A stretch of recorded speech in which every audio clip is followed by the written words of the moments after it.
Come on, honey, let's go. Get inside. Let's go. I knew we shouldn't have come to his event. That son of a bitch does this every time. He always has to try and find a way to show me up. And you know what, babe? The last time he did some shit like this, I should have punched him in the nose. Had I punched him square in the nose, he wouldn't be playing these games that he's playing with me right now. But no, I wanted to be the peaceful one. I wanted to be the one who turned the other cheek. I'll tell you what, I won't be doing that with him ever again. Don't you think you're driving a little fast? These back roads are so dark and winding. Listen, forget about the road, babe. What I'm trying to explain to you is this. This guy is a piece of shit. Besides, I know this road like the back of my hand. I hope so. I'm getting creeped out by all these trees. It's so easy to imagine something jumping out. Like what, a dog, man? I done told you 1,000 times, babe. You listen to that crap way too much. There's no such thing as a dog man. Did you see that up ahead? I think something just ran across the road. That's probably just a deer. I don't know. It looked bigger than a deer. Slow down a bit so we don't hit anything. What the hell is that thing? thing? My God. Look, it's coming towards us. What the fuck is that thing? Stop screaming, babe. Hold on, hold on.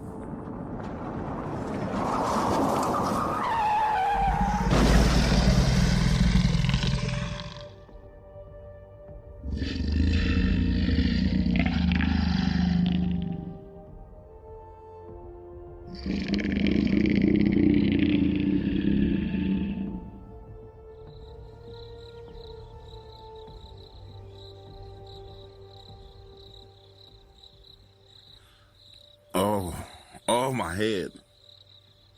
Oh. Honey, are you okay? Honey. Babe? Babe, where are you? Oh, what the fuck? Where's my cell phone? Son of a bitch. I gotta get out of this car.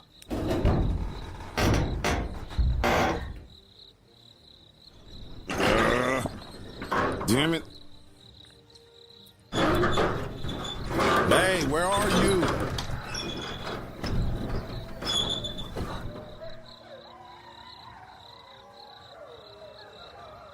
Now, you see, this is a bunch of bullshit right here. I'm trapped in this car, and what the hell is that? Is that coyotes?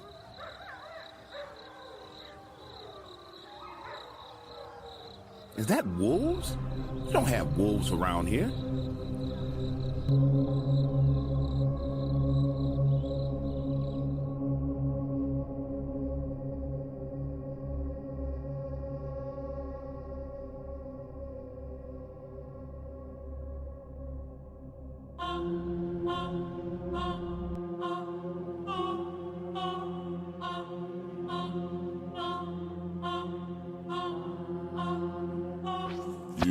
Yes, this is Baron Mouse and I am back.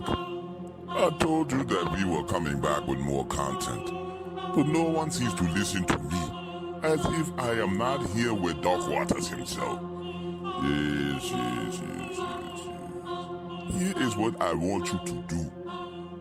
This story that I am presenting to you here is a story that gives you an option to choose what will happen next. Yes. For those of you who will say it is creepypasta, I do not care. The options that are presented to you are the many options that have been gathered from our research on Dogman. Yes. This is one thing to tell someone about what happens during encounters. It's another thing for you to choose for yourself. So, I have presented two options on the screen for you. Option A and Option B. Which one will you choose in the story? We'll pick up from there tomorrow. Yes. But don't go anywhere. There are more Dogman encounters coming for you right now. Yes.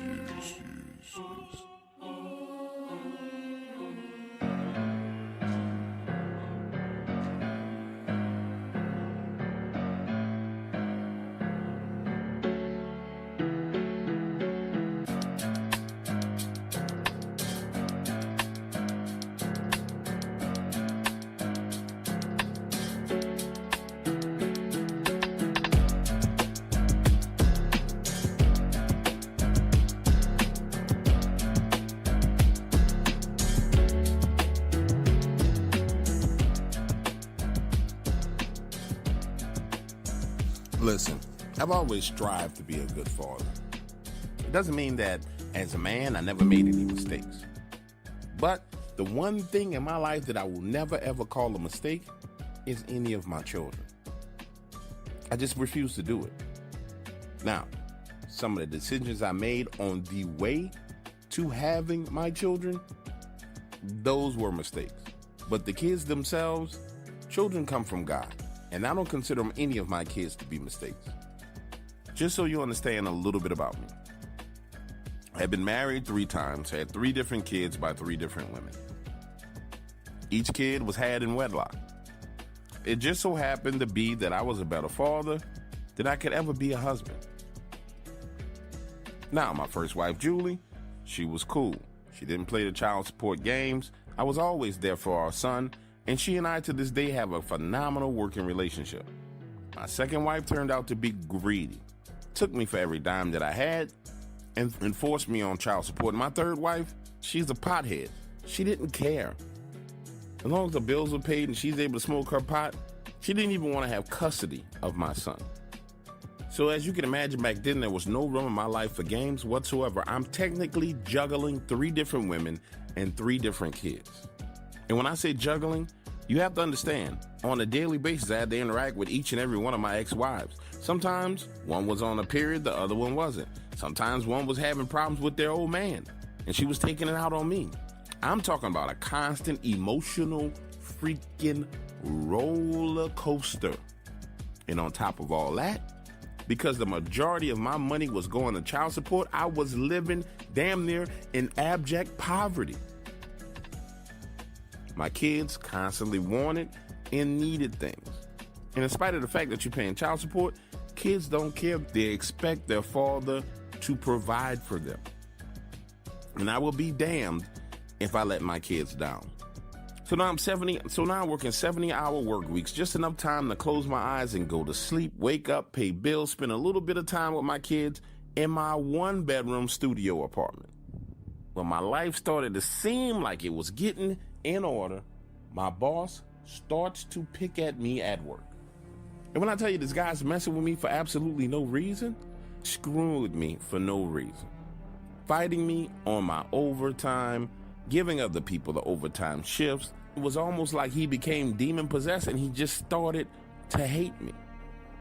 So now my hours are getting cut back, which means that I need to find another place to live because frankly, I can't afford to pay rent.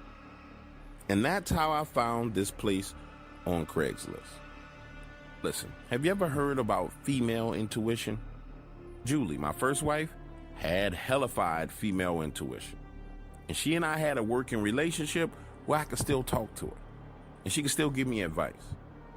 So I'm telling Julie all the things that are going wrong at the job and how I need to move and how I found this place on Craigslist. And she goes with me to see the location. The minute we pull up in the driveway, Julie says, there's something wrong with this house. It doesn't feel right. You shouldn't be renting here. Besides, it's way too big for the amount of money that you're going to be paying in rent. Nobody rents out a 3-bedroom, 2-bath house for only $800 a month. Look around. All the rest of these houses gotta be going for $1,500, $1,600, $1,700 a month. Why are they renting this house for $800 a month? In Julie's mind, the house had to have a roof leak, a plumbing problem, something terrible was going on in that place. However, I found myself in a situation where I had no choice but to move in. I couldn't afford to pay the rent on that studio apartment, which is way closer to all my ex-wives and children. I just couldn't afford to pay it. So I decided to lease the place for 6 months and move in. Now listen, day one I move into the house. Everything seems fine. Not a problem in the world. Mind you, I'm coming from a studio apartment. I don't have nowhere near enough stuff to fill up a 3-bedroom house. But the first thing I do with my paycheck is go out and buy some air mattresses so I can have beds for my kids to sleep on when they came to come visit me. Things are good for about a solid week and a half. Then one night at 3 a.m., I'm laying in bed and it sounds to me like there's somebody trying to open one of the windows downstairs. So I head downstairs and do a quick sweep of the house, but I don't see anything. The following morning, I go outside, walk around. There's no sign that anyone was there except the fact that the floodlight on the back right side of the house, someone had unscrewed the light bulb and laid it on the ground. I found that to be extremely odd, weird, and strange, so I picked the light bulb up, screw it back in, going about my business. The next couple of days, I'm working overtime, and when I come home and go to sleep, man, I'm out. I don't hear a sound. Comatose sleep. Then Saturday rolls around, my one day off, and Saturday rolls around, my one day off, and I decide to go outside to mow the lawn. So I'm outside, cutting the grass. And now I realize that each and every floodlight around the entire house, the bulbs are unscrewed and laid on the ground. So now I know someone in this area is screwing with me. So I head on over to my neighbor's house, knock on the door, introduce myself and say, hey man, I just moved in. I'm sorry I haven't had a chance to come over and introduce myself. I do a lot of overtime work, so I just haven't had time. My name is Michael. The gentleman greets me and says his name is Chris, and we exchange a few pleasantries. And I ask him, frankly, the people who lived here before me, did they have any kind of strange or weird things happen at this house? That's when his look comes across Chris's face. That look on a person's face like they're trying to make a decision whether they're going to tell you something or they're going to withhold it from you. That was the look that I was observing on his face. I could see the gears in his mind turning, him trying to figure out exactly what he was going to say and how he was going to say it. And the words that came out of his mouth were very simple. He said, Mike, nobody stayed at that house for over 6 months. I don't know why. I can't tell you what happened, but everybody that moves into that house only stays there for 6 months and then they leave. Get this. A couple of nights later, I figured out exactly why people don't stay at that house any longer than 6 months. Because I'm laying in bed after working overtime. I got off work at 4 a.m. I got home at 4:45 a.m. I am asleep by 5 a.m. trying to sleep through the entire day. When I'm awakened to what sounds like someone inside my freaking kitchen moving dishes around. Now, if you ever worked late hours, I'm talking about night shift, late hours, without a doubt, that when you get in that delirious state of mind, your brain plays tricks on you. Like you'll hear sounds, you'll see things. And I've been working late hours for a long time. So part of me was like, okay, you're extremely tired, you're delirious, you're not hearing anything. But then I started to hear what sounds like dishes clashing and hitting the ground, breaking. So now I'm popping up, headed down to the kitchen. And my eyes are barely open. I mean like that swollen, stuck together eyelids. I'm headed down the steps. I turn and go into the kitchen, and there is shattered glass everywhere on the floor. Looking around, all the doors in the house are locked. Not a door open. But somehow, glasses and dishes have come out of the cabinets and slammed on the ground. So now I'm thinking to myself, okay, I just so happened to be the man who decided he was going to move into the haunted house. What kind of luck do I have? But little did I know it wasn't exactly as I thought it was. Because I sweep up all the glass and I say to myself, look, I need to go to sleep because I got to be to work again soon. I don't give a damn if it's a ghost, if it's a demon, whatever the hell you are in this house. And I say it out loud. Whatever the hell you are in this house, I rebuke you in the name of Jesus Christ, and you need to leave right now because I need to go to sleep. So I head back upstairs, lay down in the bed, and go to sleep. When I tell you, those were some of the most scary nightmares I have ever had. It was horrific. Me laying in bed, surrounded by what looked like red glowing eye Bigfoots, but they weren't tall, massive Bigfoots. They were these little bitty, short, hairy, Ewok looking Bigfoot things.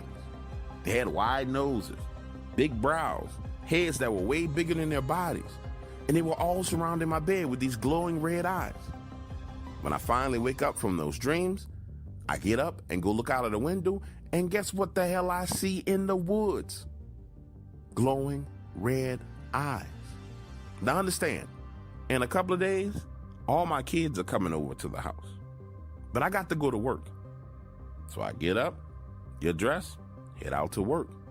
When I come back in, 4 a.m. in the morning, pull into the driveway, sure enough, there's glowing red eyes all over the damn woods.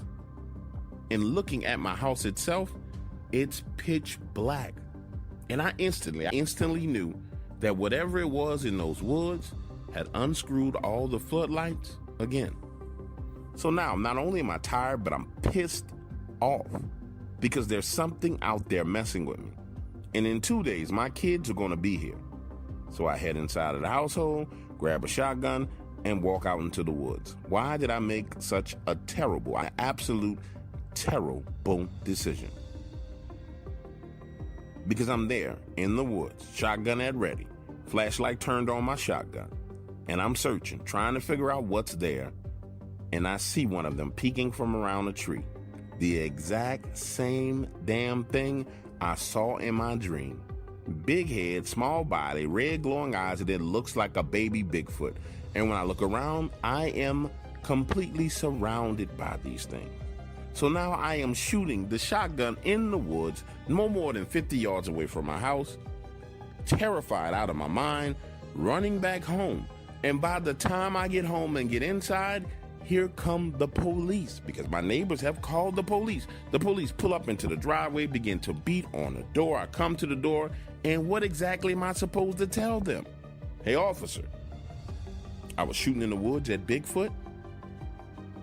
So now the officers are trying to arrest me for discharging my firearm in a residential neighborhood. We're standing out there talking about this. One officer is adamant about taking me to jail. The other officer is questioning me, trying to figure out why I would do such a thing. And then he sees those red glowing eyes in the woods. I remember the look on his face, his eyes wide as saucers, when he says, "What is that over there in the woods?" Looking in that direction, there are 10 sets of glowing red eyes right there in the woods. And I explained to him, now you know what I was shooting at. As all of this commotion is going on, my neighbor comes walking down the hill, walks up to the cops and says, "Listen, guys, I know what's going on." And if he was shooting at something, not someone. And he goes on to explain to the cops, which he could have explained to me when I first moved in, that every other person who lived in this house has experienced the same phenomenon. Glowing red eyes in the woods, poltergeist activity inside of their household, glowing red eyes inside of their closet. And he tells the police officers that he believes that this house was built on Native American land. I'm standing there thinking to myself, man, I really appreciate you coming over here to speak up and help me out. But bro, you could have told me this when I first moved in. You could explain all of this to me when I first knocked on your front door. Get this, as we're standing there talking, another police car pulls up. This is the supervisor of the cops that are on scene. He gets out of the vehicle, walks up, takes complete control of the situation and says, "Listen, gentlemen, we're gonna go ahead and leave this man alone and let him go back inside of his house. You, sir, go inside of your house, pack up your things, and you're gonna need to move." And I'm trying to explain to this man that I just moved in here. He said, "Sir, if you've been in the woods shooting at those things, you're going to need to move. Now you can listen to me or you can stay here." He said, "But I'm telling you, you need to go inside, pack up the valuables that you want, and move." Now I'm standing there looking at him, looking at his officers, and looking at my neighbor. And my neighbor says, I agree with him. The last person who shot at those things in the woods, it didn't end well for him. So I ended up moving out of the house that I just freaking moved in and going to stay with Julie. Down here in New Orleans, when you want power, I mean real power, you sleep in the graveyard, right on top of a grave and summon spirits into you. Well, I'm not going to say that I did this, but I will tell you about what happened to someone who did. It's 2 a.m. in the morning and they are lying down. The ground is cold and moist. The night is not silent. You can hear the cars passing by, even people off in the distance talking. Then the howling sounds start off in the distance, and as the sound gets closer and closer, all other noise fades away. Opening your eyes, you are no longer in the cemetery. Darkness surrounds you and the walking wolves close in, their red glowing eyes fixed on you as they ask you, what do you trade for your soul? I am darkwaters.com. Enter the realm of the paranormal and unknown if you dare. Here, the chilling true stories told in Dark Water's own gripping voice will keep you up at night. Tales of shadowy figures, strange creatures, and disturbing entities that lurk in darkness. Become a member for exclusive access to the full archive. Visit IamDarkwaters.com and remember to leave the light on.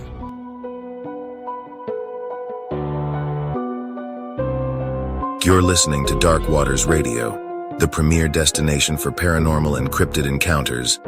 Get ready for storytelling perfected with your host, the godfather of Dogman stories himself.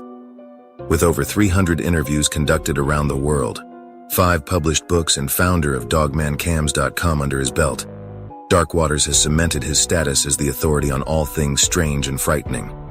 From dogmen to ghosts, witches, and government conspiracies, he's heard it all. After taking a short hiatus, Dark Waters has returned in full swing to once again evolve the landscape of true story narration. His gripping accounts of supernatural run-ins will have you on the edge of your seat. So turn down the lights, settle in, and prepare to believe the unknown. The Godfather is back, and he's ready to introduce you to creatures, specters, and phenomena you've never heard of. Storytelling perfected. This is Dark Waters Radio.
I worked as a regional director for Fish and Wildlife for over 20 years. And I've seen everything there is to see in the woods. I've watched mountain lions chase down deer. I've seen wild boars fight. I've seen eagles swoop down and capture their prey. The vastness of what God created in the wilderness never ceases to amaze me. However, I've also seen the darkness that resides in the woods. It's that darkness itself that took me from being an atheist to a believer in God. I'm not here, now hold on, listen, I'm not here to preach to you. I'm just going to share my experience with you. And if what I share is meant to touch you, touch your heart, it will. And if your heart has been hardened, then there's nothing I can do for you. No words will change your mind. I know this for a fact because I was you. But let me start here. I grew up in a household that was extremely religious. And I don't mean that in an insult, as many people do when they say it. My parents are Catholic and went to Mass religiously, so much so that it took a toll on my social life as a kid. When everyone else was having fun, my mother had us in Mass. I went to Catholic school, where I attended even more Mass. And by the time I got out of my parents' house, I didn't want anything to do with God or Mass or church. Combine that with the fact that my family was Sicilian, and you know how fantastic Sicilian mothers are at laying on guilt trips. I was just over it all. And it was my attitude that drove a wedge in our family. Then, if that wasn't enough, add on the fact that my father was a man of few words, and he was quick to lay hands on you just to shut my mother up. When I tell you, in many ways, it was a shit show for me as a kid. Now, I want to be clear with you. I appreciate my parents and I love them for what they did for me, my brothers and my sisters. God knows where we will be without them. However, it was rough. But I know that it was that tough love that led to my success in life. And as I look around today and see the results of the parenting that's going on, you can tell people don't get that same love. Now fast forward 25 years, I'm working for Fish and Wildlife in Charleston, West Virginia. Now, of course, most people don't think about Sicilians in Charleston, West Virginia. Think about New York, Scranton, Pittsburgh. However, the Sicilian bloodlines run real deep in West Virginia. It was at 25 years old when I realized there was more in the woods than just wildlife. Things terrifying, things that the average man should not see. In many cases, people believe that we don't want these things seen because we're hiding something. But in reality, these things shouldn't be seen for your own sanity. These events happened during an emergency response readiness training. We had gotten a directive straight from Washington, D.C. that we were to train for scenarios where mass evacuations had taken place in major cities and people spread out into the wilderness.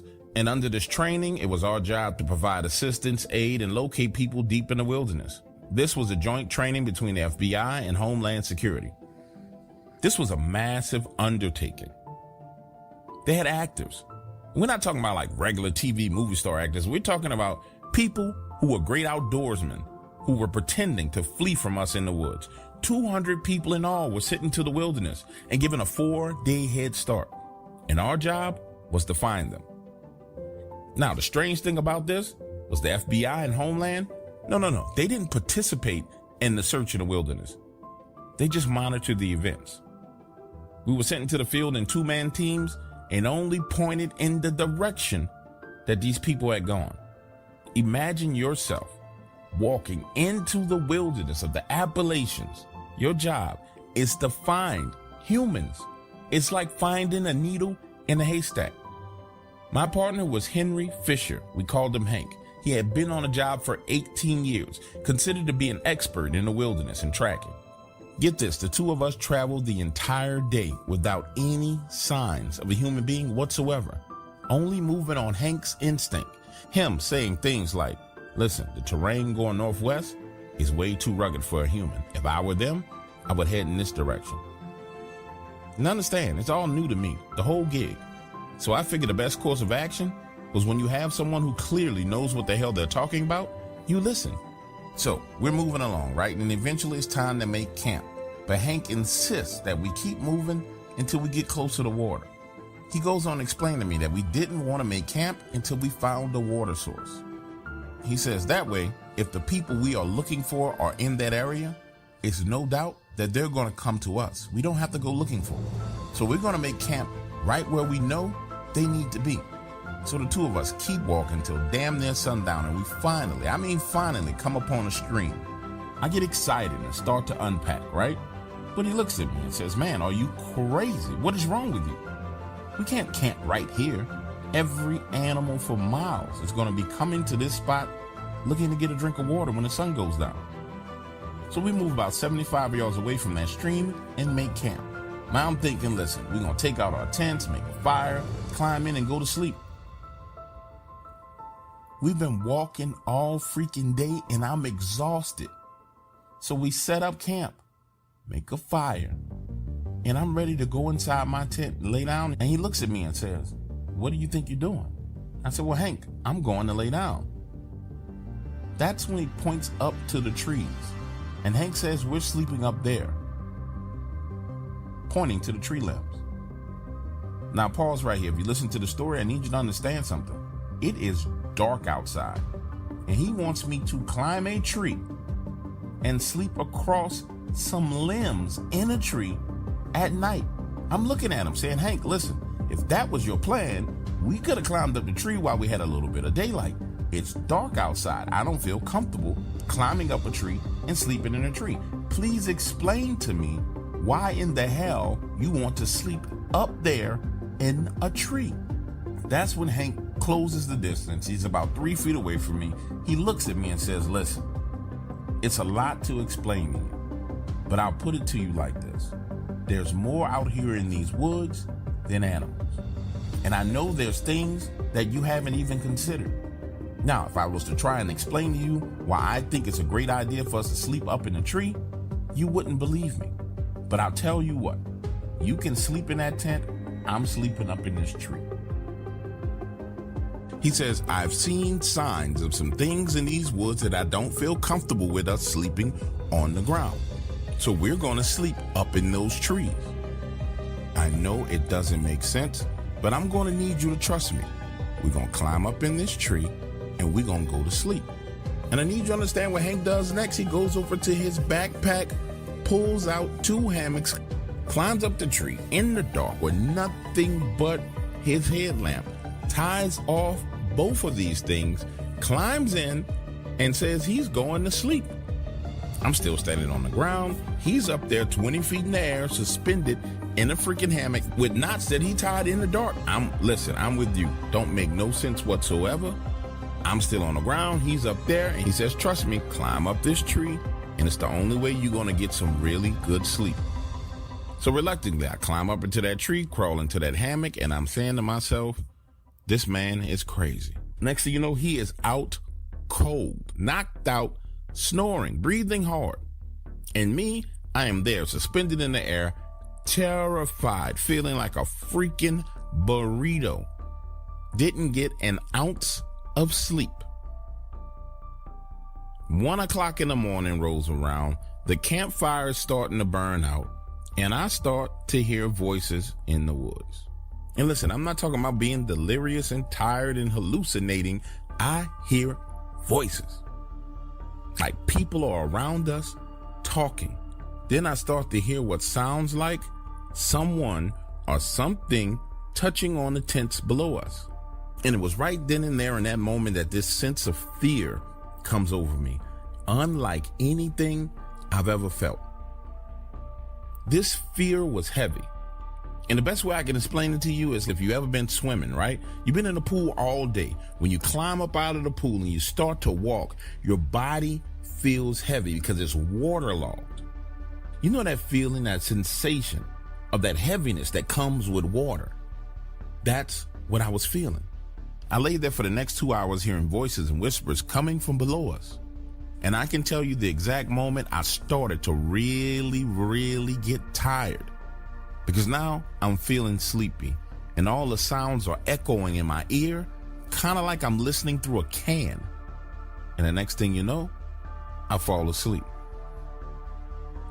I awaken to the noise below me, and it's Hank. He's gathered firewood and he's starting another fire.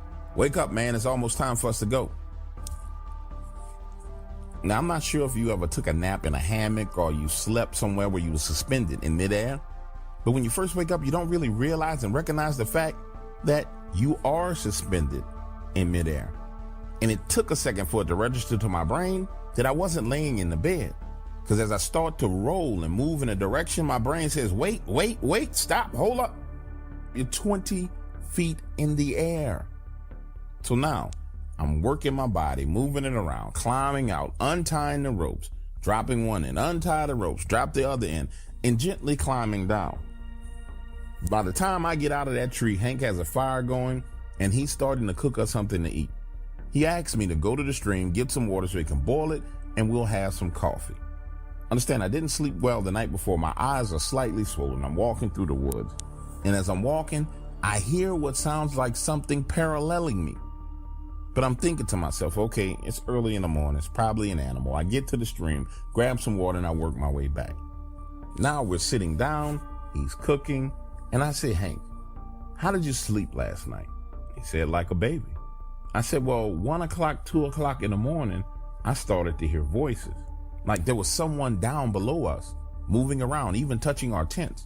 Did you hear that? He said, yes. But Hank, there's no people out here. I know. Well, what was it? That's when Hank stops everything that he was doing, looks me square in the eyes, and says, that's what I was warning you about. There's more in these woods than just animals. And he goes on to explain something to me that I never heard before. And I'm going to explain this thing to you. He goes on to explain to me that the woods, the wilderness, is a spiritual place. And Hank had the most unique perspective that I ever heard on it. He goes on to talk to me about Jesus. He said, "You're Catholic. You know about Jesus and the temptation, right?" And I'm like, "Yeah, I remember that. We learned about it." He says, "Well, Jesus was led into the wilderness and he was tempted in the wilderness, right?" And I'm like, yeah, that's what happened." He says, "Who was he tempted by?" And I was like, "Well, he was tempted by Satan." And he says, "You don't understand what that means?" And I'm like, "No, I mean, he went to the wilderness and Satan was there." He said, "Well, why was Satan in the wilderness?" I'm like, "I don't know." Hank takes a sip of his coffee and goes on to explain to me. He says that every wilderness is a spiritual place. And anytime you find yourself in the wilderness, there's spirits there. Some good, some bad. But there's one thing I can guarantee you, is if you're in the wilderness, there's spirits there. And I need you to understand and believe that to be true. Do you get me? I'm like, "Yeah, sure, Hank." So we finish eating our food, pack up, and move on. It was about 12 noon when we found our first sign. I remember it like it was yesterday because he got excited. Look, someone's been through here." And sure enough, it was a footprint, a single footprint. Hank goes on to explain to me that this person was trying to ghost through the woods, but they made a mistake. "This direction, this way." He points as we move forward 100 yards. Now we see more prints.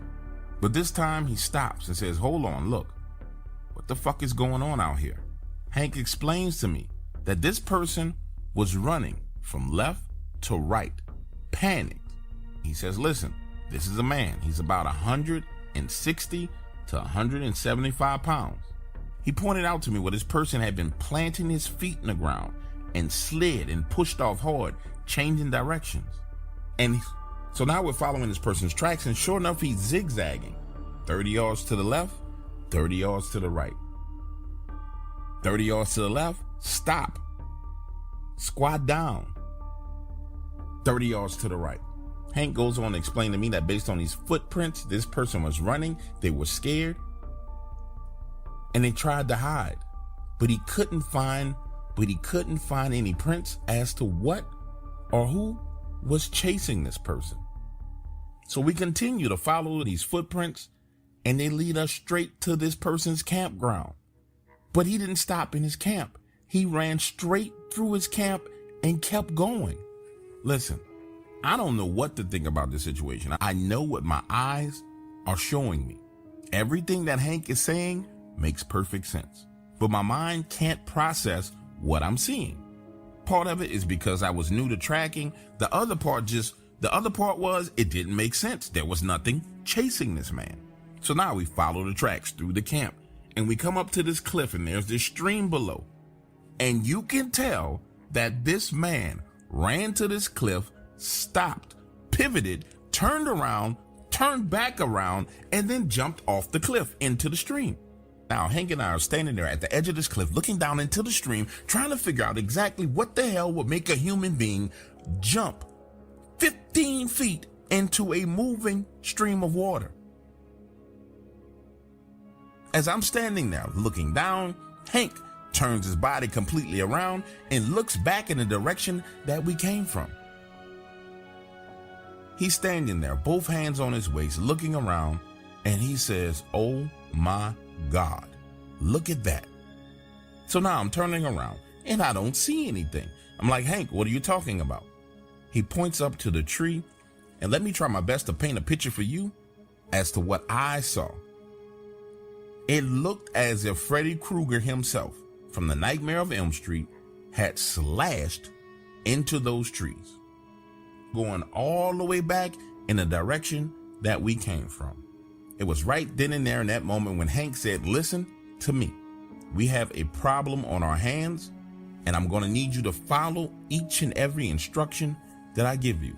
He takes off his backpack, lays it on the ground, pulls out his satellite phone, and makes a phone call. So now he's standing there waiting on that call to connect. I'm looking around, and he says, "No, don't move. Stay right here in this spot." I stand there and listen as Hank talks to the regional director for our area. And he explains to him, he says, "Look, I'm out here at this exercise Things were going well, but we have a major problem on our hands. I'm going to need you to send a team out to my location when I call you back. Do you understand? Hank is talking to our regional director like he is a child. And then he hangs up the phone. Right then and there, it's the first time I ever heard about what you guys are running around here calling Dogman. It was 1999. And how do I know it was real? Not only did Hank tell me that it was real, not only did I see the claw marks in the trees, but he showed me how to find them. Imagine the scene. We're standing there on the edge of this small cliff, and he says, we need to find this thing and see if this man is still alive. Hank went on to explain to me that the official name for this thing was Homo lupus. Right then and there, I get a crash course in everything Dogman. He tells me there's many types and species found in the Appalachians. Some live in the fog, some live in the trees, some live in the rocks. He goes on to explain to me that based on what he's looking at, this one comes from under the rocks.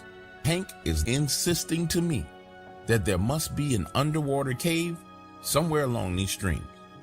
Then he picks up his backpack, puts it on his back, turns and starts to walk off. I said, Hank, listen, stop, slow down. You can't sit here and tell me that there's werewolves out here in the woods, and we found where one was within the past 24 hours, and we're just going to keep on walking.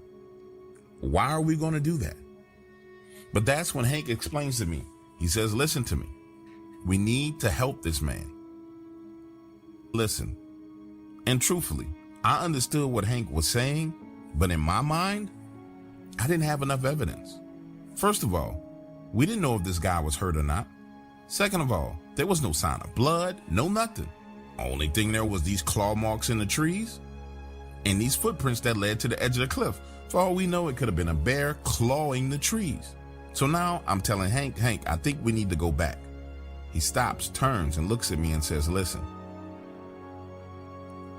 you got two options. You can follow me and come along with me, or you can start working your way back on your own. Now, if I was you, I would follow me, but you're more than welcome to work your way back to where we came from by yourself. But you're not going to make it there before dark. So it's better if you just come along with me. I'm standing there weighing my options, thinking to myself, you know what? He might be right. I'm damn sure not finna try and go back to where we came from by myself and spend the night alone in these woods by myself after what we've already experienced. That's not gonna happen. So I decided to follow Hank. But little did I know, shit was about to get real. More real than I could ever explain to you. So now we're moving along this rock face, and Hank is talking and kind of venting at the same time. He says, you know what? These are some arrogant sons of bitches. We told them, go into the woods in teams of 2. We're going to be searching for you in teams of 2. And somehow, this son of a bitch thought it was a good idea to go off on his own. So we have 2 people out here in this wilderness all alone. This is a complete fucking disaster. Now we're moving along the edge of this rock face. Below is water, a fast moving stream, and he says, this water below is too fast. It is not deep enough. He explains to me that we're looking for a deep pool of water near the rock face. Claw marks on the trees, and that's exactly where we're going to find this thing, Hank says. I'm looking at him thinking to myself, if the Homo lupus thing he's talking about is real and we find where it lives, what the hell does he propose that we do? So I articulated saying, so Hank, hypothetically, let's say we find this area you're looking for and we find wherever this Homo lupus werewolf things lives, what exactly do you plan on doing? That's when Hank stops walking, turns around and looks at me and says, listen, we're going to mark the area, make a phone call, and we'll wait. So now I'm really messed up in the head because it's all starting to sink in. This was just supposed to be a training exercise, man. We weren't supposed to be out here werewolf hunting.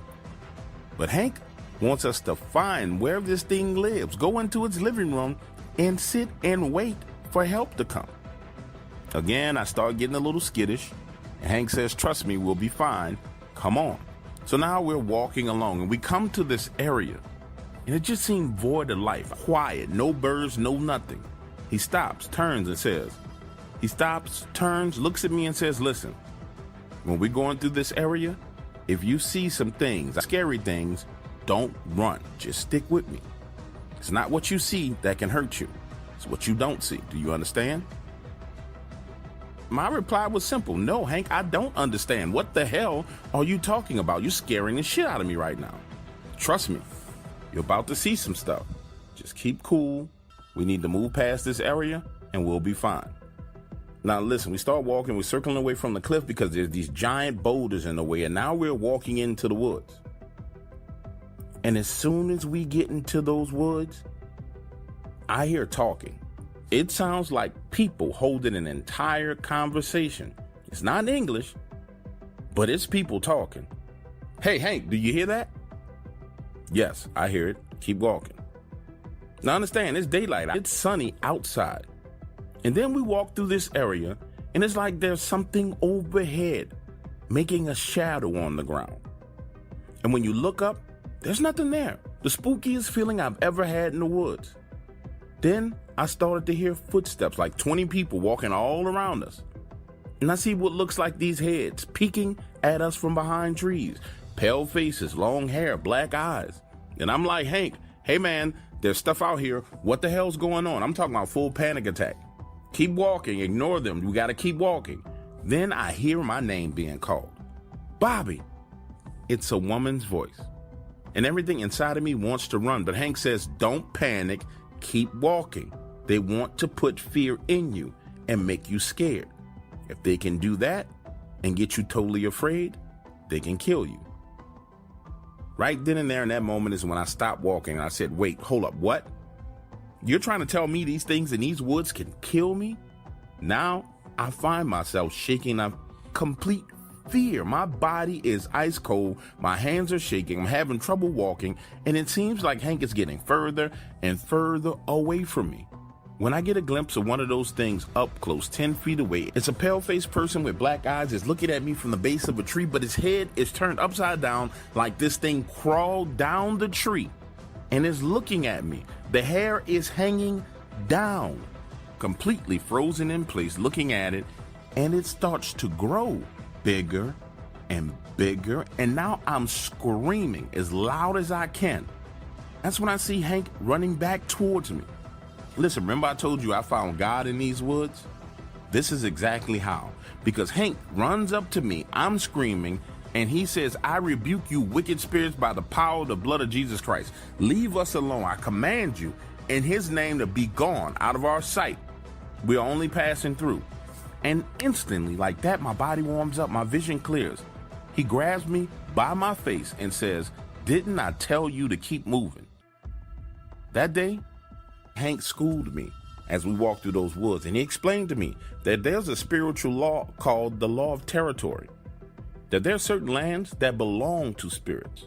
And when we step foot on them, it's their land, their space, and they have rule in that space. So now we're moving again, and we get back to the water. This time we're working our way downhill, and in my mind, I'm looking at this water. I'm not sure if this spot that we're looking at is deep enough. But Hank instantly recognizes it and says, this is it. Look at those rocks over there, the claw marks.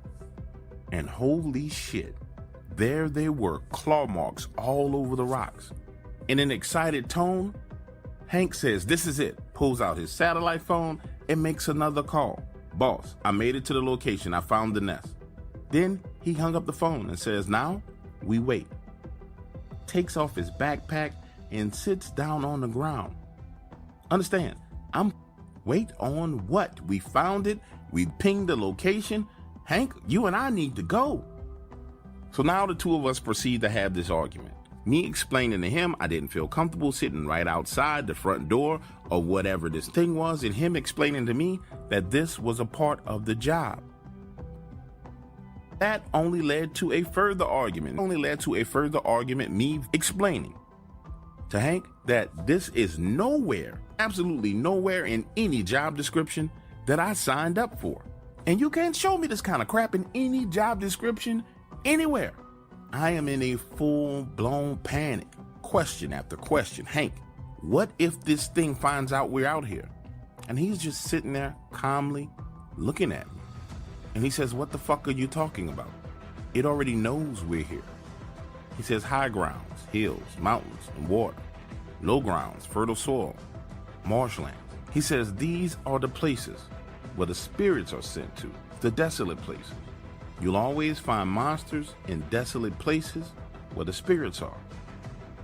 Also, you'll always find spirits in desolate places where humans don't go, places long abandoned. He goes on explaining to me, most people believe that the desert itself, is the only desolate place. But the deep woods, abandoned buildings, all of those are desolate places.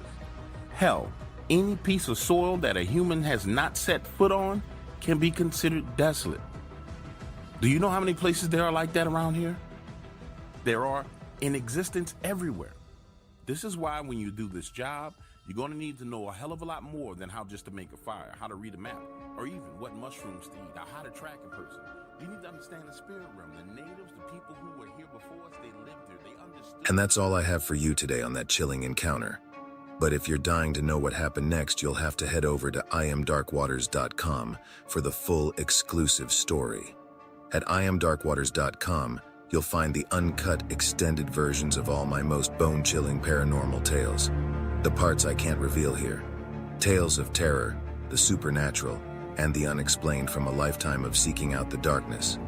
So if you want to immerse yourself in the mystery and intrigue, hear every last vivid detail and shocking revelation, then visit iamdarkwaters.com. There you can sign up and gain access to the full story archives along with other subscriber benefits. The answers to your burning questions like, did the creature attack? Was there more than one? And what secrets lie at the heart of these woods? You'll have to visit iamdarkwaters.com to uncover the whole truth for yourself. That's iamdarkwaters.com, your portal into the unknown. Don't miss out on the complete editions of these tales, more bone-chilling than anything you can imagine. That's iamdarkwaters.com. See you there.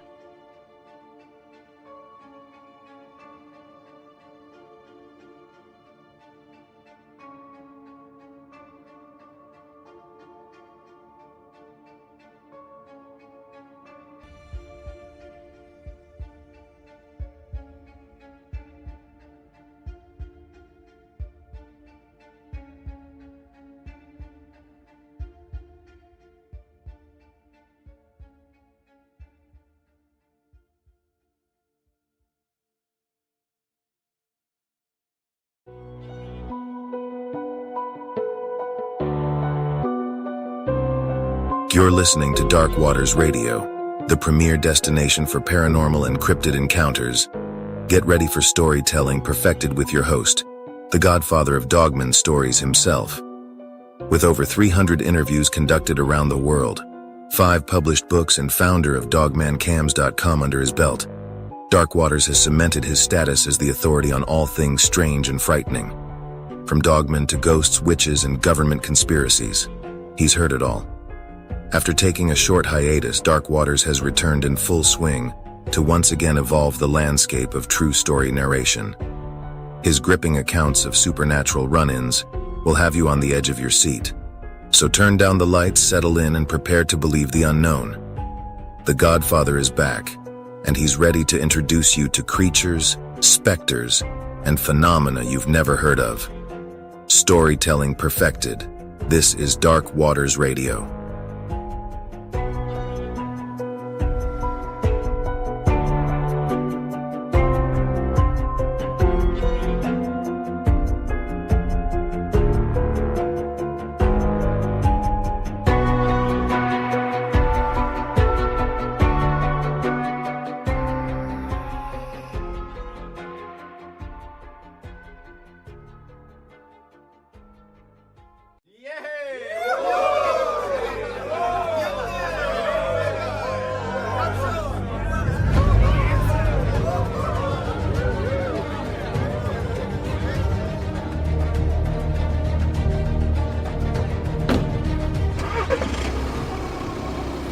Come on, honey, let's go.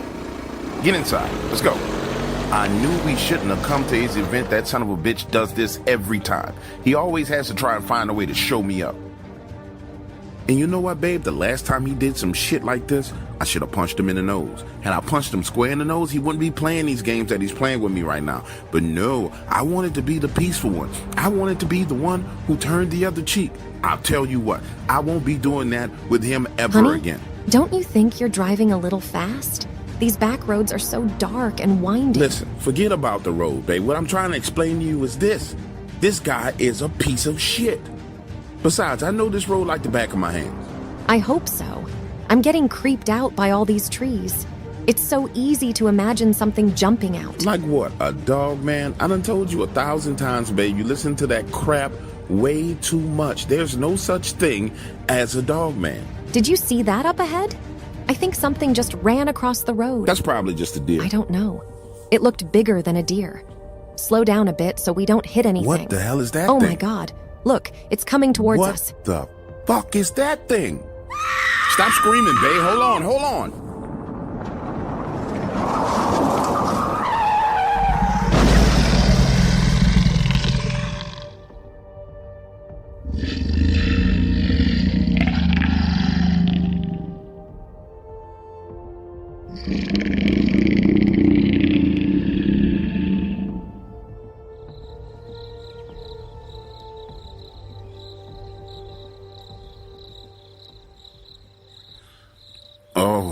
Oh, my head. Oh. Honey, are you okay? Honey. Babe? Babe, where are you? Oh, what the fuck? Where's my cell phone? Son of a bitch. I gotta get out of this car.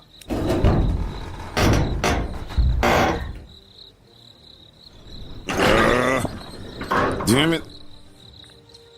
Hey, where are you?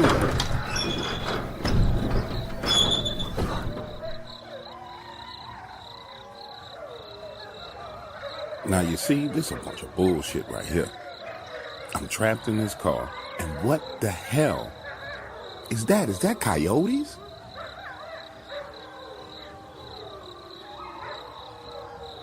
Is that wolves? You don't have wolves around here.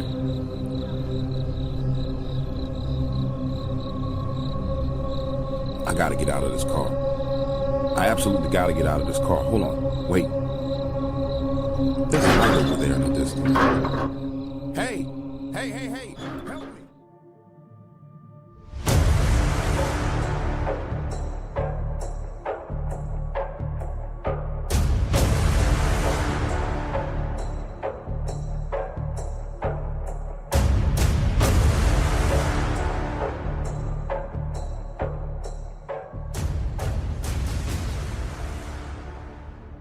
Listen to me when I say this to you. I've been studying martial arts my entire life, and I'm not gonna lie to you. There's been times where I felt like I was a tough guy. But after seeing this Dogman, I realized quick, fast, and in a hurry that my definition of tough and my definition of guy has nothing in common with what the hell it really means to be tough at all. I'm just a human being, a mere mortal man walking on this planet made of dirt, and whatever the hell this thing was, it absolutely couldn't have been natural. Imagine a scene. There's a martial arts tournament in Ruston, Louisiana. I'm driving from Dallas to Ruston. It's a 3-hour drive, not a long drive at all. Head on in, get to the tournament, I compete, things go well, end up taking first place in the heavyweight fight. The problem was Ruston was a small college town. There wasn't much to do. So my friends and I head on over to Shreveport. We get to Shreveport, party like rock stars, and now we're headed back to Ruston for the second day of the events. And right here in this moment is when things get to going buck bananas. We're on I-20, headed to Ruston, and there's an accident. I'm looking at my GPS, and there's all kind of little highways and roadways where you can shoot around that accident, get back on I-20, and get back rolling again. So while they're sitting in traffic, I decide I'm going to exit, shoot off this little small highway, ride around through the woods, loop around and get back on I-20, and I figure I'll beat them back, right? Wrong. I get off the main interstate and get on this lonely, and I do mean like horror movie lonely, 2-lane highway. I'm driving along and I see this woman and her kid on the side of the road trying to change a tire. And when I say woman and kid, his kid is like 9 years old. They're out there at night trying to change the tire on their car. So naturally, I pull over, hop out. How can I help you, ma'am? She goes on to explain to me that she has it under control. She doesn't need help. And listen, I can understand where she was. She's a woman by herself with a son. She don't really want to engage any type of man on the side of the road. But I insist. I said, listen, it's dangerous out here on the side of the road for you two guys. Get in the car. I'll change the tire. As soon as it's down, you can pull off. I understand if you don't trust me. So now I'm on the side of the road, changing this woman's tire. I got the lug nuts off. I got the spare tire going back on. I'm screwing it in when I hear what sounds like talking in the woods. And I want to be clear with you. It sounds like two people talking in the woods on the opposite side of the car. For a split second, and I mean for a split second, my brain starts to say, hold on. Maybe, just maybe, this whole situation is a setup. Maybe this woman and her kids, they ain't out here on the side of the road in the middle of the night stranded. Maybe they looking for a sucker like me to pull over to help them. So now I'm quickly screwing the lug nuts onto the tire. I grab the tire iron and I stand up and start to work my way around the backside of her car towards the woods so I can try and look in and see what's going on. While I'm circling around the backside of that car, her son is in the back seat beating on the back window. Not the side window, the back window. He's fist pounding on the back window, pointing to the opposite side of the road behind me. But I know I heard male voices coming from those woods. And while I'm thinking about this whole situation, let me say this. There was something not normal about this woman's son. He was creepy. The kid had these bags under his eyes, and the flesh around his eyes was that beet red color, like he hadn't slept for 4 days.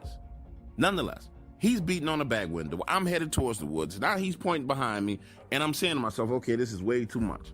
So I turn and look behind me, and what I initially see is a silhouette, because it's way too damn dark on this road for me to really get a clear glimpse at what I'm looking at. But I see a silhouette that looks like Arnold Schwarzenegger standing on the opposite side of the road on a diagonal.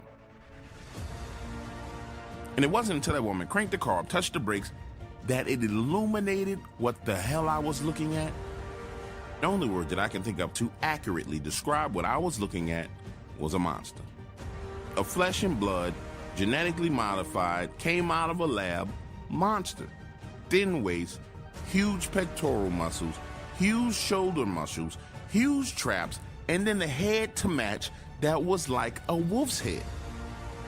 Its snout was short, and its eyes reflected the same red color of those taillights. Now, I didn't get a glimpse of the lower body because I didn't stick around to get a full glimpse of the lower body. And if I'm being completely and totally honest with you, I drove off so fast, I'm not sure if that mom and her creepy kid got away from it. Like I said, I fancy myself a tough guy. Man on man, I whoop your ass. I'm a 3rd-degree black belt. But man on monster? No, sir. No, sir. Not at all.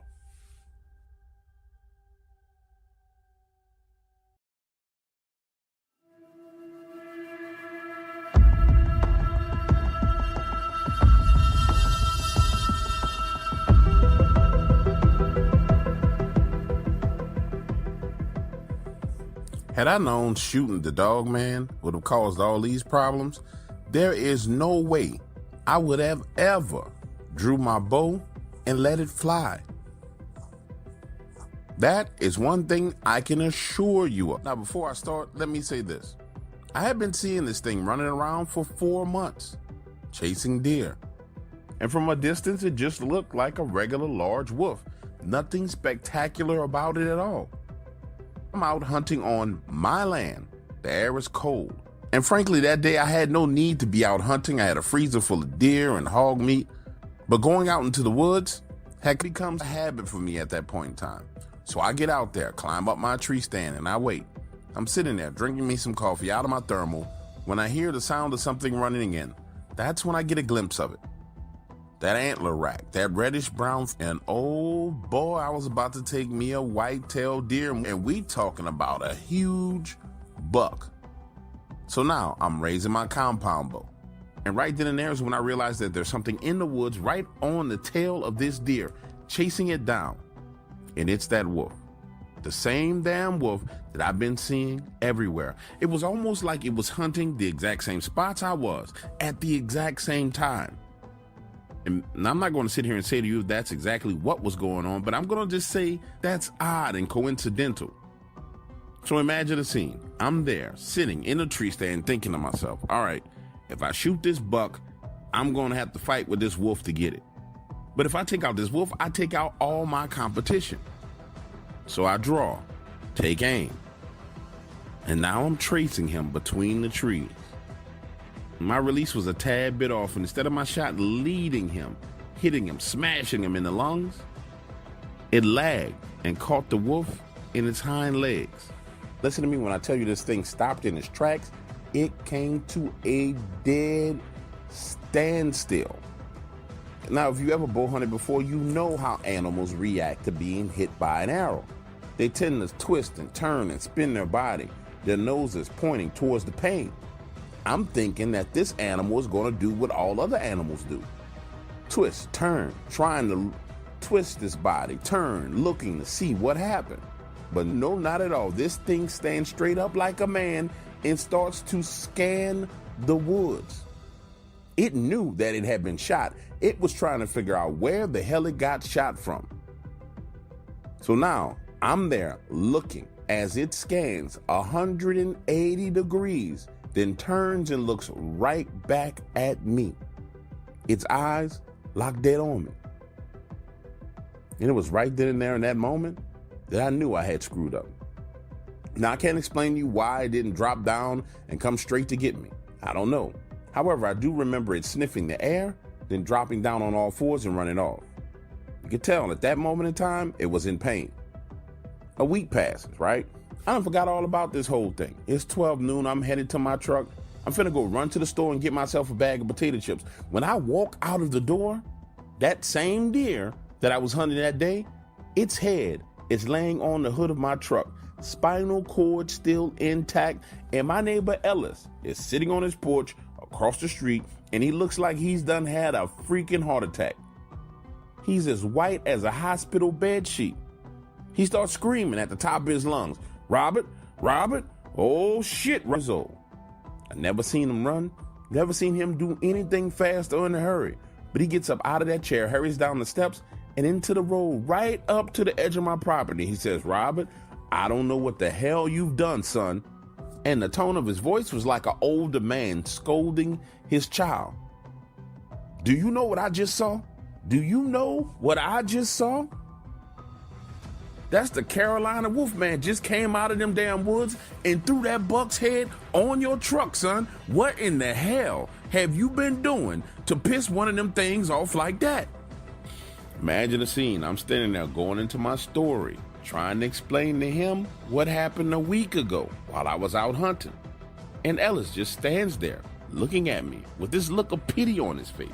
And he says, son, last man I seen have a run-in with one of those things, I was 30 years old. They found that man's body parts spread all over these woods. Then Ellis sucks his teeth, turns and walks off, saying, don't you set foot on my property. I don't want your scent over here. Don't need that thing thinking I got nothing to do with what you did to it. And I remember hearing him mumbling under his breath as he was going back up the steps saying, he decided he gonna shoot a wolf. Oh, stupid son of a bitch. Now pause right here in the story for a moment and let me say something to you. I'm standing there with this giant deer head on the hood of my truck. My neighbor across the street, both concerned and pissed, and trying to figure out exactly what the hell is going on.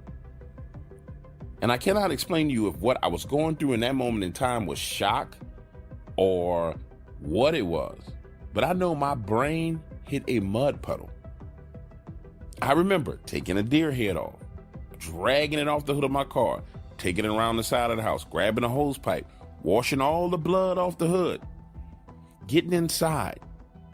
And that's when I hit that mud puddle. If you don't know what I mean by a mud puddle, you've seen it. We've all seen it. It's like when Joe Biden's up there giving a speech. He's talking, saying things, and then he just stops. He freezes, stares off into the distance. I found myself sitting right there in the driver's seat of my truck, just staring off into the distance. The next thing, I was backing out of the driveway. Then I was in the store getting potato chips. Then I ended up driving home. But it was almost as if I was having an outer body experience. Like my brain had turned in the key and checked out of the hotel room. Nah, check this out. If that's not strange enough, when I get back home, Ellis is standing up on his porch and he says, "Robert, there's a light flashing in your kitchen. I can see it through the window. Something going on inside."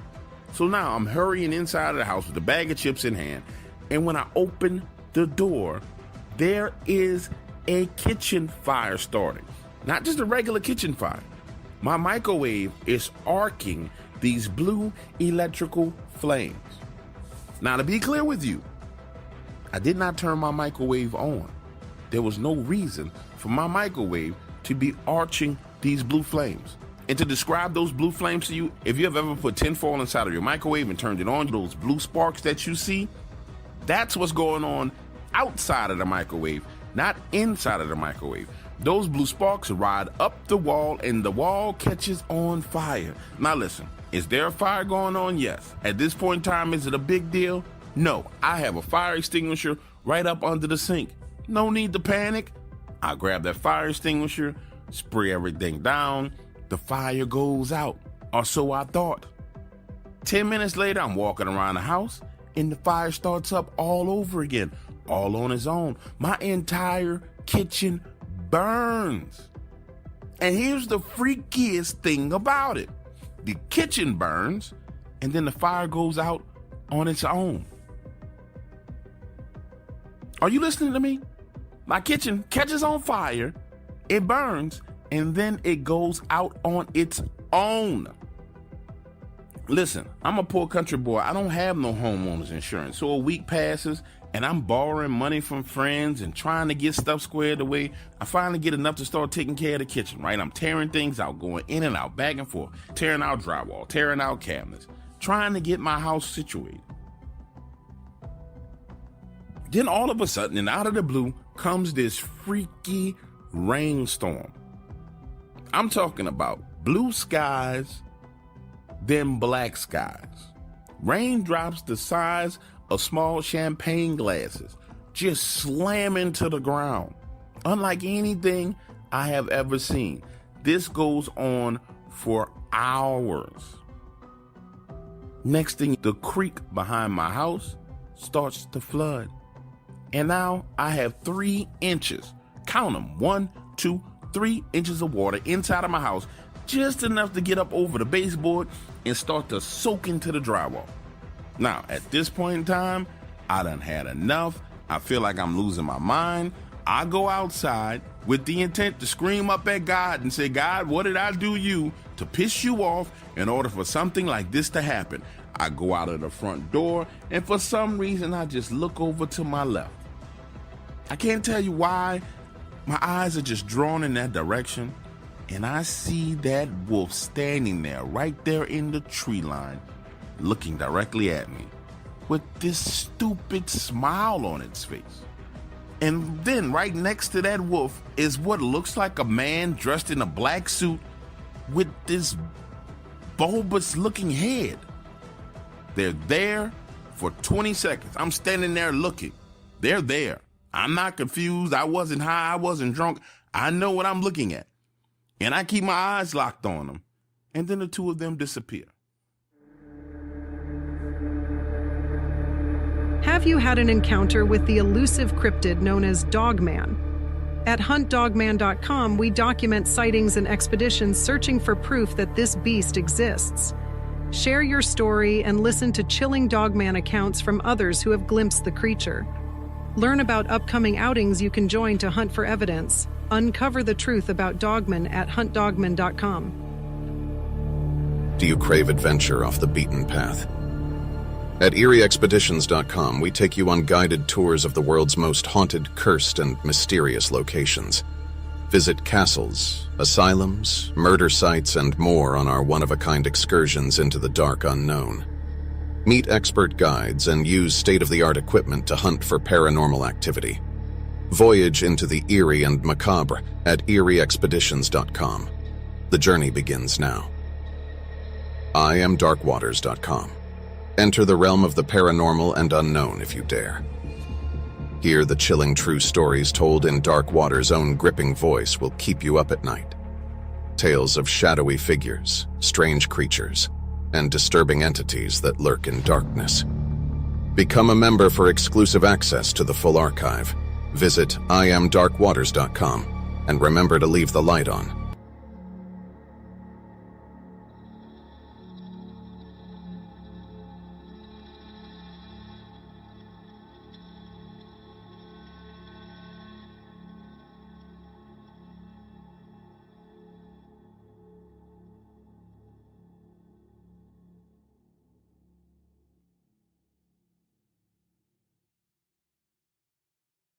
So I heard Dark Waters talking about the courts of heaven, so I started studying it, got books and read the Bible and realized it was real. I followed the steps to get there and found myself having an out-of-body experience. Understand, I had taken DMT trips, but this was nothing like that. I was in a giant courtroom and there was a judge so big I could only see his foot. I tried to look up at his face, but it was too bright. Then I looked to my left, and there were these dark presences there, pointing at me, accusing me of being a bad person. Then I saw my dead mother standing, looking up, talking to the judge, pleading with him on my behalf. This scared me so much I snapped out of it. I haven't had the nerve to go back since. I will never forget when God showed me a person placing a curse on me. They went to a graveyard, found a headstone with my name on it, took graveyard dirt from the grave, and cast a spell with the intent to kill me. Why? Because their feelings got hurt. The funny thing about casting spells is that a curse without a cause cannot stand. So now, this guy at my job goes around spreading rumors, turning people against me, trying to create a cause for his curse to work. I pray to Jesus, and he says, "Do nothing, be still." This goes on and gets worse and worse, everything to try and get me to fight, be offended, so his curse could land, but nothing. Jesus says to me, "Son, I paid the price for your sins, so he is not cursing you. He is cursing me. I will deal with him." You're listening to Dark Waters Radio, the premier destination for paranormal and cryptid encounters. Get ready for storytelling perfected with your host, the godfather of Dogman stories himself. With over 300 interviews conducted around the world, 5 published books, and founder of dogmancams.com under his belt, Dark Waters has cemented his status as the authority on all things strange and frightening. From dogmen to ghosts, witches, and government conspiracies, he's heard it all. After taking a short hiatus, Dark Waters has returned in full swing to once again evolve the landscape of true story narration. His gripping accounts of supernatural run-ins will have you on the edge of your seat. So turn down the lights, settle in, and prepare to believe the unknown. The Godfather is back, and he's ready to introduce you to creatures, specters, and phenomena you've never heard of. Storytelling perfected. This is Dark Waters Radio.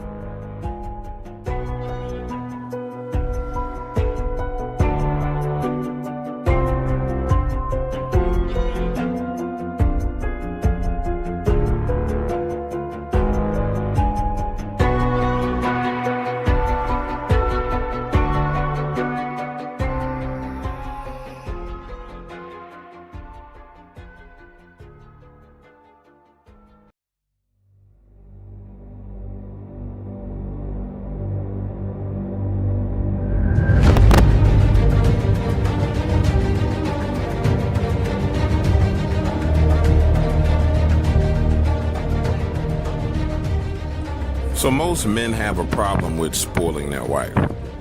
Me, I never had that problem.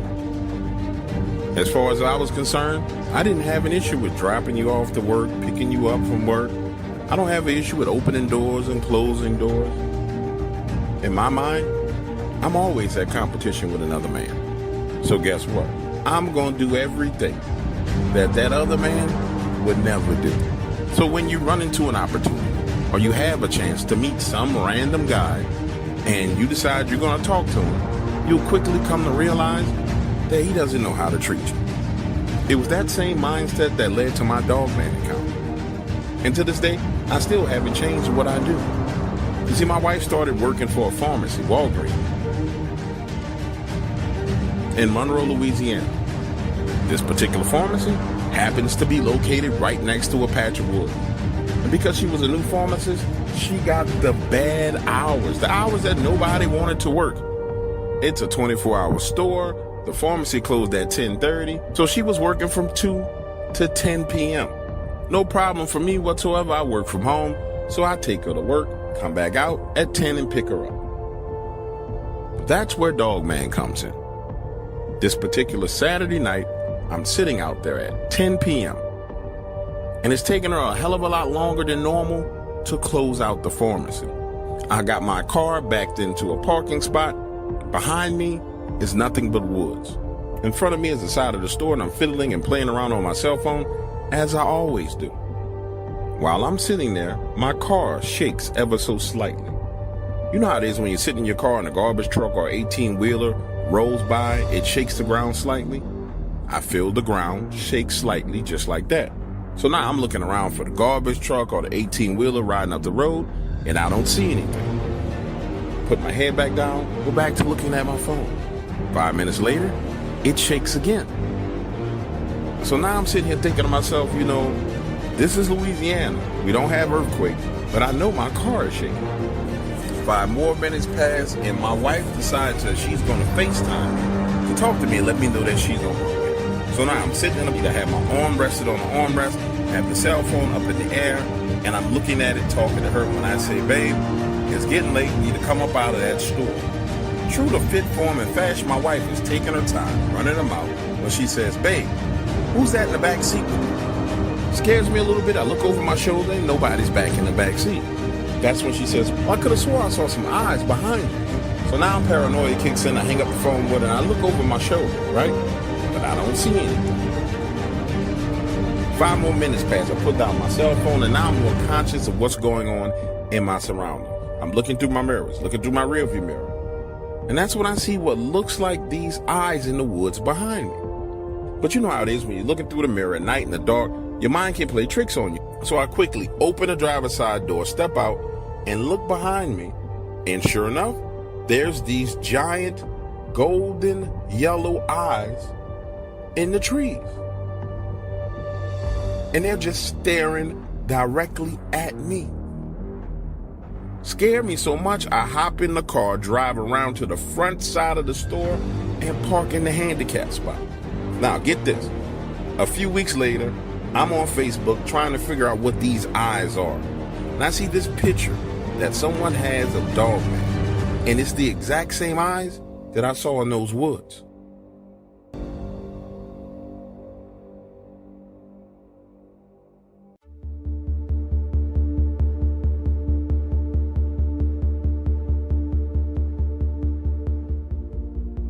Listen, the concept of a wolf that walks on its hind legs was and is still foreign to me.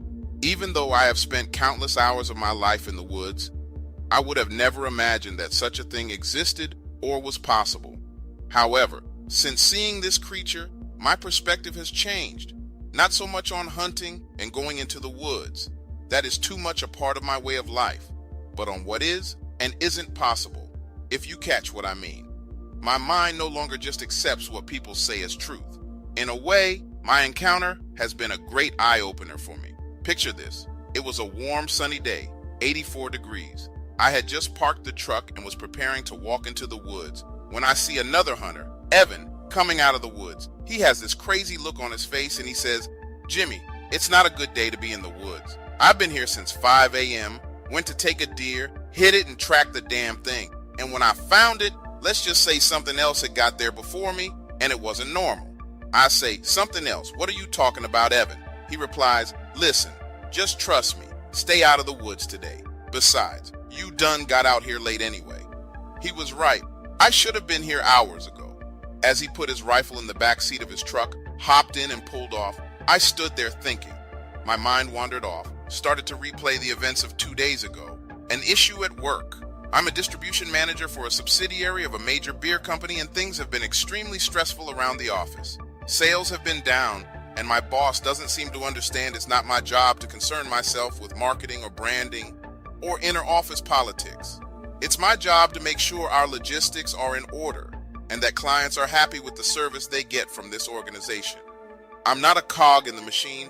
I'm the GPS system that makes sure that money makes it back to the organization. So when she had this staff meeting and went into all this crazy nonsense, I excused myself because it had zero to do with logistics. And frankly, it was an emotional tirade about the state of the beer industry, and I just didn't agree with shit coming out of her mouth. So I left, went back to my office, and got on the phone making sure things were taken care of. 30 minutes later, she comes in talking about how she felt disrespected by me leaving the meeting, and how if she was a man, I would not have done that to her. Just crazy shit, and she sees me on the phone with the client. So I asked the client to call back, and then I go off on her. Listen, Amanda, first of all, there were women who held your position for 10 years prior to you getting here. Her name was Elizabeth. I walked out of every meeting she had, and you know what? She never once stepped foot in my office talking about her fucking feelings. Want to know why? Because Liz knew that if product does not get to its destination on time, then she looks bad, very bad. You know what else? Elizabeth grew up with 3 brothers, could shoot a gun, drink me and you under the table. And she didn't give a flying fuck about feelings. She only wanted results. So please don't come in here with that feminist bullshit about you being disrespected on the job. I get paid to move stuff around. I'm the best in this state at it.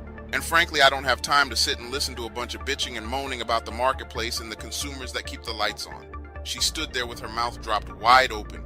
You could tell that over the span of her entire life, no one had just told her like it was. Speechless is the word that came out of her mouth. And she doubled down on her woe is me routine. So I picked up the phone and called the client back and got back to work as she stood there rambling about a bunch of feelings for 3 minutes, then stomped out. 10 minutes later, her boss, Jules, calls me. Jules makes $1.8 million a year. He says, hey buddy, now you know things are changing. The old school balls of steel, iron tongue days are over. These kids can't handle that harsh truth. You got this woman calling me in tears. He laughs and says the craziest part is she knows you're right. But she feels like, I cut him off and say, Jules, we got 3 drivers that are out sick. Also, we got $600K profit on the road. I've been busting my ass. I just can't do it with her. Well, guess what? I didn't have a choice hiring her, and so you don't have a choice working with her. Smooth it over and get back to work. But I want you to know I understand. Believe me, I do. Have you ever found yourself reliving an event and your body is just on autopilot? Well, that is what happened to me. I was on autopilot, completely checked out of reality. I had gotten my rifle and started walking into the woods. That is how consumed I was in my thoughts. And when I finally came to checked out of the Mind Hotel, dude, I'm 70 yards in the woods, and I'm like, shit. So I figure you are already out here. Let's just take a walk in the woods. So I walk, and my mind starts to go into the scenarios of how I need to handle this woman. Again, I check completely out. I'm not in the woods. I'm in my office seeing myself have a conversation with her and smoothing it all over. I'm playing out the right words to say to sound apologetic, but not like I rolled over because she called Julian. Well, I can't tell you how long I had been walking before I noticed the blood on the leaves. I wasn't paying attention, but I noticed it. Dark maroon colored, thick tacky. Now I'm back to reality. And I'm like, let's just see if what he said was true. So I start to follow this blood trail. And sure enough, I find the spot where the deer bled out. Blood all over the place. I find his boot prints 20 yards away. But there is no deer, but there is another blood trail. So I follow it for 50 more yards over to this patch of trees, and there is blood all over the ground under this tree. I'm looking around, like what the hell? So the dead deer didn't just walk off. But then it dawns on me, look up, fool. And when I do, well, I see this smaller wolf-looking creature looking down at me, blood on its snout, and it bares its teeth at me. I remember verbally saying, what the hell are you? And backing away from the tree. Now here is where it really gets scary. The further I back away, my eyes seem to start to see what I couldn't see when I was close up. There is a larger one like I described. Black, slender, long snout, head like a German shepherd that is right there, no more than 20 feet from where I was standing. Scared the shit out of me. And this thing is looking at me. No expression. You know how a dog stares at you, person, watching their every move, like it's waiting on you to make a move, then it will take care of business. So I did nothing but back away and keep my eyes on it until I was far enough away to turn and fast walk back to the truck.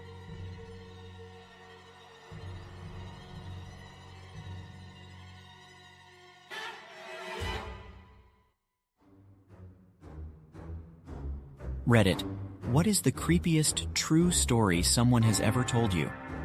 When I was about 11, some friends and I were having a slumber party, and we all snuck out of the house in the middle of the night and went to a park about half a block away.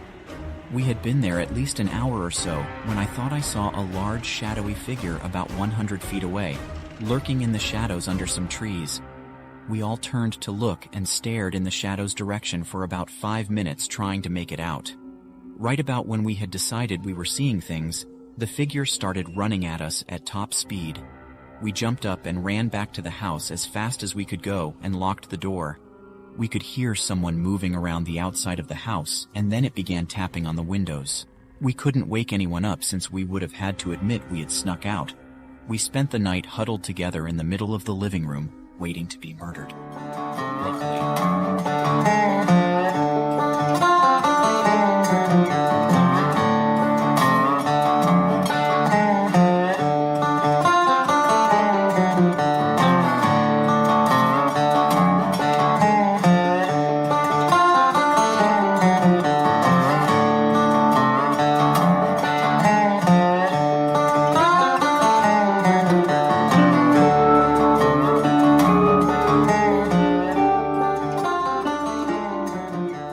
I've been doing a lot of research into Dogman, but let me tell you the way I found out about him.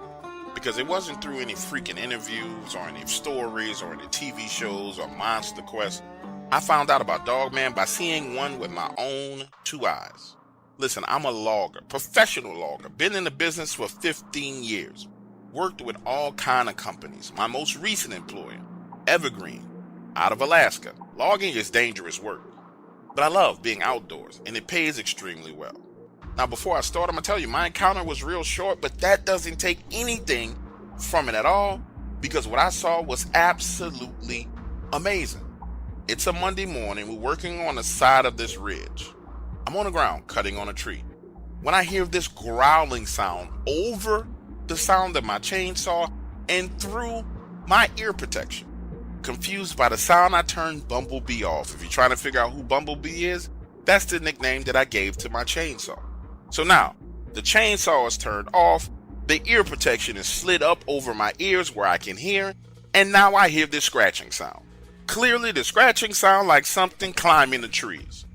Imagine me standing there, these trees literally towering above me, my eyes scanning the trees, when all of a sudden I lock eyes with what looks like a giant wolf. And when I tell you it looks like a wolf, the only way I can describe this is the white wolf from Underworld. That's exactly what it looked like, but it's damn near 75 feet up in a tree, hanging on, looking down at me. Now listen to me, I'm not an animal psychic, I'm not a mind reader. All I know is it looked pissed off. Maybe it was pissed because I was cutting on the trees and I was making too much noise. But it looks at me and growls again. And the only impression I got was, motherfucker, you getting on my fucking nerves. If you keep it up, I'm finna come down there and I'm gonna eat you. It looks me dead in my eyes. I'll never forget this for 2 reasons. Because it was broad daylight and it was absolutely terrifying. And it stares at me for another 15 seconds. I'm frozen in place, scared to move. Then it turns its head and leaps from one tree to the next. Now, I want to make you understand how far this leap was. We're not talking about 5 feet. We're talking about 25, 30 feet from one tree to the next, uphill, going up the ridge. Then leaps again, and it's gone out of sight. So now I have a dilemma on my hands. This tree is halfway cut. I need to finish cutting it but I'm scared.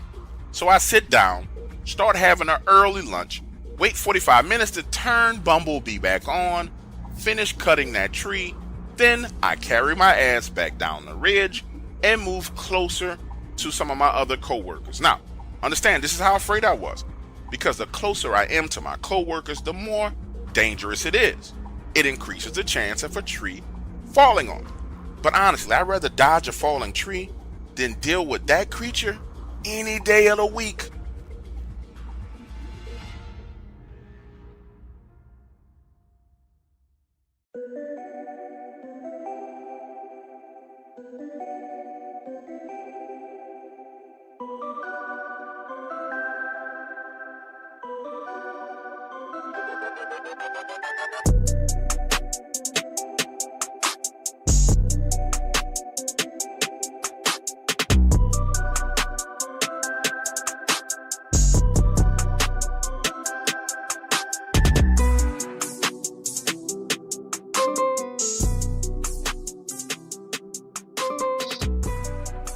A hard head makes a soft ass.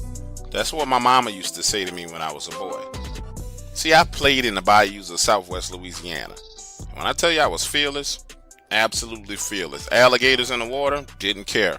I would swing from a tree, land in the water 10 feet away, and then swim right back out. But my reckless attitude caught up with me one night, because I wanted to go frogging, and my friends all chicking out on me, saying that the woodsmen were back in the bayous. See, they had heard this from the night fishermen, and for whatever reason, none of those fishermen were going out at night. But I'm 15 years old, invincible, so I get my uncle's flatboat and head out there. Now, if you've never been frogging before, let me explain to you how it works. You ride in the boat with a headlamp on, cut the engines, and paddle across the water, snatching frogs by hand out of the water and from the lily pads. It's about 9:30, and I'm snatching frogs right and left when I hear this tree limb break. Snap! Then another one. Snap! Each sound coming from different sides of the bayou. Now I'm looking around both sides of the bayou, don't hear anything else, don't see anything else. But it feels different. It feels creepy all of a sudden. Like someone is out there in the dark, laying their eyes on me. That's when you can hear another limb break. But this time, it's combined with this whistling sound, like something flying through the air. Then bam! A tree limb half the size of my boat slams into the water. And when I say this is close, it's so close to me, the leaves from the branches of the tree actually hit the boat. Now, I got the engine started, turning the boat around, trying to get the hell out of there. And as my head and that headlamp is whipping around in a circle, I get a glimpse of three, count them, 1, 2, 3 woodsmen standing right on the edge of the water. Huge shoulders, no neck, black fur, gigantic pectoral muscles. Scared the shit out of me. Understand what was going on while I was distracted by that limb hitting the water. These other three were about to wade into the water behind me. Had I stayed there 3 to 4 minutes longer, they would have been able to swim up to me and I would have never seen them coming. Back home, I go inside and my mama can tell something is not right. I tell her what I saw and she says, son, everyone else is staying out of the bayous at night for a reason.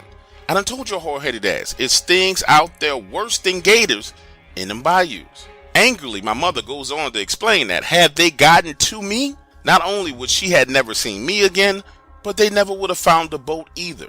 And I'll just say it like this. After experiencing that and seeing those things with my own 2 eyes, it created a healthy attitude adjustment in me. I found myself having a deeper understanding of what the hell could actually go wrong in these bayous.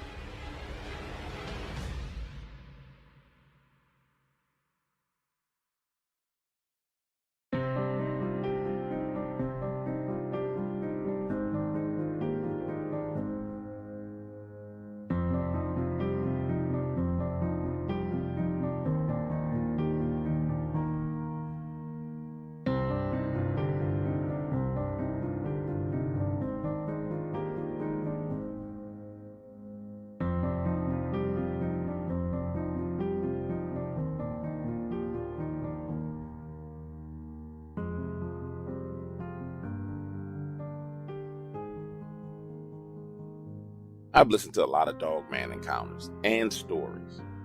Started by listening to the guy with the weird, creepy voice. And then I listen to every channel out there, but not as a fan.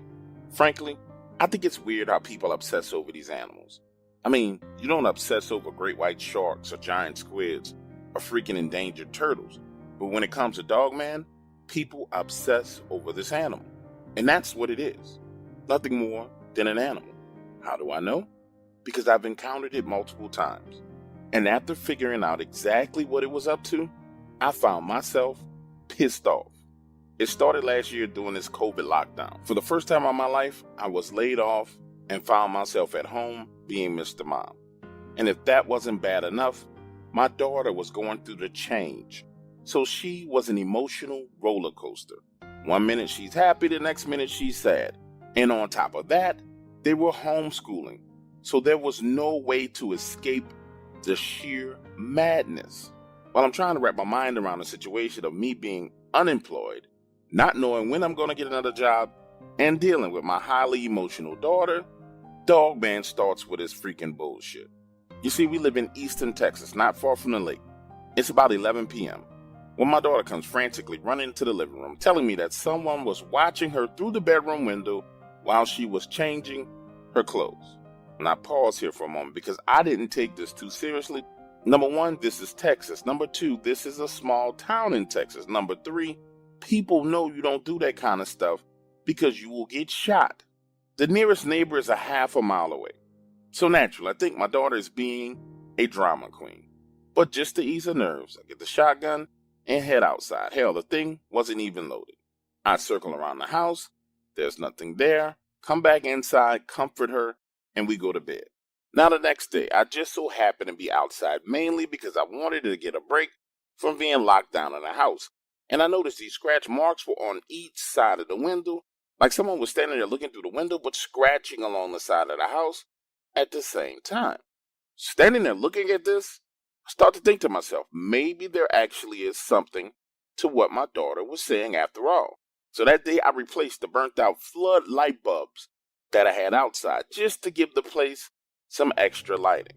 But 3 a.m. that morning, my wife and I are awakened to my daughter coming into our bedroom, scared out of her mind, saying something was outside of her window and growling. So I grabbed my Mossberg shotgun, put on shoes, and head outside, only to discover that the floodlights that I had just replaced have been unscrewed, taken out of the socket, and laid on the ground. Now I need you to understand, my floodlights are 12 feet up in the air. I personally have to have a ladder to climb up there and replace them. So now I'm starting to worry. I head back inside, get my flashlight, come back out, and I'm scanning the edge of the property line. And that's when I first get a glimpse of it. It's up in the tree 30 yards away, and it looks like a freaking werewolf from TV. Gray and black fur, pointy ears that are twitching, huge yellow eyes with these gigantic black pupils. Let me tell you, this SOB is just looking at me like I wish you would point that shotgun at me. Now, I don't know if you ever find yourself in a situation like this where you're facing down something that you're absolutely terrified of. For me, my mind began to focus and there was this clarity of thought. I was able to see the moisture on its snout even though it was dark outside. And I thought to myself, you know what? If you take a shot at this creature with this shotgun and it don't work, there's no way you're going to be able to get into that house and protect you and your family. So I turn around, run back inside, close, and lock the door. That night, my daughter spent the rest of that night in the bedroom with me and my wife. Now, as for me, while the two of them were sleeping, I was awake wrestling with this problem. My mind just going left, right, up and down. What is it? Where did it come from? Why is it here? What can I do to protect them? And that's how I started to reach out to people. The very next day is when I started listening to shows, interviews, stories, trying to find someone I could reach out to and talk to about my problem. Now, the issue that I ran into was that everyone wanted me to do some type of interview. And I'm trying to explain to these people, listen to me, I have a problem I need to deal with. I don't want to talk about it. I need to be about it. This is a problem. What can you tell me to do to fix it? So after talking to about 15 people, I learned that it could possibly have been my daughter's menstrual cycle that triggered the activity and caused this creature to focus in on her in a room. And a few days later, I was given a chemical solution, something that you could mix together and spray around the property. So I gave it a try, and sure enough, no more Dogman activity. Then, the following month, when my daughter's cycle first started, I decided to test it. I didn't spray, and we started to hear scratching and growling outside. The next morning, I sprayed, nothing. Halfway through her cycle, it rains. Next thing you know, it's back, scratching and looking through the windows. Everything inside of me wanted to shoot this creature, but I had been warned that shooting it would only make things worse. So I sprayed again, and it left. Now, here's a couple of things I took away from my experience with Dogman. Number one, they're real. And the second thing is, they're clearly attracted to the hormones or the smells or whatever it is that comes off a young woman's menstrual cycle. The situation I find myself in is that I have to keep spraying the wood line around my property. And these ingredients that I'm buying aren't cheap, and I'm pretty sure they're on some kind of federal watch list. But honestly, I have no choice. I keep buying it on Amazon because I don't want that creature coming back to my property. And if, by some strange coincidence, the feds show up at my house and start asking me questions about, am I building bombs or making explosives, I'm just going to tell them straight up, I'm glad you're here. I got a freaking werewolf on my property.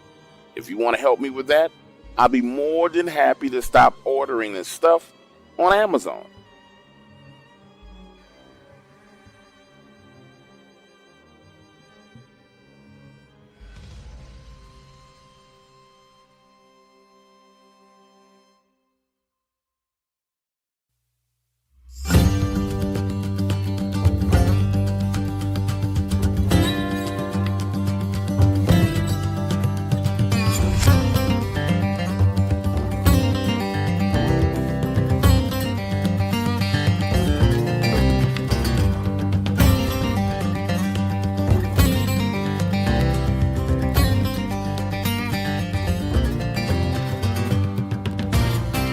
This encounter with Dogman was 100% unintentional. Hell, the events of that entire day were just crazy and freaking weird. It all starts at 8:30 a.m. I'm in bed, and I hear what sounds like a truck coming down the road that leads to my property. I roll out of bed, still in my tidy whities, look out the window of my trailer, and see it's my cousin Garth. A few minutes later, we're inside, and he's telling me about this wild night that he had with his friends. They went out drinking, then a fight breaks out, bottles are thrown. You know, normal Friday night hillbilly bullshit going on. You could tell Garth and them had been into a little bit of a tussle. Black eye, bruised knuckles, scratches all on his face. And one of the most important things to understand about my cousin is this. He's one of those quiet, crazy types. You know, the kind of person that's easily underestimated, doesn't talk too much, but at the same time, he's extremely violent. So we're sitting there for about another 5-10 minutes of small talk, and he finally gets to the point of his visit. He wanted to borrow $120. You see, Garth didn't want to go home to his old lady after being out all night drinking and then come home broke. So he needed to borrow $120 to keep her off his ass. And right here's where things start to freaking break bad. I didn't have $100 cash on me. So I tell Garth, look, let's hop in your truck, drive on up to the gas station, I use the ATM machine, get the cash, you drop me back off, and you go home. Should have been simple enough, right? So we head outside, get in his truck, get to the gas station. I hop out, go to the ATM machine, he walks in the door behind me. Now keep in mind, Garth has absolutely no money. I beat him back to the truck, and I'm sitting there waiting on him when he walks out of the door with a 6-pack of beer, hops in, opens a beer, and starts to quickly pull off and drive away. Picture this, we're right there where the parking lot meets the road. And I'm sitting there telling Garth, listen, you want my $120 to keep you from having problems with your old lady, but you got enough money to go in the store to buy beer? And as the word beer is coming out of my mouth, I hear gunfire. And next thing you know, the back window of his truck is exploding. Glass is flying everywhere. Garth hits the gas, makes a left turn, and starts to race down the road. Now, looking over my shoulder, the store owner is standing outside in the middle of the parking lot with a shotgun. And I need you to realize, this is a small town. In fact, it's smaller than a small town. everybody knows each other. And now we're in a truck arguing. I'm like, Garth, what the hell is going on? And it turns out this son of a bitch has went into the store and stolen a 6-pack of beer. Mind you, I have $120 cash in my hand that he could have used to buy the beer. This crazy bastard decides to steal the beer. Listen, at this point in time, I done had enough. I tell him, Garth, drop me off at home, take the money, and get the hell away from me. 2 hours later, here comes the sheriff knocking on my door. I get arrested, and I'm sitting there. They're questioning me about Garth's whereabouts. The sheriff tells me, look, we done been to Garth's house. We done been to all his friends' houses. We don't know where the hell he is. And if you don't want to tell us where he is, you're going to sit your behind right here until we find him. So there I am, sitting in the holding cell, pissed off for the next 24 hours while they run around looking for Garth. When I finally get out of that holding cell, I'm so pissed off, I head straight to Garth's house. His old lady tells me she don't know where the hell he is, and she's pissed off for him. I go to every last one of his friends' house. None of them know where the hell he is. Now I'm thinking to myself, go on home, sit down, relax, he's going to show up. And when he does show up, I'm going to beat the brakes off of him. Now, the next day I get up about 6:30, 6:45 in the morning. My plan is to head on out to the woods and check some of the traps that I set the day before yesterday. Now, when I finally get to the area where I normally go set my traps, guess whose truck I find parked right there in the woods? Thinking to myself, this son of a bitch has been hiding in these woods this entire time, and I know exactly where to find his ass. See about 400 yards to this. What's up, ladies and gentlemen? It's your boy Dog Waters coming back at you with another story. Now listen, if you're new to the Dog Waters channel, new to the Dog Waters family, you may not know, but I have my own private website called IamDogwaters.com. This is one of the members only stories that you can find there. You need to sign up to listen to the rest of the story. It's only $4.99 a month, about the same price as a cup of Starbucks coffee. Head on over and take a listen. If not, there's some other stuff coming down the pipeline. But for those of you who are already members and all the new members, head on over to IamDogwaters.com. This update is going to be on the front page. And some of the stuff on the front page currently is getting ready to get archived under the tabs. If it's a Bigfoot story, it'll go under Bigfoot. If it's a Dogman, it'll go under Dogman. All those are about to get archived because more new content is coming out. Head on over to IamDogwaters.com right now and take a listen.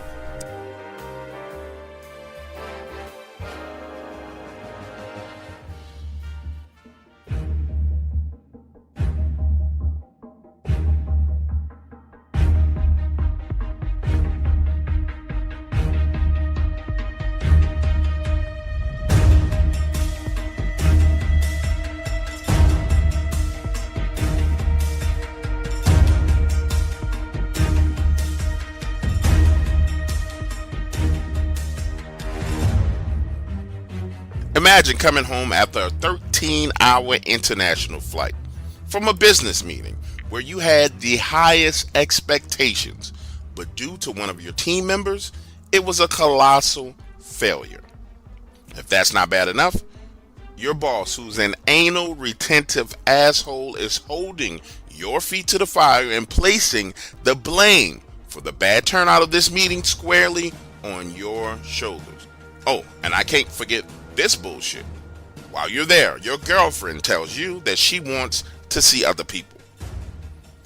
Those were the circumstances surrounding my return to the United States, and all I wanted to do was just get home, sit on the sofa, turn on the TV, and drink a beer. However, after a 2-hour commute in Atlanta traffic, I arrive at my house only to notice that something is terribly wrong. See, my house was built in a brand new subdivision, surrounded by woods. It sits on 3.5 acres of land, and the first thing I notice is my wooden fence is leaning. Hopping out of the car and walking around to that side, nope, it's not just leaning, it's broken. Okay, going into the fence where my 3 dogs should be, there is blood everywhere. Looks like a crime scene. Blood splatter all on the fence. My above ground pool is full of blood and fur, but I don't see any of my dogs anywhere. The wooden steps leading up to my little deck, which is next to the pool, are cracked and splintered. So now I'm standing there looking at all this, including the blood splatter all on the side of my house, thinking, now this is some bullshit. Going into the house, everything is fine. So I head up the street to my neighbor's house. Understand, this is my neighbor who I had paid $200 to feed and make sure my dogs had water and were okay while I was gone. And pause here in the story. I want you to remember, I'm fresh off the plane, tired, already in a bad mood. I'm trying to hold it all together. I knock on her door. He opens up and I'm like, so, did you see anything crazy going down at my house? Because my dogs are gone, the fence is down, and there's blood everywhere. Now get this. He replies to me saying, yes, I know what happened. A werewolf did it. Now remember, I already told you I was tired and moody. I wasn't in the mood for no foolishness. So I'm like, come on, dude. Really? What's going on? What happened to my dogs? That's when he says it again. A werewolf did it, and closes the front door. Then I go to my other neighbor.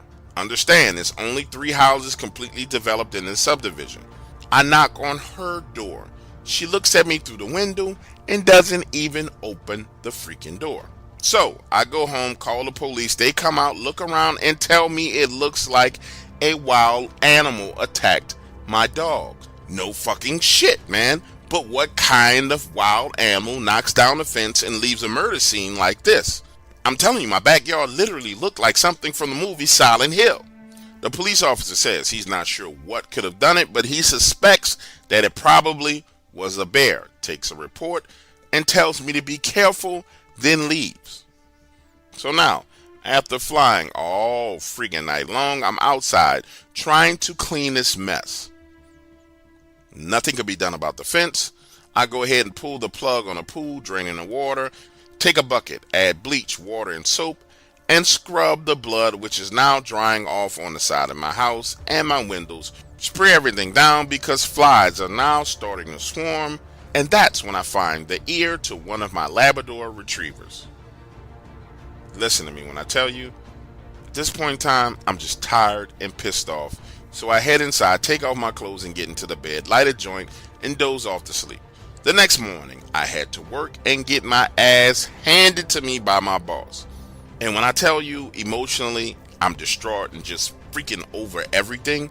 Like, I'm over everything. So I head home early, take a Xanax, and fucking sit there on the sofa, contemplating my life, watching Netflix, eating comfort food until night falls.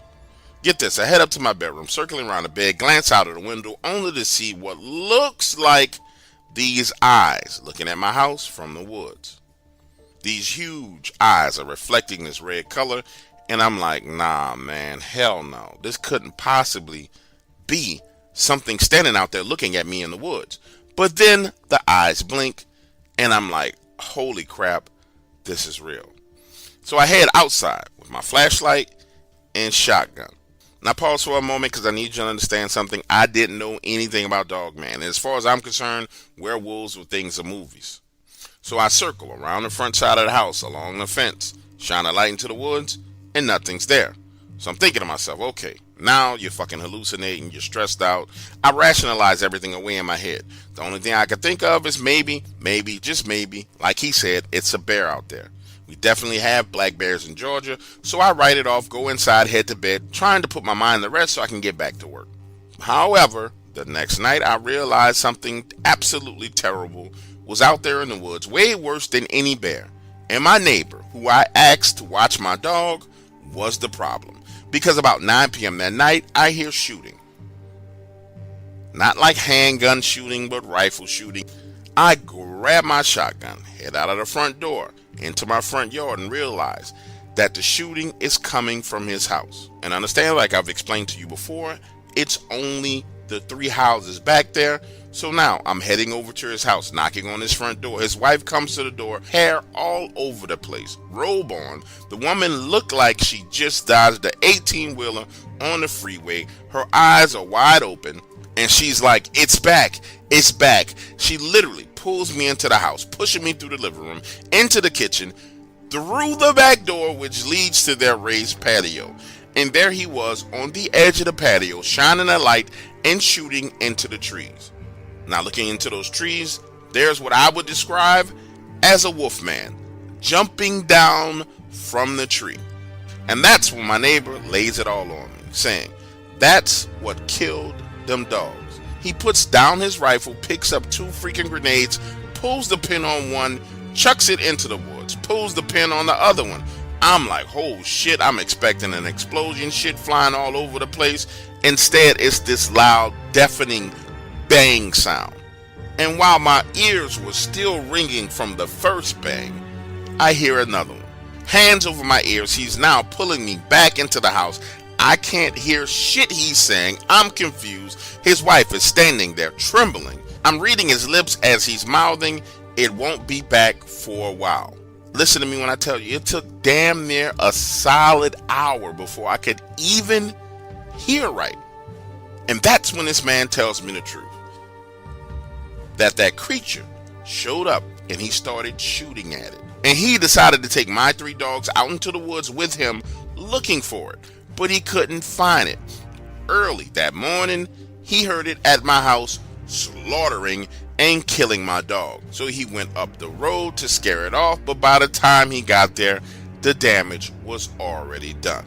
His wife chimes into the conversation saying, why in the hell did you shoot at it in the first place? I told you not to shoot.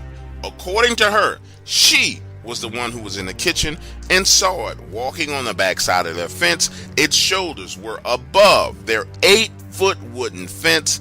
She tells him, anything that fucking big, you need to leave it alone unless it messes with you. Now, the 2 of them are arguing. He's saying it's my job to defend the house. She's screaming, and it dawns on me. Hold on. You got my dogs killed, got my fence broken, caused all these problems because you think you some kind of fucking werewolf hunter. So I tell them, listen, we're going to have to do something about this shit. I'm calling the police.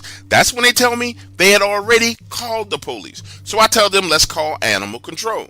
So we call the hotline. A guy answers, and I tell him the truth, straight up. My neighbor and I just finished shooting at a walking wolf. And the man on the phone goes silent. I mean silent long enough for me to have to say, hello, are you still there? Then the man says, yes, sir, I'm here. What's your address? I tell him the address, and then I ask him, hey, man, what should we do? He says, did you hit it? I'm like, shit, I don't know. But what I do know is it was big. It was so big, I don't think you could really miss it. That's what this man tells us the best advice he could give us is to stay in the house and lock the doors and don't leave the house until morning. Quite logically, my question to him is like, okay, so is somebody coming or what's going on? That's when he tells me someone will be there as soon as possible. Well, as soon as possible turns out to be the next morning at 7 a.m. because there's a knock at the door. Keep in mind, I have not been back up the street to my house. I spent the night in their house.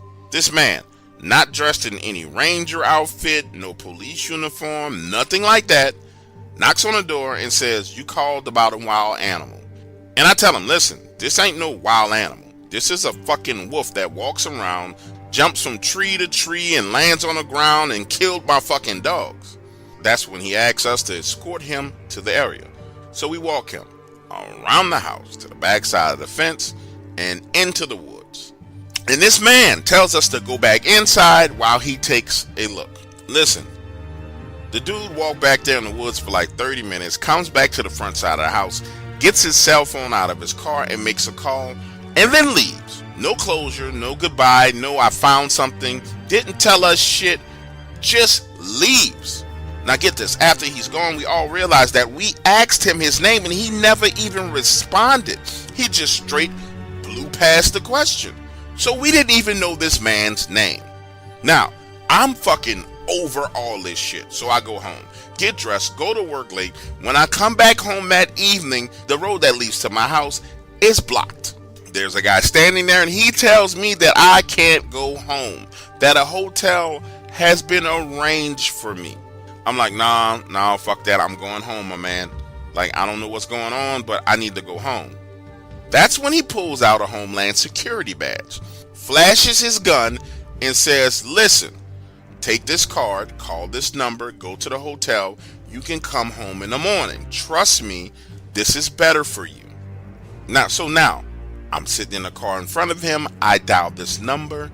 There is silence on the line for like 5 seconds. What I mean by silence is the fucking phone doesn't ring. It's just silent. Then this woman says, Mr. Lewis, Mr. Lewis, a hotel room has been arranged for you at the Hilton Suites. Gives me the address and says, sorry for the inconvenience. You can return home in the morning.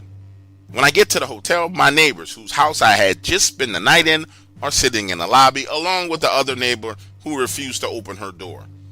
That's when I learned that the man returned, telling all of them that they needed to leave. So all of us sit there discussing this shit for the next few hours, and finally come to the conclusion that there's nothing we can do. But we make an agreement that we're all going back home at the same time, 7 a.m. in the morning. So get this, the next morning we leave, all at the same time, our little caravan rolling down the road. When we get there, the roadway to our house is open. Pulling up to my house, the fence has been fixed. Going into my yard, the pool has been replaced.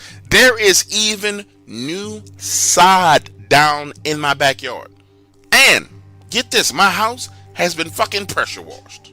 Now, walking up the street to my neighbor's house, the trees on the backside of his property have been cut and cleared. And get this, after that one night, there was nothing.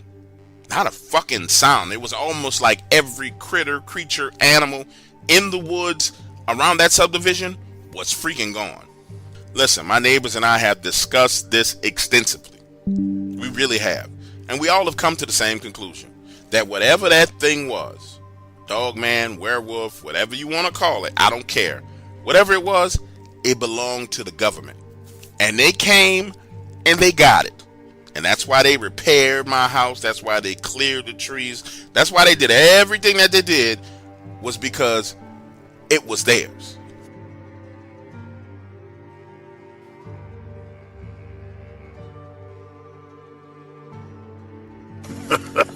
Simple Jack, yeah, you went all out on that one, huh? You did. Really swung for the fences, huh? Thank you. Yeah. Thanks, yeah. Yeah, it was an intense experience.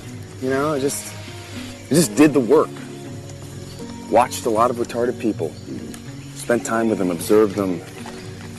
Watched all the retarded stuff they did. But, you know, there were times when I was doing Jack that I actually felt retarded, like really retarded. Dang. In a weird way, I had to sort of just free myself up to believe that it was okay to be stupid or dumb. To be a moron. Yeah. To be moronical. Exactly. To be a moron. An imbecile. Yeah. Like the dumbest motherfucker that ever lived. Stupid ass Jack. By the end of the whole thing, I was like, wait a minute, you know? I flushed so much out, how am I gonna jumpstart it up again? It's just like... Yeah. Yeah, right? You was farting in bathtubs and laughing your ass off. Yeah. I mean, it was just really it was crazy. It's like working with mercury. This serious? You don't know. Everybody knows you never go full retard. What do you mean? You went full retard, man. Never go full retard.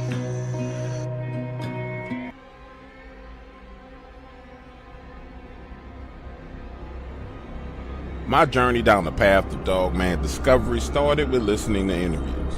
My favorite interview is Fight with the Dogman. I was a teenager when I first heard this, and been fascinated ever since listening to everyone's Dogman encounters across YouTube. So I started doing my own research. And on my 21st birthday, I asked my mom to finance an expedition to this graveyard, some coordinates I found on Facebook. We sat down and talked about my obsession. My mother, who's a veterinarian, said that these creatures couldn't possibly exist. But nonetheless, she sponsored my trip. Now listen, this was my plan. I wanted to get footage, start my own YouTube channel, and get my mom to review and comment on the footage as a veterinarian. Hell, I thought it was a neat idea. Nobody was doing it, so I run with it. Head down to Alabama. I'm there 3 days and find nothing. The first day, I'm out there walking around, looking for evidence, but I don't see anything. I come back that night, and yes, it's freaky and creepy in the cemetery, but there's nothing going on. The next night, I'm out there about 9:30 p.m. Now, I didn't know they had security at this graveyard, but I'm running to the security guard, old black man, and he is pissed off. He says, "You white motherfuckers always coming out here, fucking around, robbing these graves. Get your ass the fuck out of here before I shoot you." Imagine me standing there with my hands up, flashlight shining in my eyes, saying, listen, sir, I'm not here to rob any graves. I just came out here to do some paranormal investigations. But clearly, he had had some very bad encounters in his graveyard, because he says, I don't give a shit what you out here looking for. Your ass needs to leave right fucking now. He lowers the light out of my eyes and I get a good look at him. 6'4", bald-headed with these moles on his face. He's now shining the light in the direction of the exit. So slowly I start walking that way. And he says, I don't even understand what the hell you think you're going to find out here.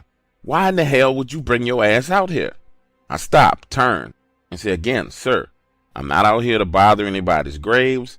I'm just out here to do some paranormal investigation. You know, ghost hunting, werewolves, monsters, bigfoots.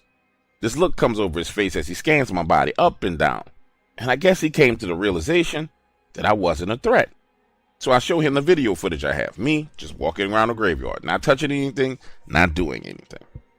That's when he literally grabs me by my arm and begins to drag my body over by this grave and points to it and says, so you've been out here all night long, recording and filming, and you didn't see who or what dug this grave up right here. I tell him, sir, yes, I've been out here wandering around, but I wasn't messing with no graves, and I didn't see anybody else out here messing with any graves. Listen, I came down here to get evidence of Dogman. So I wasn't going to let this man deter me. So now I'm trying to talk him into seeing things my way. And so I started questioning him. Well, sir, have you ever seen anything weird out here or anything crazy? And he says, yeah, I've seen some weird, crazy things out here. Well, that's all I'm looking for. I'm not here to bother anything. I'm not here to bother anybody. Quite frankly, if I see what I'm looking for, I'm probably going to turn around and run. Is there any kind of way you can work with me? I'm here for another night. I just need to come back tomorrow night and do some investigations. Listen, if I don't see anything, then I'm out of here. But if I do and I catch it on camera, cool. But I promise you I won't do anything. I will even come back out here and keep you company as you work, just so I can do my investigation. He looks me up and down and says, I tell you what, son, it's definitely kind of creepy out here and lonely at night. Meet me out here tomorrow at 7 o'clock and we'll see what we can do. Listen to me. I'm fucking excited. Now I'm going to have access to the graveyard where there's been documented Dogman activity, and I'm not going to get arrested by the sheriff, and this guy ain't going to shoot me in my ass. So I'm floating on cloud 9. The following evening, I get there at 6:30. He pulls up at 7 o'clock, opens the door to his truck and says, get in. Now I'm thinking we're going to be in this graveyard, but no. Turns out he's responsible for 5 graveyards in the area. So we end up riding around from one graveyard to the next Now we're on our way from the 3rd to the 4th graveyard, working our way back to the original one where we met at, when he says, you know, I'm not sure exactly what it is you're looking for out here, but maybe I could just tell you a little bit about it. So I start questioning him. Well, can you tell me about some of the creepy and weird things you've seen out here? He says, yeah, that's why I was so pissed off at you. Just the other night, I was out here riding around doing my rounds, and I pull up in a graveyard, and I see 2 kids laying on top of a grave. Girl is on top of this boy, riding him cowgirl style. That's why I say you white motherfuckers are nasty. I don't even know why you would be out here doing something like that. Anyway, I get out my truck, walk up on them with the flashlight, shine the light on them, because I'm pissed. They out here with that black magic, sex magic. You know, when they make love on them graves like that, it's called soul sucking. So they out there making love on the grave, soul sucking. I shine a light on them, and when they look at me, both of them got jet black eyes. When I tell you jet black eyes, I mean complete and total black eyes. Scared the shit out of me. I pull my weapon, they hop up and take off running. Listen, this awkward silence kind of takes over as I'm trying to figure out what the hell he's talking about, and you can tell he was reliving seeing that exact thing. That silence is broken by him saying, well, what exactly is it you think you're going to find out here? Now, this is when things take a turn for the worse, because I tell him, well, I'm out here looking for Dogman. He says, Dogman? I ain't never heard of no Dogman. I tell him, you know, upright walking wolves, werewolves. I think here in the South, y'all call it the rougarou. Lord Jesus, why did I say that? Because he pulls over to the side of the road, slamming the brakes, squares his body up in the truck with me and says, why in the fuck would you come here looking for the rougarou? You see, this the shit that I'm talking about. You gonna come out here and you gonna mess with them things. I already got enough problems with them digging up graves and taking bones. But no, you wanna come out here and you gonna rile them things up, and then you gonna go back home to where the hell you came from, and guess who gonna have to deal with them while they pissed off? Me. I'm gonna have to deal with the pissed off rougarou because you out here chasing and trying to take pictures of it. Nope, not having it. This what the fuck you gonna do. You finna get your little narrow ass back in your vehicle and carry it back to wherever the hell you came from, boy. You understand me? Now, at first he's screaming at me, and that's scary enough, but then he starts to whisper. And he says, see, if you come around here one more time and get them rougarous upset, and they get to chasing me, slashing my tires, trying to get me, and I see you, I'm gonna kill you. Sure enough, I'm gonna pull my gun and I'm gonna kill you. Now understand, the whole time he's talking to me, he's got his hand on his gun. And I'm getting the impression that this man is not playing whatsoever.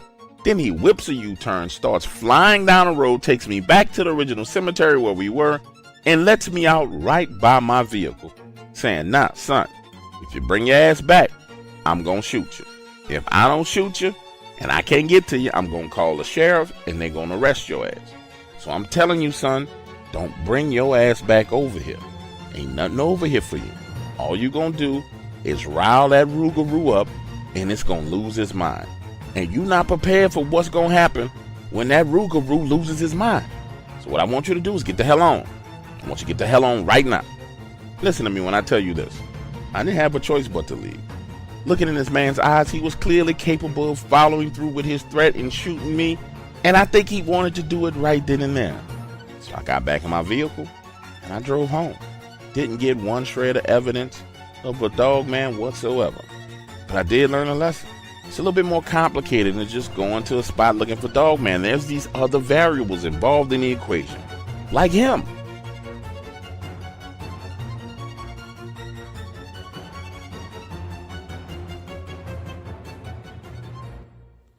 The Dark Waters channel is for entertainment purposes only. Although information in these stories can be traced back to relevant and true sources, Dark Waters strongly discourages its viewers, listeners, and subscribers from visiting the site of incidents and encounters discussed or revealed on the show. In other words, we will not be held responsible if you are attacked by a dogman, molested by a bigfoot, bitten by vampires, chased by chupacabras, abducted by aliens, accosted by the men in black, investigated or arrested by the local law enforcement, CIA, FBI, NSA, EPA, BLM, or another alphabet group, whether on U.S. soil or abroad. Thank you for tuning in, and enjoy the show.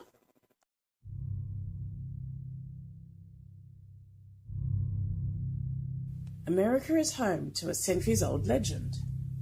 A hominid creature, known by many names: Sasquatch, Yeti, the Woodsman, and the most popular name of all, Bigfoot. Tonight, on the Dark Waters channel, we travel into the world of Bigfoot, where Bigfoot truth seekers combine forces to share stories and encounters from around the world. Tonight, we proudly present the Bigfoot Bonanza.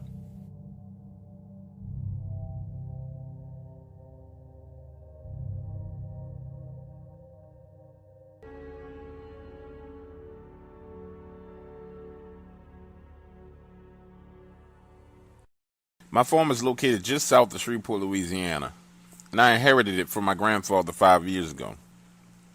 Since that day, I've grown the business to another level. One of the only commercial farms here that does more business than mine is Mahaffrey. And Mahaffrey is one of the powerhouses of Louisiana farm to food industry. Here on my farm, I grow everything: pasture-raised chickens, pork, beef, vegetables. I employ 32 people and have over $4 million worth of equipment here. Needless to say, I was very nervous when all this activity began to happen. It started about 3 months ago when Jordan, my guy who manages everything to do with poultry, came into the house. He had this weird look on his face. Jordan is responsible for making sure everything goes well with my chickens, that the eggs are collected on time, that they get out and get exercise. He told me that as he let the chickens out for the day, he was walking around the fence line and noticed something strange. He said that he saw these tracks that looked canine, and that the tracks circled the perimeter of the fence, and then led back into the woods. According to Jordan, these tracks were huge, and whatever it was must have been a big dog on all fours. Standing in front of me, Jordan was clearly disturbed by these prints, and insisted that I come take a look. So we drove out to the spot near the chickens and walked the fence line. Initially, when he said big dog prints, I thought he was just talking about a big dog. But these prints were massive. This was like nothing I'd ever seen around my farm before. I now understood why he was so worried, but there was absolutely nothing I could do. And being crazy enough to try and track an animal that size into the woods, he's just looking for trouble. A few days passed, and Jordan forgot about the prints, and I turned my attention to this upcoming inspection that I had with the Department of Agriculture. You see, 6 months ago when I was going through my divorce, I fell way behind on paperwork. And luckily, I was able to talk to the inspector into giving me a re-inspection, allowing me more time to submit the proper documents. It was 3 a.m. in the morning, the day of the inspection, and I had been working all night to get the reports finished and the paperwork filled out for the DOA, when I heard a ruckus out at the cow pasture. See, my farm is wired for video and sound, so I went to my little video monitoring room to see what the deal was. What I saw on that camera I couldn't believe. My cattle were all herded up against the western fence line, 300 of them, huddled together in fear. And at the eastern side of the fence was some kind of creature. Its eyes glistened this green color on the camera, and it was huge. This thing was moving in and out of the view of the camera as it would back up to the wood line and then charge the fence. Based on its thing's size, it could have easily jumped over the fence or even ran through it. But it was like it wanted to scare the cattle. It was toying with them. Trying to figure out what to do, I decided to grab my cell phone and to open up the video app that allowed me to monitor the cameras mobily. Then I went to my closet and I grabbed my shotgun. This creature, whatever it was too big to confront. But I figured if I just went out back and fired a few rounds into the air, it would leave like any other animal would. Boy, was I wrong. I stepped out of the back door with my shotgun, pointed into the air, and fired while I was looking at the camera. This thing stopped, turned its head in the direction of the gunfire, then it starts heading in my direction. Only then did I get a full look at this thing as it jumped the fence and ran through the cow pasture coming straight towards me. I don't know if you ever seen that movie Underworld, when those creatures are running on all fours. That's exactly what I saw. It was unreal. I rushed back into the house, locking the door and headed into my office. It was now 3:35 a.m., and I would only be alone for another 10 minutes. The morning crew of workers, including Jordan, would be pulling up any minute. As I sat there with my shotgun, I watched this thing circle the house, sniffing, and somehow it pinpointed the very room that I was in. That's when I heard the scratching and banging on the walls. I can't express to you how terrified I was. For the next 9 minutes, all I thought about was that I was going to die. This creature was going to break down the wall and eat me. I looked at the camera as this thing on all fours kept banging against the wall with its shoulders over and over and over again. And the scratching. Oh my God, it was something out of a nightmare. Looking back on it all now, this thing had to be trying to intimidate or scare me. Because it didn't make sense. If it wanted into the house, it could have just ran through one of the glass doors or broken down the front door. It seemed like it was forever, but finally my watch beat 3:45, and I could hear the trucks begin to pull in the parking lot out front. Jordan and his crew were always the first there in the morning. I watched on camera as this thing looked directly at the light of the trucks. Then with speed and agility unlike anything I'd ever seen before, it ran off towards the back of the farm. Jordan and his men were walking around the side of the house when I came out the back door. My face must have given it all away, because Jordan's first question was, "Did you see it?" All I could do was nod my head yes. That's when he told me about the Dogman, and how it had been seen all over the United States, especially in Louisiana. Jordan had me listen to several shows, and that's how I found you. We've been using the powder that you guys recommended, and have gone as far as to maintain a perimeter around our farm with it. I haven't seen this creature since we made the changes. However, I'm starting to hear rumors that other farms in the area are having similar problems, except for they've lost chickens and cattle. I'm even hearing about more than one of these things appearing at the same time. I hope this is my one and only time ever seeing Dogman.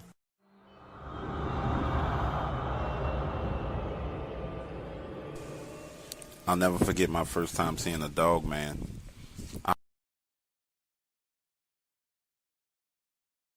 a black Southern Baptist, and I could never forget that day. It was at a revival service. Back in those days, Christian revivals were held outdoors, inside tents.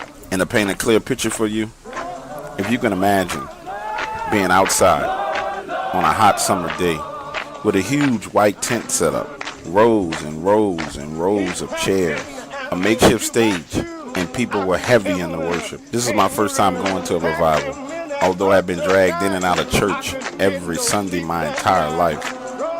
I thought it was interesting. The way people worshiped out of the church was completely different than the way they worshiped in church. It was much more intense.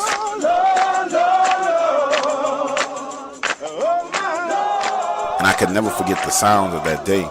The revival had started at about 3 o'clock and had gone on for hours. And right as the sun began to set and the pastor started doing the altar call to save souls, something weird started to happen. From my position on the right-hand side of the back row, I started to hear the strange sound coming from the woods, but I wasn't sure what it was.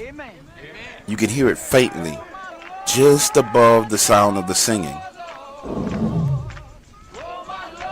Then as the singing and the clapping stopped, I could hear it clearer. Something was growling, and growling loudly. Initially, I thought I was hearing things until my grandmother started looking in the same direction as the sound. Then others in the congregation began to look that way too. And out from the wood line stepped something I had never seen before and hoped to never see again. This thing was massive, 9 feet tall, with the huge head of a wolf. Its fur was black, jet black, and its upper body had more muscles than anything I had ever seen. It just stood there, showing its teeth and growling. The people in the congregation finally caught on to it and began to run. The pastor grabbed his Bible and began to pray, repeatedly saying, "Get ye behind me, Satan. Get ye behind me, Satan." Until one of the deacons grabbed him by his collar and pulled him, yanking him off the stage. Everyone ran back to their cars and fled the area. I never knew exactly what that was that I saw until I heard you on Coast to Coast AM talking about the Dogman. I'm sure that not only did I see a Dogman, but 200 other people. When I was told by my friend that you were not critical of him when he told you about his Dogman experience, at first I was skeptical. However, after speaking with you, I realized that you are the real deal. This encounter I'm going to share with you can be verified by my 19-year-old son. Both my son and I are what you call Cajuns here in Louisiana. I spend the majority of my free time hunting and fishing in the bayous of southeast Louisiana. Per our agreement, I am not disclosing exactly where this happened. I still have to live and work in this area, but I will do my best to paint a clear picture of the surrounding. It was early August and my son and I had spent the entire day fishing. I have an 18-foot Alumacraft boat with a Yamaha 40 motor. On the front I mounted a trolling motor. It is a Minnesota Cota 45-pound thrust battery-powered setup. The max speed on this motor with 2 people on my boat is 12 miles per hour through calm waters. It was just turning dark when our encounter began. The Yamaha 40 motor on my boat was noticed also. My son and I always tried to get out of the bayous before dark. As expected, the Yamaha 40 was stalling and slow to crank up. As I pressed the ignition, she wouldn't turn over. We didn't want to flood the engine, so instead we began using the trolling motor to travel along the bayou to head home. It was no big deal, we had done this many of times. It did mean that a 20-minute drive through the bayou would now take an hour. We were rounding a bend near the levee when everything went quiet. My son brought it to my attention. "Papa, listen," he said. "Everything is so quiet." There was not a sound, no birds, crickets, no fish splashing. The only sound was the steady hum of the trolling motor. In order for you to understand what happens next, I have to explain the area we were in. The levee is for storm surge protection. It's 12 to 15 feet tall in spots along this waterway. The levee is on our left-hand side. On our right-hand side is primary forested wetland. The bayou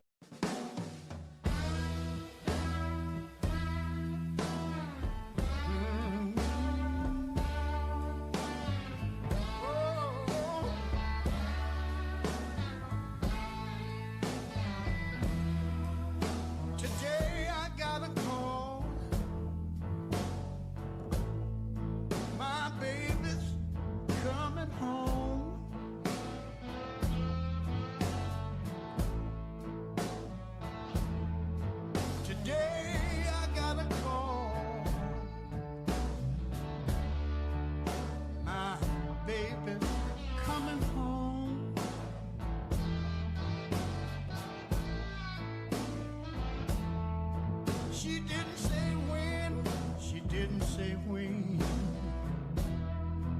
but at least I got her on the phone.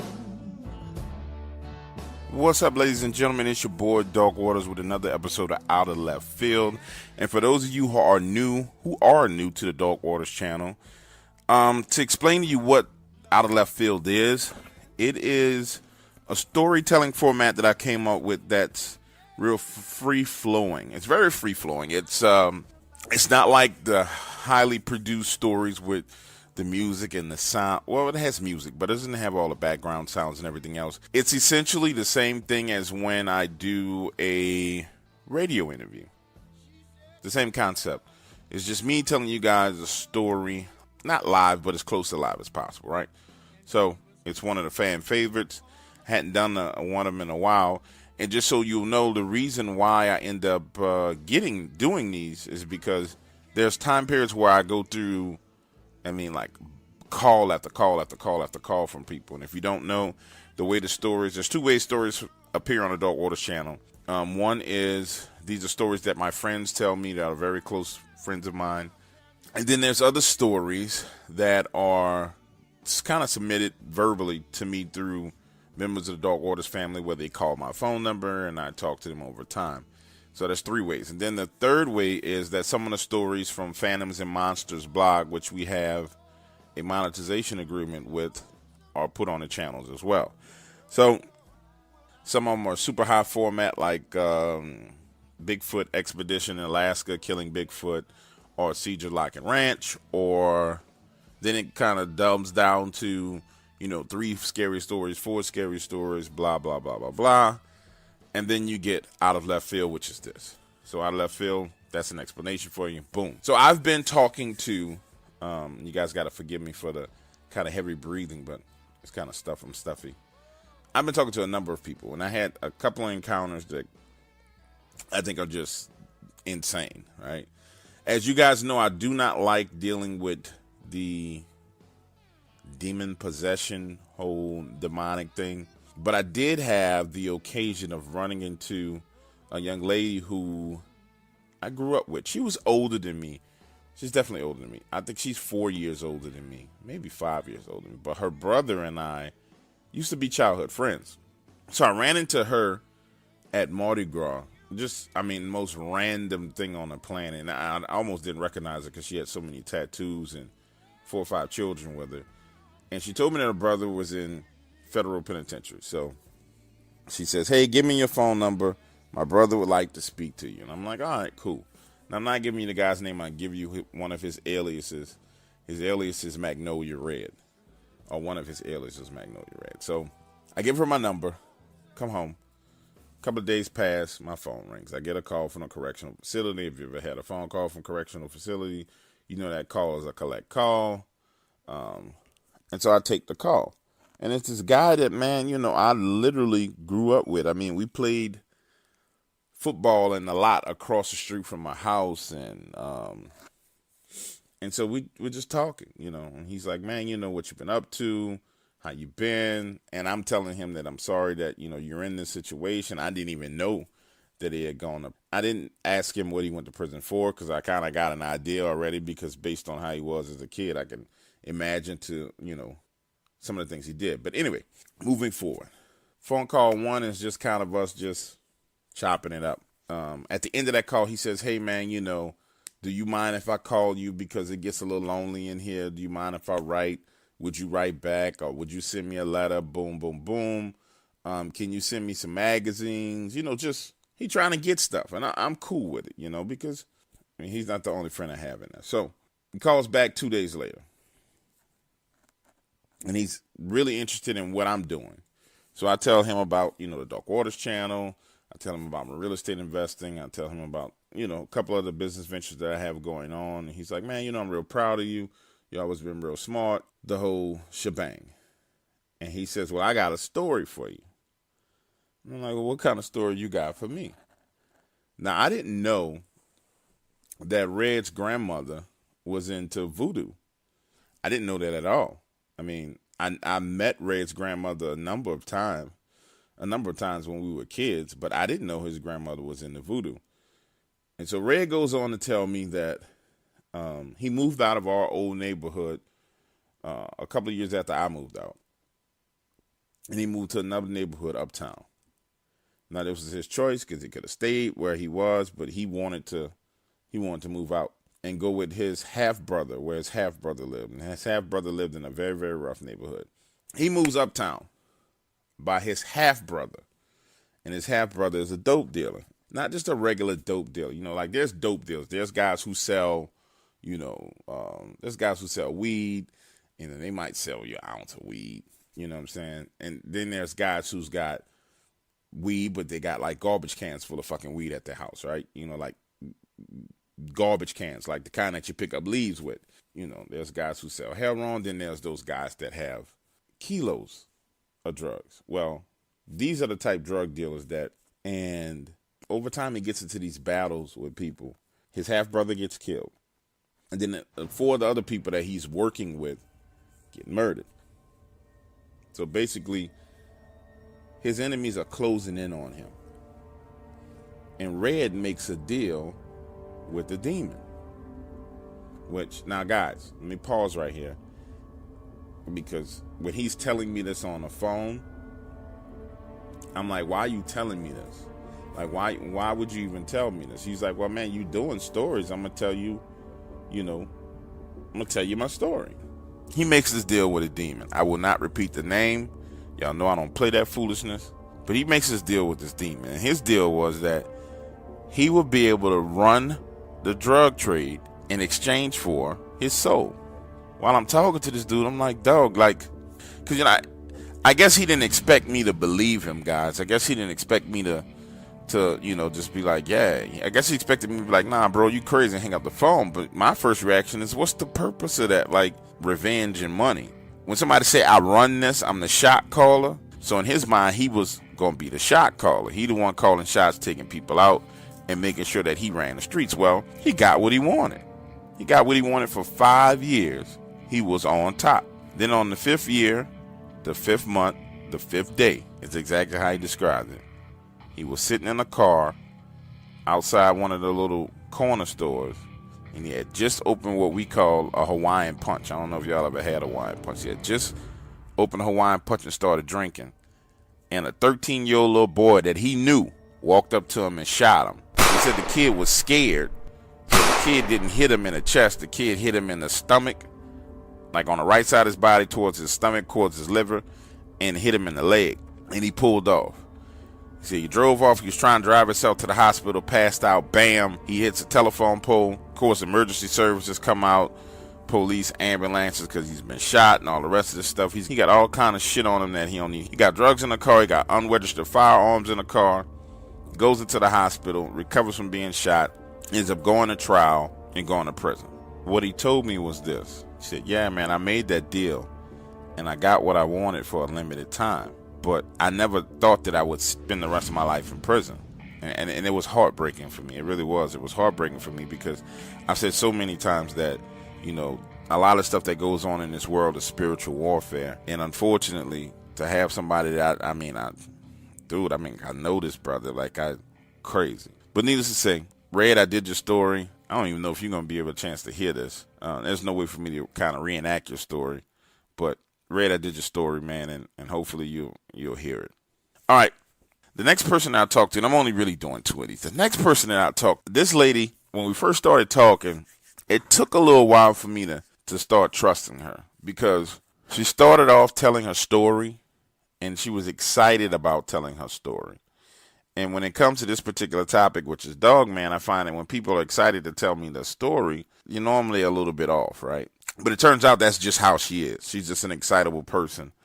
And considering her circumstances, I think it's amazing the type of personality that this woman has because this woman's blind, right? And like I said, when I first started talking to her, when you first start talking to a person on the phone, you have no freaking clue they're blind. The fact that she's blind comes out when she's telling me the story. Now, a Dogman encounter happens to her when she's out with her son, and they're on a walking trail in Arkansas.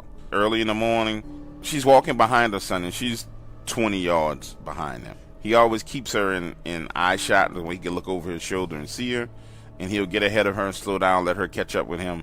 He wants to make her feel independent. I've spoken to her and her son. 7:30 in the morning, the sun is out, it's not foggy. To describe this trail that they're walking on, as you're walking around, you kind of circle around the park, and then on the outskirts of the park, there's just these woods. So, you know, while you're walking around the park area, pretty wide open, but when you get on the outskirts of the park, which when you're taking your larger loop around, you kind of go into the woods, and then you come back out, and you come back out on the other side of the park. So they walk around the park, and then they get to the part of the trail where they're going into like the little wooded area. But it's not like woods like some spooky, Sleepy Hollow type TV show woods. It's just walking through some freaking woods. But it's a trail that a lot of people use.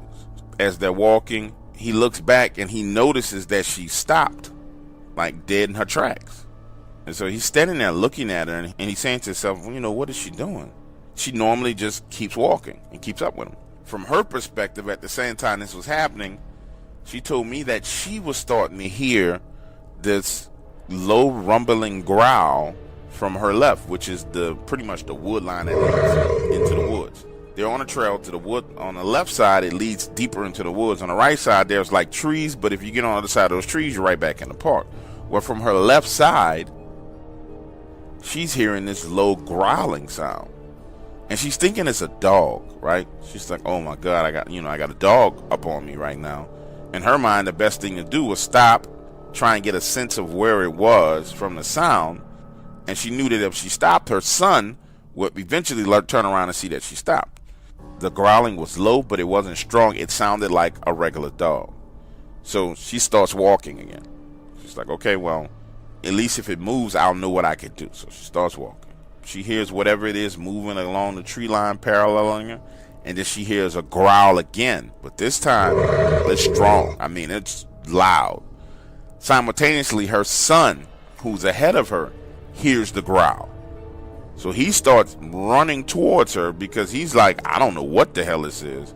From the son's description, he sees this gigantic head, freaking dog head is what he said. He said it looked like a big German shepherd head, poke out from behind a tree to where you could see it on a trail, and the head was looking at his mother. Now, from her perspective, she heard the growl. She said, I got this sense. And she's like, I couldn't see what it was, but I felt it. She's like, I felt its intentions, and I felt like whatever this thing was, it was evil, and it was right there in front of me. So you got this head sticking out of the trees, and it's in between her and her son. Her son is jogging back towards her, and he's no more 20, 30 yards away. He sees this head, and he starts screaming at it. Hey, like screaming, trying to get its attention, because he's thinking whatever this big dog is about to freaking eat his mom. The thing turns and looks at him. And now you got to keep in mind, this is this man's mother. This is how afraid he was. And he stops running. He said, man, this thing looked at me like it was going to kill me. He was like, dude, I ain't gonna lie, I was scared. Of course, it's the mother who ended up running this thing off. She takes her walking stick and she just starts swinging it and screaming. She said, it didn't matter. I just knew it wasn't going to take me without a fight. His son says when she starts doing that, it looks back at her and it stares at her like, what the hell is this woman doing? The insane thing about this whole encounter is, as she's swinging that stick, and being as brave as you can expect a person to be under those circumstances, this thing looks at her and backs back into the wood line. And he says he watches this thing back. It doesn't turn around and walk away. It just keeps stepping backwards into the wood line. He grabs his mother by the hand. They cut through the trees, because you got to walk around the path to get back to the park area. They cut through the trees, across the park, to the parking lot, in the car, and they leave. And they haven't been walking in that area again. To me, the story was just like, almost was like, I thought it was not even exaggeration, to be honest. I thought the story was a lie when I first heard it, based on how exciting and how excitable she was when she was telling the story. But what I've discovered about this woman, and I alluded to this earlier, is I've discovered that although she's blind and has to have a walking stick, and she's probably the most happy person that I've ever talked to. I mean, the kind of person that when she calls me, it's like, hey, Dark, what's going on? like raises my spirit. So I can say that I'm truly honored and blessed to be able to share her encounter. I believe her encounter is 100% true. I'm happy that it worked out the way it did. And, you know, guys, I kind of stray away from Dogman because I think that a lot of the stuff that comes with Dogman lately has just been straight up bullshit. I'm going to be honest with you. And then with the overreaching people, they won't call it Dogman, but they call it werewolves. And then they just put out 1,000 fucking stories that are just insane. I'm very, very selective now on the Dogman stuff. And I have a lot of good Dogman stuff that I'm holding on to. But this one was one that I promised her that I would tell. And so, my lady, that's your story, and I hope you enjoyed it because I enjoyed talking to you. And as you know, you can call me anytime. All right, guys, those are the 2 stories that I wanted to share with you guys for the Out of Left Field. I hope you enjoyed them. What's coming up next is I'm doing some Bigfoot Bonanza.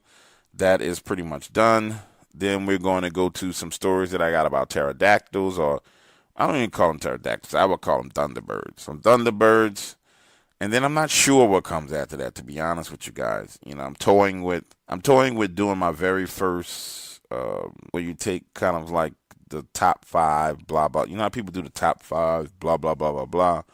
Well, taking one particular topic and taking a documentary format to kind of explain the details of what's what, along with the stories and blending them in. I'm toying with doing that. I started to try and do it with Dogman, but I just decided I don't even want to do it. And so I'm thinking about doing that with these vampire stories that are here. The problem I have with the vampire stories is some of the stories that I have are so true and they've been vetted so much that even to put them out, I'm afraid. I'm not afraid, but I'm scared. Fuck it. I'm afraid to put those stories out. And if I can wrap them in and weave them into something else, I would feel a lot more comfortable. You know, I really would feel a lot more comfortable. So, yeah. But anyway, that is it for Out of Left Field, ladies and gentlemen. I'll do a little editing to this. Not a lot. I'll add a little music to it. I'm home alone when the power suddenly goes out. I light some candles, but quickly blow them out when I hear a chilling laugh echo through the darkness. Heavy footsteps grow closer as I scramble to hide. A hulking figure looms in the doorway, eyes glowing red. This monster has me trapped.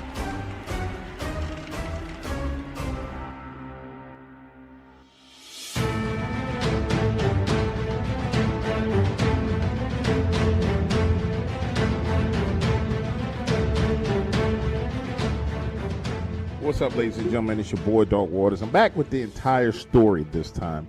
But before I play this story, we need to address a few things and do a little housekeeping because there's a lot of new people that's coming, and that's cool. You're new here, you're welcome. But again, and I'm going to keep on reminding you, the new people. I got to bring you up to speed. Number one, this is not the place for you. If you have thin skin, this is not the place for you. Number two, when it comes to beef and people popping off at the mouth, I handles my business on my own. Don't run around saying stuff on my behalf. Just chill and relax because I got it under control. And number three, the most offensive thing you can do is come over here and complain to me about the number of ads that YouTube interjects into the video because I don't put the ads in the video myself. And I want you to understand when I read a comment like that, what it means. So when I look at the computer and the computer says that you said that, oh, Dog Waters, it was 15 ads in this 1 hour segment. It goes to my brain's computer and it translates and it goes, hey man, fuck you. I don't want to watch these ads. I don't want to hit the skip button. I just want to listen to what I want to listen to. And then my computer goes, and then the words come back out of my mouth and say, man, fuck you.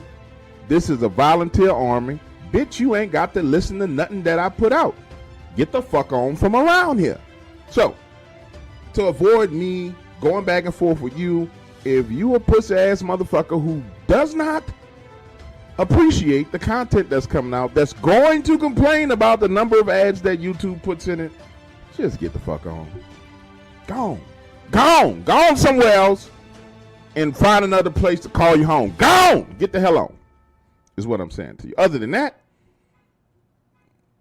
Enjoy your swim in the dark waters, man. Simple Jack, yeah, you went all out on that one, huh? You did. Really swung for the fences, huh? Thank you. Yeah. Thanks, yeah. Yeah, it was an intense experience. You know, I just did the work. Watched a lot of retarded people. Spent time with them, observed them. Watched all the retarded stuff they did. But, you know, there were times when I was doing Jack that I actually felt retarded, like really retarded. Damn. In a weird way, I had to sort of just free myself up to believe that it was okay to be stupid or dumb. To be a moron. Yeah. To be moronical. Exactly. To be a moron. An imbecile. Yeah. Like the dumbest motherfucker that ever lived. Stupid ass Jack. By the end of the whole thing, I was like, wait a minute, you know? I flushed so much out, how am I gonna jumpstart it up again? It's just like... Yeah, right? You was farting in bathtubs and laughing your ass off. Yeah. I mean, it was just really it was crazy. You start working with mercury. You're serious? You don't know. Everybody knows you never go full retard. What do you mean? You went full retard, man. Never go full retard. Okay, so last year I got tired of Portland, right? Too much crime, bullshit going on. It's crazy out in the streets. So I decided I'm going to move to Arlington, Texas. Well, not exactly Arlington, but it's the closest major city. I'm about 90 miles west of Arlington. I buy myself a nice plot of land, 115 acres. Now, my family begged me not to leave. They gave me every reason not to go. Texas, the people are crazy. They're racist. It's a Republican state. Blah, blah, blah, blah, blah. But after being here for over a year, I can confidently tell you, up until the point that this happened, my relationship with my neighbors was great. I loved being in my house. Everything was fine with the exception of these events. About a month after I move in, I start seeing things. Now, let me explain something to you. I have grown up in the city my entire life. I have never, ever, ever been in the woods. I have never been around deers or rabbits or any actual wildlife. So I'm seeing things, but I'm not sure exactly what I'm seeing. Now, to be more specific, I see these dogs. I mean huge black dogs running across the backside of my property that kind of look like Dogman pinchers, but they're way too freaking big. Now, naturally, when you're confused about something like this and you're new to the area, you head on over to your neighbors and you start asking them questions. So I head on over, knock on the door. Hey, neighbor, I've been seeing these big old dogs running around in the woods. Have you ever seen anything like this? He says, yeah, they come through every now and then. Just leave them alone. It's nothing but big dogs. Everything will be fine. So I'm saying to myself, everything is fine, right? Wrong. A couple of days later, I'm outside. The sun is going down, and one of these things darts out, running super fast about 75 yards away from me. I get a close look at it, and yes, it looks like a dog. The only exception is it has this super long snout, and its head is huge. So now I find myself online trying to figure out what the hell this is, and I go to Facebook groups, and then I go to Reddit groups, and I learn about cryptids. And finally, I stumble across what people are calling the Dogman. Now I'm up in the middle of the night posting on Reddit and on Facebook, asking questions. Simple stuff like, what are they? What do they do? Can you kill them? What happens if you shoot them? Now, initially, the people in the groups across the board kind of shunned me. On Reddit, they gave me all these downvotes. On some of those Facebook groups, the people are just absolutely toxic, right? But finally, one day, this guy starts answering my questions. The conversation moves from Reddit to email. We go back and forth on email for about a month and a half, and the next thing you know, we're talking on the phone. And he starts to give me more and more information about Dogman. Now, please understand, I know he's a stranger, but we talked on the phone quite a bit. And I kind of got to trusting the guy. The next thing I know, people in the group are starting to respond to me a whole hell of a lot. And now I'm starting to get emails from random people. It escalates, and now I'm getting phone calls from people asking me about Dogman. One evening, I'm riding home from work, and this guy calls me and offers to pay me $2,000 to come on my property and hunt Dogman. Listen to me. Now, I saw these things with my own two eyes. And yes, I'm not a woodsman. I'm new to owning property like this. But I got common sense, and I realized that as fast as that thing was moving and as big as it was, hunting it is a terrible idea. So I tell him, sir, I appreciate your offer, but I'm not interested in hunting these creatures. They've done absolutely nothing to me. It seems as if they're literally just crossing over my property and going about their business. I would prefer to keep it that way. This guy gets angry and hangs up the phone. An hour later, the original guy that I had been talking to calls me, and he's trying to convince me to let this gentleman come to my property. And I'm telling him, no, I don't want anybody here. Let's just leave it alone. It's all good. I don't want anybody on my property. He presses me over and over and over again, looping me, asking me the same question. Now, I'm explaining myself to him, trying to get the hell off the phone. And I said, listen, bro, I got to go out of town tomorrow. I'm packing my bag. Nobody's coming to my property to hunt anything. And if you keep on pressing me about this shit, you and I are going to stop talking. The next day, I board a plane, headed to Portland to visit my mom for a week. I'm there for 2 days when my phone rings about 7 o'clock in the evening, and it's my neighbor, and he's pissed. He says, hey, I hear a whole hell of a lot of shooting down there over on your property. Are you okay? I go on to explain to my neighbor that I'm not at home and nobody should be on my property with a firearm, and I tell him to call the sheriff. He and I hang up the phone, and I expect that this situation is going to resolve itself. But that's where I was freaking wrong. Because upon my arrival back home, I'm driving down the road, headed to my house, passing my neighbor's house, and I see him barreling down his driveway in his F-250 like a bat out of hell. He comes up behind me, blowing the horn, pulls up next to me, cuts me off, hops out of his car with an old rusty revolver, screaming, eyes buck wide open, and says, what the fuck is wrong with you? Now, pause for a second. I need you to understand at this point in time, I'm completely ignorant. I do not know what is going on. Picture the scene. I am boxed in on the road. He is out of the car, beating on my window with that rusty old revolver, and it's like, get your fucking ass out of the car.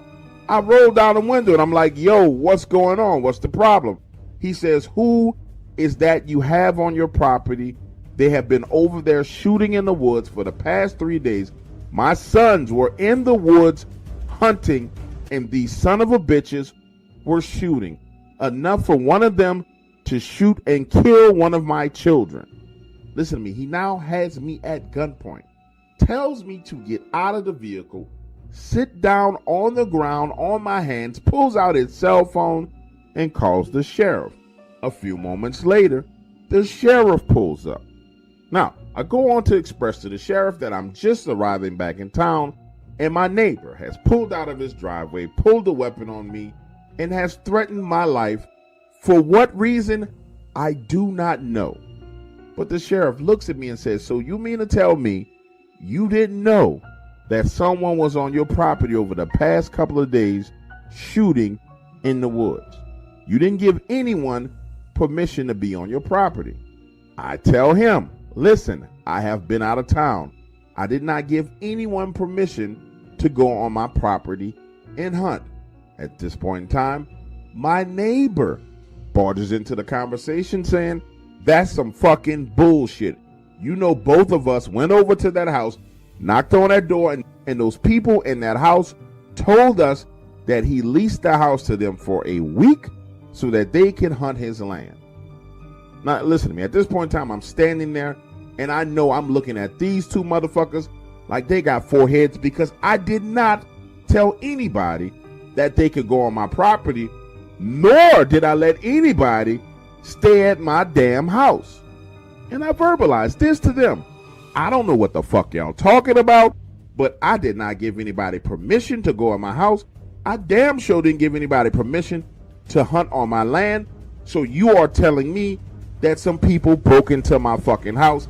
So I get off a plane, you cut me off in the middle of the road, pull a gun on me, and now you reveal to me that someone has broken into my house and went on my land and decided they're gonna hunt. That is what's going on. The sheriff barges back in and says, well, I walked around your house and I saw no signs of forced entry. Listen to me. At this point in time, I'm losing. I'm saying, fuck it. Let's all go to the house because guess what? I didn't tell anybody they had permission to be at my house. And I guarantee you, somebody broke into my house. So we all proceed up the road to the house. Now listen, when I hit the driveway, I know some fuckboy shit done went down because the pot that I kept on the left side of my front door where I kept the spare key has been shifted and moved. We all get out, walk up to the front door, walk around the house, inspect all the windows, the back door, the side door, and nothing is out of place. But listen to me when I tell you, I have a severe case of OCD and I keep things in order. I know that that flower pot was moved, and that's when it fucking hit me. That son of a bitch that I had been talking on the phone with, it all came flooding into my mind. I remember one evening being on the phone with him as I'm leaving the house. Now, I get distracted talking to this son of a bitch, and somehow I lock my keys in the car. And I remember saying to him, thank God for spare keys, because if not, I wouldn't be able to get back into my damn house. Now, listen to this. When we finally go inside of the house, remember, I told you I got OCD. I could clearly tell from the minute I opened the door that not only was one person there, but about 4, 5 people had been in my damn house. How do I know? The chairs at the living room table had been shifted. In the kitchen, there was a freaking orange juice carton on the counter. I don't do shit like that. My sofa and love seat had been set on. My remotes had been moved. There were towels on the floor in the bathroom. I'm walking around in the house with him and the sheriff having a fucking conniption fit because somebody has been in my house. And the worst part of it all is neither one of them believe me. They are utterly convinced that I let someone lease my house for the week. The sheriff proceeds to tell me that he knocked on the door and the man opened. He describes the man and he says that he pulled out a piece of paper that showed a short-term rental lease for the week and the rights to hunt on the property. Now listen to me when I tell you, I'm not like a thug or a gangster. I'm not hard. I'm not even violent. But when I tell you in that moment, I wanted to fucking lob a bomb and blow up somebody. I wanted to kill them. Because again, the sheriff and my neighbor are in the house insisting that I did this. So I try to calm down and explain to the sheriff what I believe happened. As I'm talking to him, he cuts me off and says, hold on. So you're trying to tell me that you met a guy on the internet. Then you emailed him. Then you gave him your phone number. Then you talked to him on the phone, a stranger. And then you told this stranger that you had a spare key. And then you told the same stranger that you were going out of town. Now, of course, if you listen to the story, you done figured out I did some dumbass retarded shit. But you got to be in the moment with me as all of this is going down. Because I'm coming to the realization as the sheriff is insulting me and my neighbor is shaking his head that these motherfuckers done been up in my fucking house. The sheriff says, look, it's either one or two things going on. Either you are a lying son of a bitch or you got to be a 100% Forrest Gump retard. Either way it goes, neither one of those are good options. So here's what we're going to do. We about to get up out of your house and let you figure out what the hell is going on. But I want you to know something. If I hear one more gunshot over here, your ass is going to jail. And you're going to go to jail for a long fucking time. You understand? Then they turn around, walk out of the house, and leave me standing there alone. Now, I'm sure you're listening to this story and saying to yourself, well, I don't get it. What's the point of this story? I thought it was supposed to be about Dogman. The fucking story is about Dogman. And it's about the crazy motherfuckers that I found trying to find answers to Dogman and how them crazy sons of bitches broke into my fucking house And now I got dogmen, fucking walking wolves, walking up to my back door, looking through my doors and my fucking windows. So yeah, this story's about Dogman.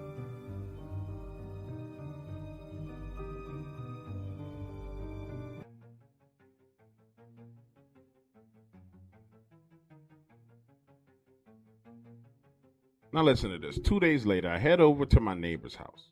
He's not at home, but his teenage sons and his wife are. And I'm apologizing for the whole situation, right? And on top of that, I'm trying to get more information about who was on the property.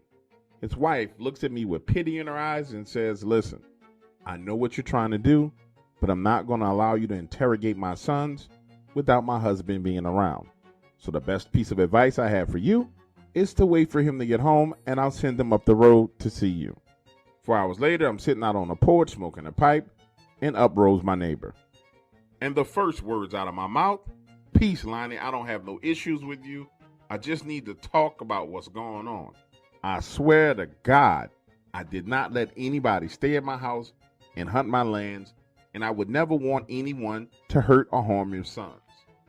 Lonnie looks at me over the hood of his truck and says, you know what? That's what my wife just told me. She says, you ain't the type of guy to have random people just running around in your house. My wife likes to call you a metrosexual, saying you way too neat for a man, but you're not gay either. So in her mind, there's no way you just let strangers into your house. Now listen, I didn't know how to take that, but at the same time, I'm not trying to have a conflict with him either. So I just let it go. And that's when Lonnie lays the real deal on me. He says, listen, people who broke in your house, that ain't the problem you got. The real problem you got on your hands is this. I was in them woods walking around, and I found blood, lots of blood. So either one of those guys shot themselves, or worse, they done hit one of these animals. And that ain't good for you at all, because that means they left their scent in the woods and they can track it back to your house. The look on this man's face was serious, and I mean serious, like a doctor telling you that you got cancer. He goes on to say, listen, if I was you, I would do everything in my power to get their scent out of my house. I mean clean, scrub, wash, throw stuff away if you have to, but you need to get the scent of those men out of your house. Because if not, you're going to have a huge problem on your hands real soon. Then he hops back in his truck saying, look, I'm right up the road if you need me. I got guns, I got ammunition, I got everything you could want. I want you to call me if you have any trouble. But to be clear with you, shooting these things has got to be your last option. Your first option is cleaning out the scent so they understand that it was somebody else and it wasn't you. Now look, as he drove away, I couldn't shake the look that was on his face. It kind of haunted me. He was looking at me like he was taking one final look upon my face. Like somewhere deep down inside, in the back of his mind, he knew that he might not ever see me again. Sure enough, 2 days later, I saw him and his family packing up the truck. When I asked where they're headed, he says, we're going down to Florida for a few weeks to visit family. Now get this, his two sons are sitting in the back seat, shaking their heads at me. His wife has this look of pity on her face. So now I'm starting to get scared because they clearly know something, but they're not telling me anything. So I said, Lonnie, look, man, please tell me what's going on. Why are you guys leaving? I got this bad feeling. Tell me what's up, Lonnie. He looks and says, everything ought to be fine, man. We just headed out for vacation. And pretty much right there is when I realized, okay, not only are these creatures definitely going to come back, but I'm going to have to deal with this shit on my own. So I head on down to the gun store, looking to purchase a shotgun. When I get inside, I ask the clerk, I say, hey, if you wanted to protect yourself from a home invader, what would you use? Naturally, he tells me to get a shotgun, and he gives me some regular shotgun ammunition. I tell him, what if I wanted to guarantee in one shot that I was able to put this person down? He reaches in a drawer and hands me some 12-gauge slugs. Now tell him, what if I was outside and I got some wild animals on my property, and I don't want to kill them, but I want to run them off? The sales clerk starts fumbling around in the drawer and says, well, if I'm dealing with some wild animals and I don't want to kill them, I would probably use some dragon's breath, but we don't really have any dragon's breath rounds. I think I got one of them in here left. and one ain't gonna do you no good. But I insisted, he relented, and so I walk out of there with the shotgun, the regular shells, the slugs, and one dragon's breath round. Now all is quiet for a solid week. I mean, not a sound outside at night other than crickets. Sunday night rolls around, I'm in the shower, and I hear this roar. Straight sounded like Godzilla was outside of my house, and Godzilla was pissed off. But I had planned for this eventuality. Now, it might not have been the best plan in the world, but at least I had a plan. You see, upstairs in my house, there was a sunroom. It provided a 360-degree view around the property. In fact, I bought this house because I was going to convert that sunroom into a smoking lounge where I smoke my pipes. So now I'm springing into action, hopping out of the shower, putting my drawers on, grabbing my shotgun, clicking off all the lights inside, turning on all the floodlights outside, heading up the steps to the sunroom where I'm positioned, looking around with my shotgun. 20 minutes later, and I don't see anything. 30 minutes later, I still don't see anything. Now thoughts are kind of bouncing around inside my head. Okay, am I freaking hearing things? Maybe I'm tripping and I'm afraid. So the adrenaline is leaving my body. I'm starting to calm down. So I said, look, I'm just going to chill up here for a minute, take a look and see what's going on. I light one of my pipes and take a puff. Smoke begins to fill that small room to the point to where I can barely breathe. So I head on over and open one of the windows. And that's when I first hear it. There is something gently, very gently walking around the outside of my house. And because of my vantage up high up in the air, I cannot see it. All I can see is the edges of the roof. Now, of course, you're saying to yourself, well, how the hell does he know it's something gently walking around his house? Let me explain it to you. Because I hear it sniffing. I know what it sounds like when a dog sniffs, and this sounds like the largest freaking dog on the planet is outside of my house sniffing around. Now listen to me. I don't know if it was because I opened that window and the pipe smoke began to leave out, but what I do know is within 7 seconds of me opening that window, I watched a dogman, yes, a dogman, walk on two legs out into the front lawn of my house, turn and look directly up at me. Now, let me paint the picture for you again because some people may not understand. It walked on two legs out into the light to make sure that I can see it. And listen, I will accurately describe this to you. It was not mangy at all. It had short hairs. It had very, very long ears. One eye reflected an amberish yellow color from the lights. The other eye reflected this amber and red color from the lights. Understand, this creature locks eyes with me through the floodlights and shows me its teeth. Now listen to me. I've heard a lot of stuff about Dogman and how they have these mystical, magical properties. I don't know nothing about none of that. What I can tell you is what I saw and what I know. The impression that it gave me was that this creature was saying to me, bitch, just because you way up there does not mean that you're safe. And I'm going to prove to you that being up high means absolutely nothing to me. Listen to me. It does a two-step. Right foot, left foot. Takes off running. Leaps into the air. I am standing there watching this animal fly up to my roof. My pipe is now falling out of my mouth. And I'm saying out loud, good Lord Jesus, help me. It lands on a roof and begins to climb its way up to me until its face is pressed against the window, which is cracked open. Now listen to me. Look, I want to be clear with you. I have the shotgun in my hand. Its face is pressed against the window. It looks me directly in the eyes, then looks down at the shotgun, making me understand that it knew exactly what it was. And I realized right then and there that if I even decided to point this weapon at this creature, it was going to fuck me up. So guess what I did? I stood there, eyes locked on its eyes, as it sniffed and sniffed and sniffed again, looking directly at me Now listen, there is no way to do justice to the size of this creature, and I will try my best to explain it to you like this. Up close, right there in your face, those eyes are freaking huge. I'm talking about take your iPhone, saw it in half, hold the right side up, the left side up, put a yellow eyeball in that space with a black pupil, and that's how freaking big the eyes were. In fact, its eyes were so big and massive, it made it hard for me to look at anything else. Now, I will admit to you, I can't tell you how long I stood there looking into this creature's eyes, watching his eyes dart around the room, and watching his nose sniff the air.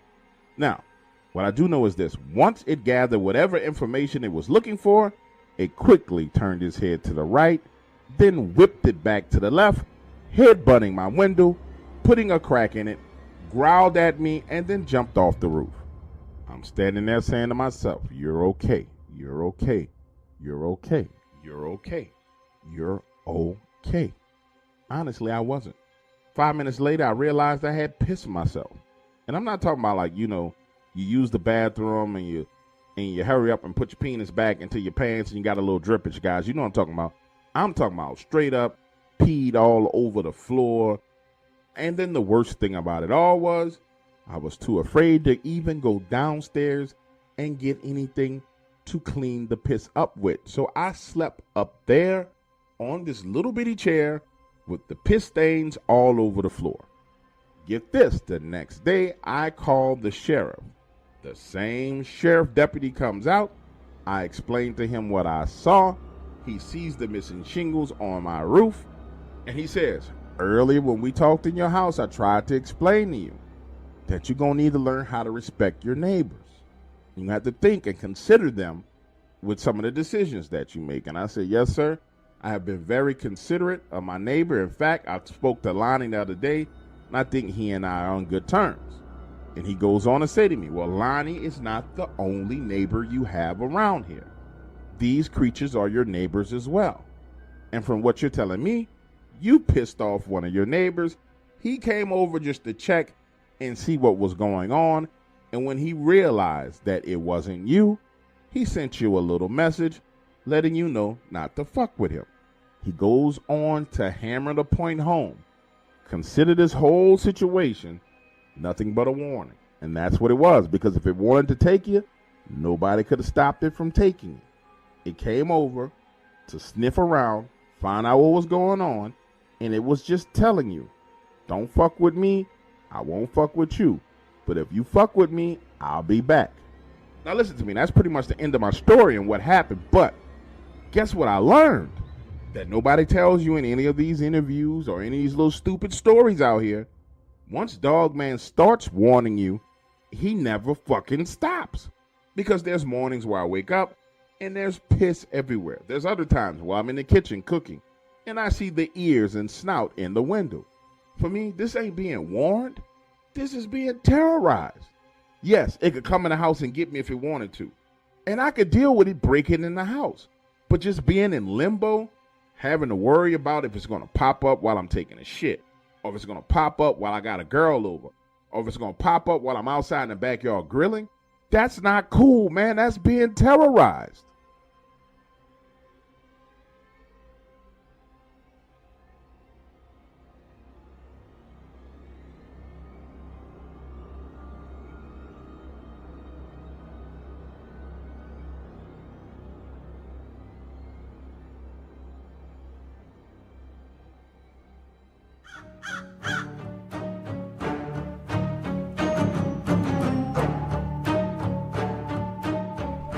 I see that you are back to swim in the dark waters, but I am warning you, Dark Waters is very angry today. I went to go and check on him, and his eyes were fiery red. You see, some of you have been running your mouth, but it's better for me to let him say it than I say it to you. Yes, follow me, we will go find him. Dark Waters, what is going on with you? Your nose is flared wide like a bull. Your eyes are fiery red. What has happened to you? Address something. If you've been listening to this channel for a while and you pay attention to my community tab, then you know the type of stuff that I talk about. Like those are people who actually swim in the dark waters. They're not visitors. So the other day I posted about the shooting that happened at the Galleria in Houston, which is an upscale shopping area. And if you paid attention, then you know that I've had friends who were murdered there. Not only was my partner DJ murdered there were two police officers from NOPD who were shot there in Houston. DJ was going there for, I want to say, a football game. Yeah, I think it was a Saints game. He went to the Saints game and got murdered. Now, initially we all thinking, it's a hit, bada bing, bada boom. Turned out it was just a fucking gang of motherfuckers that was robbing people at the Galleria. And I referred to the whole defund the police movement. What you need to fucking understand when I talk about this kind of shit is, prior to 2 years ago, there was none of this bullshit going down at the Galleria. The violence was nowhere near where it is today, and these people were not doing the shit that they are doing today. All of this shit transpired once overall segments of communities, especially liberal communities, start running this defund the police bullshit. And what I find very peculiar about this, and actually disgusting, is that the people who run this shit don't live in none of these communities. You don't. You're nowhere near the gun violence, nowhere near the drugs, nowhere near none of that shit. But then when I talk about it, you want to come over here and talk to me? Like I don't know what the fuck I'm talking about? Man, you lost your fucking mind. Period. So here's what I want you to do for me. Unsubscribe and get the fuck from around me. I mean, all the way the fuck from around me. Because I've lost people to this shit. I've seen children with their brains blown out on the fucking wall since this shit has went down. There are elderly people that I know who had their fucking head blown out since this shit went down. And you have no clue about the fucking real world. Your life, your world is the fucking internet. And you think that the shit that you say and read on the news and deal on the internet, it's the real world. It's not. And what's going to happen is, very soon, because you are so motherfucking stupid and not grounded in reality any way, shape, or form, you are going to learn what everybody in the hood fucking knows. Because this shit is coming for you now. It's coming to your neighborhood. It's coming to your fucking house. And I don't want that. I don't want that for anybody. What I like is for everybody to fucking run around and do what they need to do. In my perfect world, teachers would get paid $100,000 to teach children shit, to teach children math and science so we can have well-educated children. I don't give a fuck what race, shape, or color you are. And police officers get paid $100,000 to make it worth them risking their lives to protect people. And then they would get $200,000-$300,000 worth of training to make sure that we don't have no dumb shit. Well, police run around shooting motherfucker in the back of the head that's running away. But that's not the world we live in.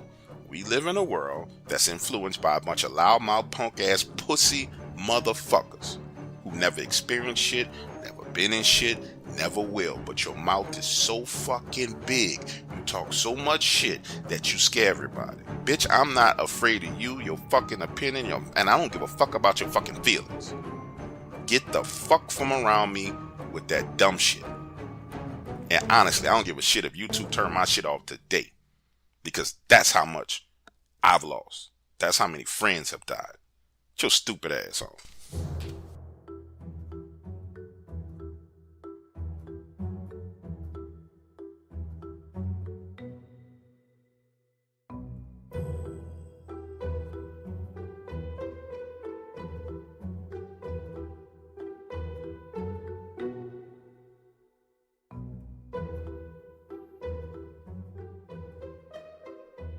As a priest, kids come to me for help. And over the years, I've intervened in violent households where kids were being abused, molested, and lived in environments that no child should ever live in. Understand that most people think that the decadence and evil is confined to big cities. But as a priest in rural South Carolina, I can tell you evil is everywhere. One day, this 12-year-old kid comes into church and just sits in the pews. I'm there sweeping and cleaning up, and the poor kid starts crying. I mean, tears streaming down his face. And then he decides to ask me for help.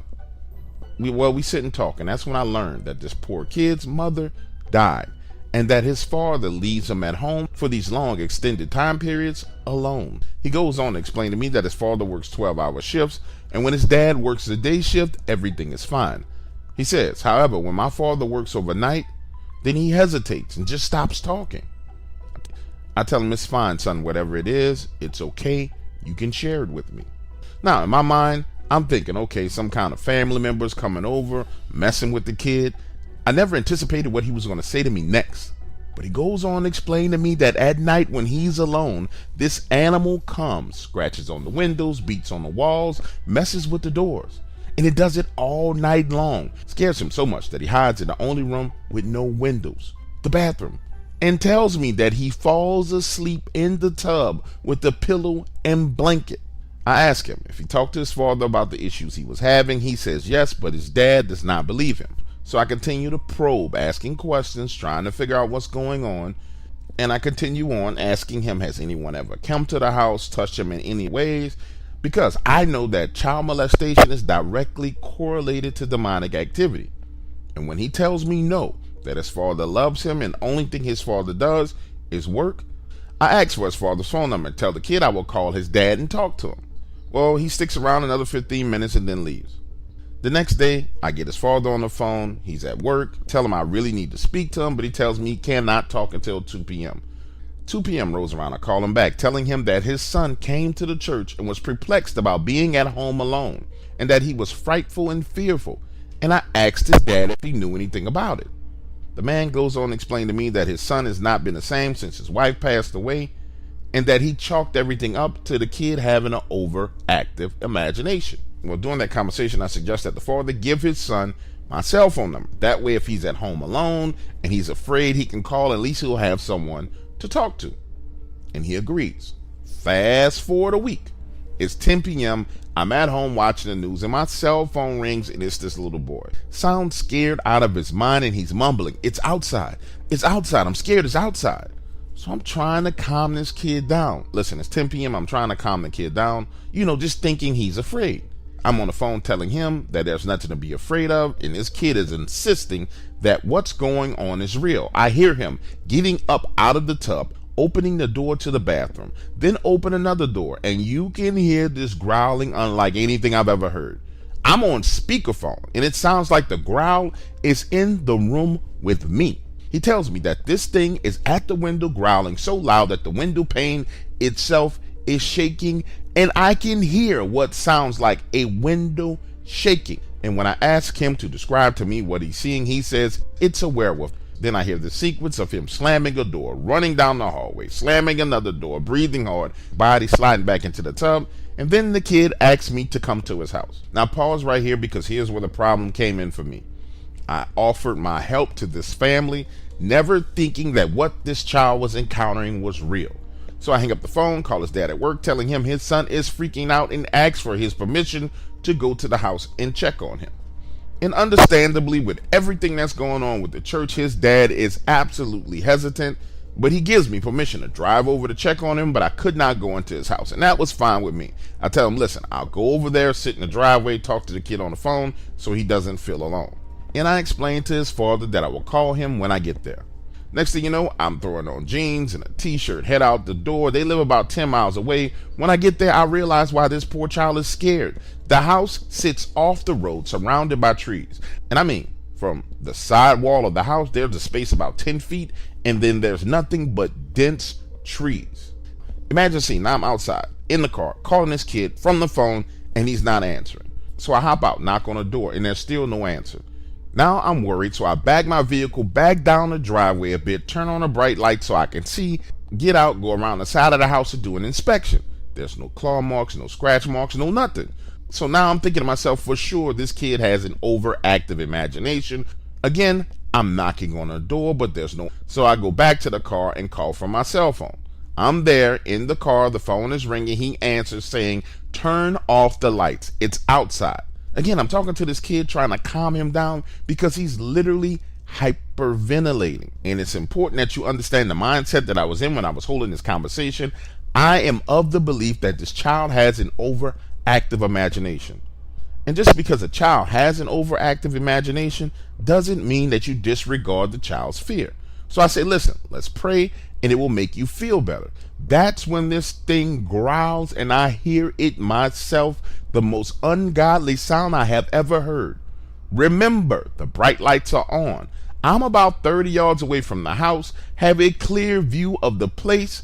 Then I see this head on the side of the house. No, that's not accurate.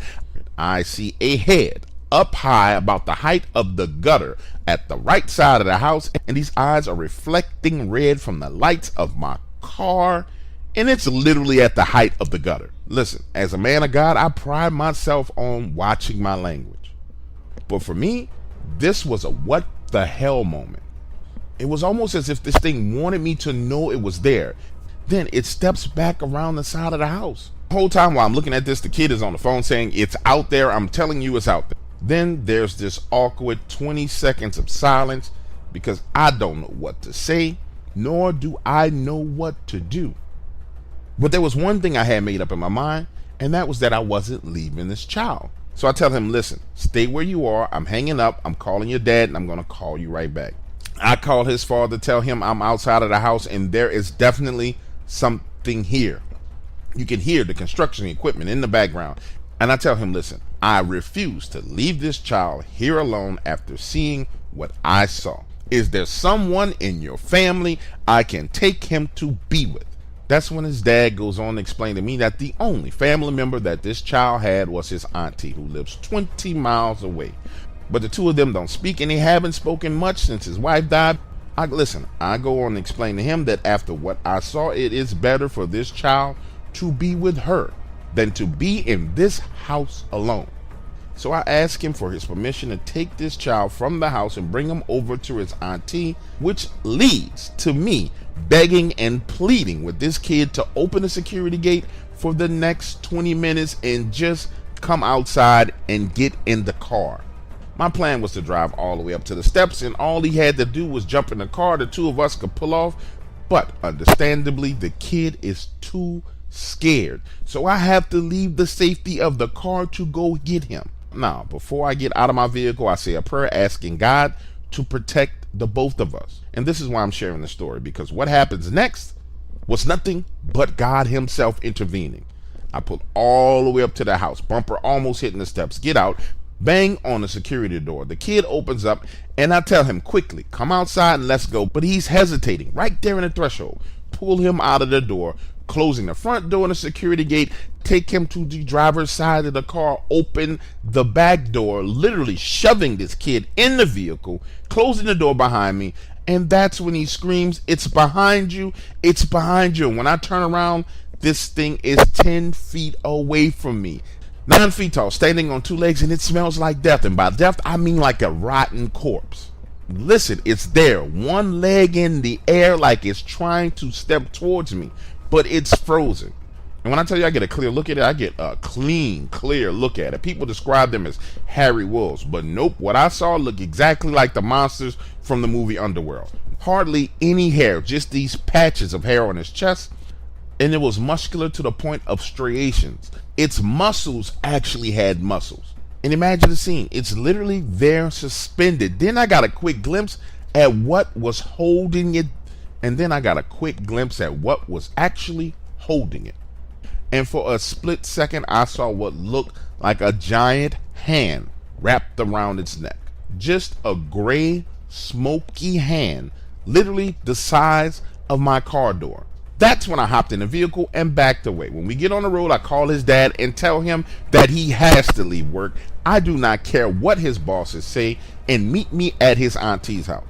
Well, by the time I get to this woman's house, the dad is already there. The two of them are outside arguing. When this child sees his father, he hops out of the car, runs full speed, jumps into his arms crying. The auntie sees the fear in his kid, and her heart begins to melt. That night, we go inside. I explain to them what I saw and what this child has been dealing with, and she agrees to watch him. Then I force the two of them, the father and the auntie, to come to me for counseling, explaining to them that their differences are nothing compared to their obligation towards this young child. 3 days later, we're in my office at the church talking, and I walk them through the entire encounter, step by step, explaining to them that their differences are nothing. Turns out that they both were angry and scared. He was struggling with the death of his wife and doing everything he could, and she was caught up in regret and didn't know how to express it. She wanted to do more, but something was holding her back. That day, the two of them agreed to work together to raise this child. And I insisted that he had to move the child away from their house. The church had money, and we would do anything we could do to help. So they stayed with the auntie while we found them a better housing arrangement. Now get this, 2 months pass, I get a call from the dad telling me to meet him at the old house. And when I get there, the metal security door is ripped off. The front door is gone. And when I say gone, I mean it's missing. You cannot find it. The man has tears in his eyes, and he explains to me that he was coming home from work and he decided just to drive by the house to see what was going on. And after seeing the condition of the house, he came to the realization that had I not intervened, he potentially could have lost his son and his wife. As of right now, as I speak to you, the father has another job, thanks to one of the members of the church who owns a residential construction company. He doesn't have to work nights anymore. And that child is joyful and full of life. I see him at church every Saturday. And I want to leave you with something. Evil is real. It exists, and it takes many forms. Listen, I've been listening to the Dark Waters channel since I met James in the airport in Houston. I've watched, prayed, and counseled him when he went through demonic attacks. I watched people attach themselves to him and try and use him.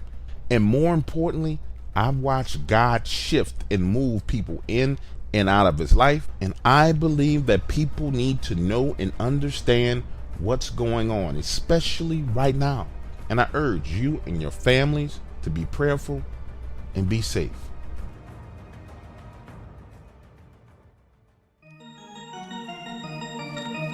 Man, you're not gonna believe this. I'm leaving Club Whispers. It's about 3 o'clock in the morning. Driving down Diamond Road, right? When my car stops, I mean just straight up sputters and kills. So now I get outside of the car. I got the hood open. I'm checking around trying to see if it's the battery, figure out what's going on. That's when this dude comes flying down the street. I'm talking about smoking down the street. Slams on his brakes, pulls over right, and I'm telling him like, yo man, I might need a jump. I could use some help. I'm glad you pulled over. But he puts his car in reverse and hits the gas. Seconds later, I dive out of the way and he slams into the front of my car. I'm laying there on the ground when he peeks his head out and says, "Fuck you, Thomas. I can't stand you." And I'm like, bro, who is Thomas? Do you crave adventure off the beaten path? At EerieExpeditions.com, we take you on guided tours of the world's most haunted, cursed, and mysterious locations. Visit castles, asylums, murder sites, and more on our one-of-a-kind excursions into the dark unknown. Meet expert guides and use state-of-the-art equipment to hunt for paranormal activity. Voyage into the eerie and macabre at EerieExpeditions.com. The journey begins now.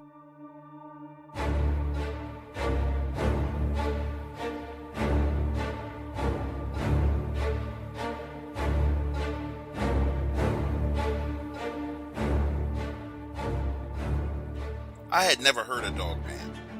Never thought about a werewolf until this day. And I never want to see anything like that again. My girlfriend and I at the time were having problems. You know how some women can be. When they need attention, instead of saying so, she liked to nag me. And my mother used to nag me when I was a kid. Aggravated the hell out of me. So I leave out of the back door to smoke a cigarette.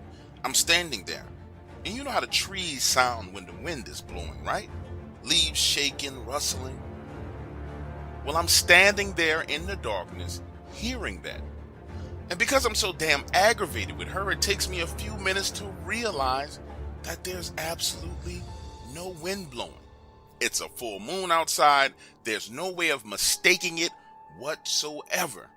Then, that's when I hear this thud, like something heavy landing on the ground, accompanied by a growl. Holy shit. What the hell is that? The truth is out there.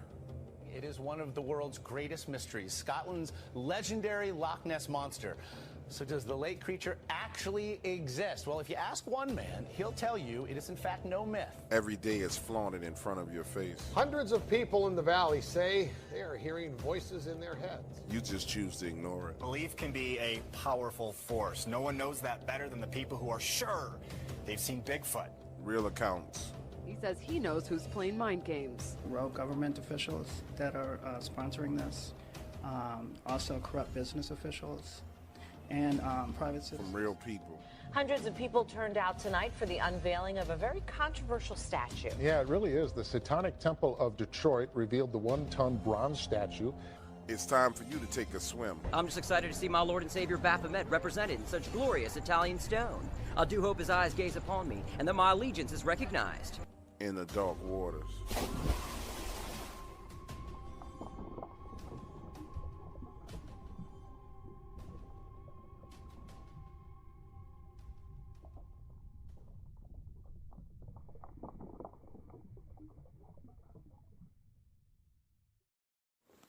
The Dark Waters channel is for entertainment purposes only.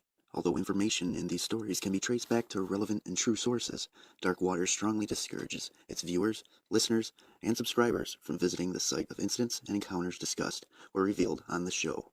In other words, we will not be held responsible if you are attacked by a dogman, molested by a bigfoot, bitten by vampires, chased by chupacabras, abducted by aliens, accosted by the men in black, investigated or arrested by the local law enforcement, CIA, FBI, NSA, EPA, BLM, or another alphabet group, whether on U.S. soil or abroad. Thank you for tuning in, and enjoy the show.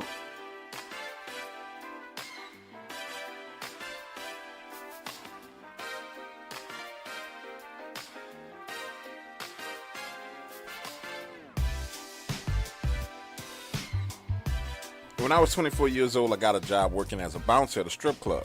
And I would always get off work real late. And by late, I mean I found myself getting home at 4:30, 5 a.m. Now, since I live with my parents, I moved into the basement. That way I could use the basement door to get direct access to my bedroom and not wake them up every time I came home. I had gotten off work at about 4 a.m., drove home, and I remember it being quiet as I pulled up outside of the house. The only sound I could really hear was the squeaking of the front right wheel on my truck. Opened the door and got out. And as I went to close the door to the truck, I heard this guttural growling sound coming from the passenger side of my vehicle. When I looked over, I saw this 9 to 10 foot tall creature standing in a creek in front of this old oak tree. Now, I couldn't see every detail because it was dark, but what I could see was this kind of glimmering glisten of green eyes. And also I could see a silhouette. It was massive. Then this thing growled. Man, I took off, running towards the basement door, and jumped into it. Didn't use a key. I broke the door and the lock and everything else. Closed it behind me and moved my dresser door in front of it. The next thing I know, I hear this thing outside throwing shit. My dad's barbecue grill, chairs, the umbrella, tables. It was like this creature was having a temper tantrum. My parents came running downstairs, asking me what did I do. And when my dad looked out the basement window and saw this thing, he didn't seem surprised at all. He just told us to be quiet and it'll go away. It would pace left to right, then stop. Stand there, rocking and swaying back and forth, looking at the house. Next, we heard this loud yell coming from far, far away, way louder than possible for any human. And then the creature took off back into the woods. I begged my dad to call the police, but he said no. He said they would only make us seem like a bunch of fools, so we let it be. Now, my mom doesn't like being at home alone anymore, and she's begging my dad to sell the property. But Dad won't. He grew up here.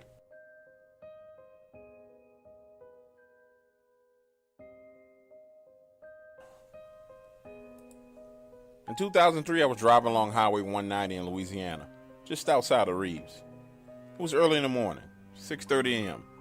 The sun had just risen. You know how it is when that sun shines right in your eyes through the windshield and almost blinds you? That's how it was. And so I was letting my sun visor down. And I noticed something standing up ahead on the side of the road. It looked like a big person.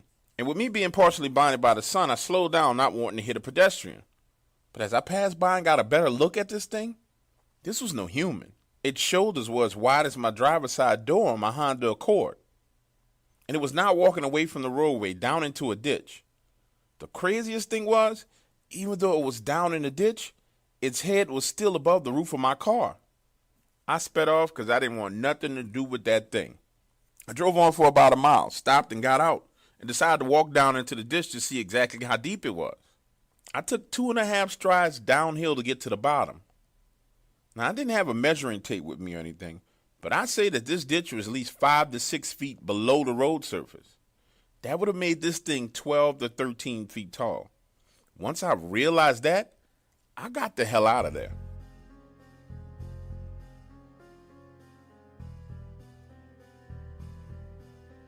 I can't tell you how many times I've warned people about going up into the hills and hollows behind my house. Where I live in North Arkansas, there are a lot of strange creatures in these woods. But about 6 miles at the back of my property, it's a clan of Bigfoots. Me, I've known about the woodsmen my whole life. My granddaddy used to warn us about them. Tell us stuff like if we were not careful, they were going to get us and eat us. He and I would go hunting and kill deer. He would dress the deer and leave the rest in the woods for them. You see, my granddad had a good understanding of these creatures, and he passed that down to me. It was not too long ago that one of them Bigfoot research groups came by my house asking questions. They wanted to know if they could go to the backside of the property and search for Bigfoot. Now, I tried to warn them. I told them that clan of Bigfoot in the woods was aggressive. They ain't like outsiders in the area. That these things didn't even like me back in the woods, and I've been around them since I was a little boy. But they didn't listen. They asked for permission to park on my property and head into the woods. I figured, oh hell, if you're going to go out into the woods, I should make some money. So I charged them $200. The following morning, they came back, a total of 7 men. And it was funny. You could tell none of them really had any outdoors experience. They had on these fancy backpacks, and some of them had on shorts. They looked like a bunch of city boys taking their first trip out into the wilderness. I remember exactly what time it was. It was about 8:30 when they pulled up. As I sat on the porch watching them, I figured it wouldn't last long. Hell, most people back there don't last long. You see, it'd take them about 45 minutes to walk into the first area where you could find the signs of Bigfoot. You'll see tree breaks, tree structures, all kind of crazy stuff. And if that didn't scare them, when they ran into Big Daddy, he would. Big Daddy's the name I came up for the Bigfoot I saw in them woods back there. He's 11 feet tall, every bit of 800, 900 pounds. Now, Big Daddy is the alpha, and it was many times that he escorted me out of the woods, throwing tree limbs at me. Other times, he'll just show himself to me. And I can tell you, it's a frightening experience to look at an 11-foot tall, 800-pound creature staring down at you. So those cupcakes headed into them woods didn't stand a chance. Right about 11:30, I'm standing in the kitchen fixing me a sandwich when I start to hear screaming and howling. I know it's them. I couldn't help but laugh. I walked out of the back door, and there they were, running to their vehicles.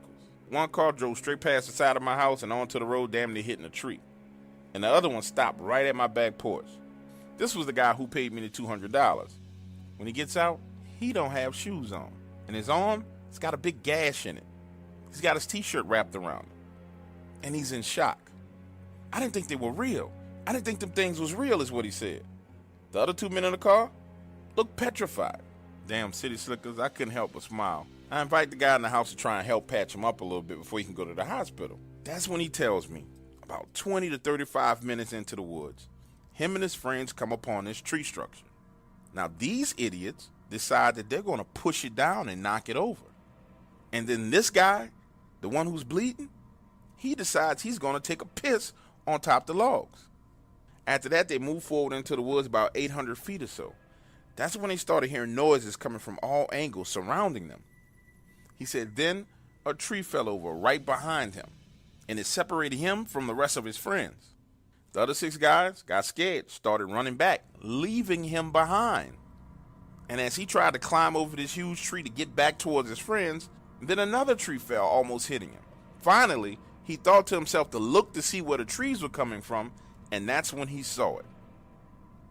His description was 12 feet tall, black and muscular. He said had hair on certain places, but sparse hair on his chest. And I knew from the minute he started, he was talking about Big Daddy. He said as he stood there in fear, it reached down, picked up a rock the size of his hand. He just knew it was about to throw it at his head, so he started to run. That's when he felt this painful impact on his right arm. He saw blood, and he continued to run out of there. Now, I gave this guy a few gauzes and some tape, told him he needed to head up to the hospital and get that stitched up as soon as possible. Then I escorted him out of my house. These clowns had went up there and did some of the most stupid stuff I'd ever heard of. And I didn't want them in my house because I didn't want Big Daddy coming over here looking for them. I don't know, maybe people are hearing about my property on the internet, but I had about 5 other groups of people come out this way. Each and every one I warned about Big Daddy. Then I charge them money to park on my property. Out of the last few groups, only one is lasting the entire day back there in the woods. And when night fell, them boys came running out of there like bats out of hell. My best advice for anybody who's encountering Bigfoot or going into the area is give them the same respect that you would want to have.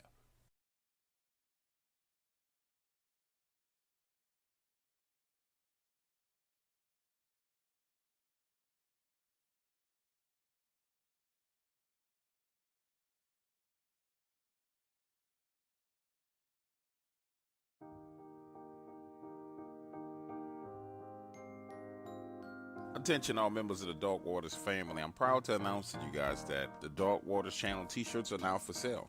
Many of you have asked me before, hey Dark Waters, why don't you have a Patreon account, or why don't you do Super Chat? That's because I believe in earning my profits. I don't believe in taking any donations or taking any gifts.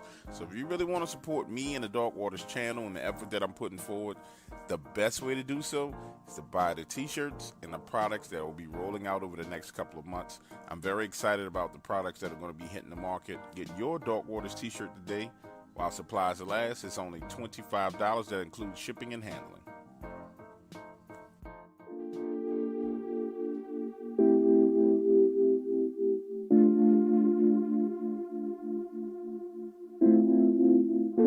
First of all, it couldn't be your fault.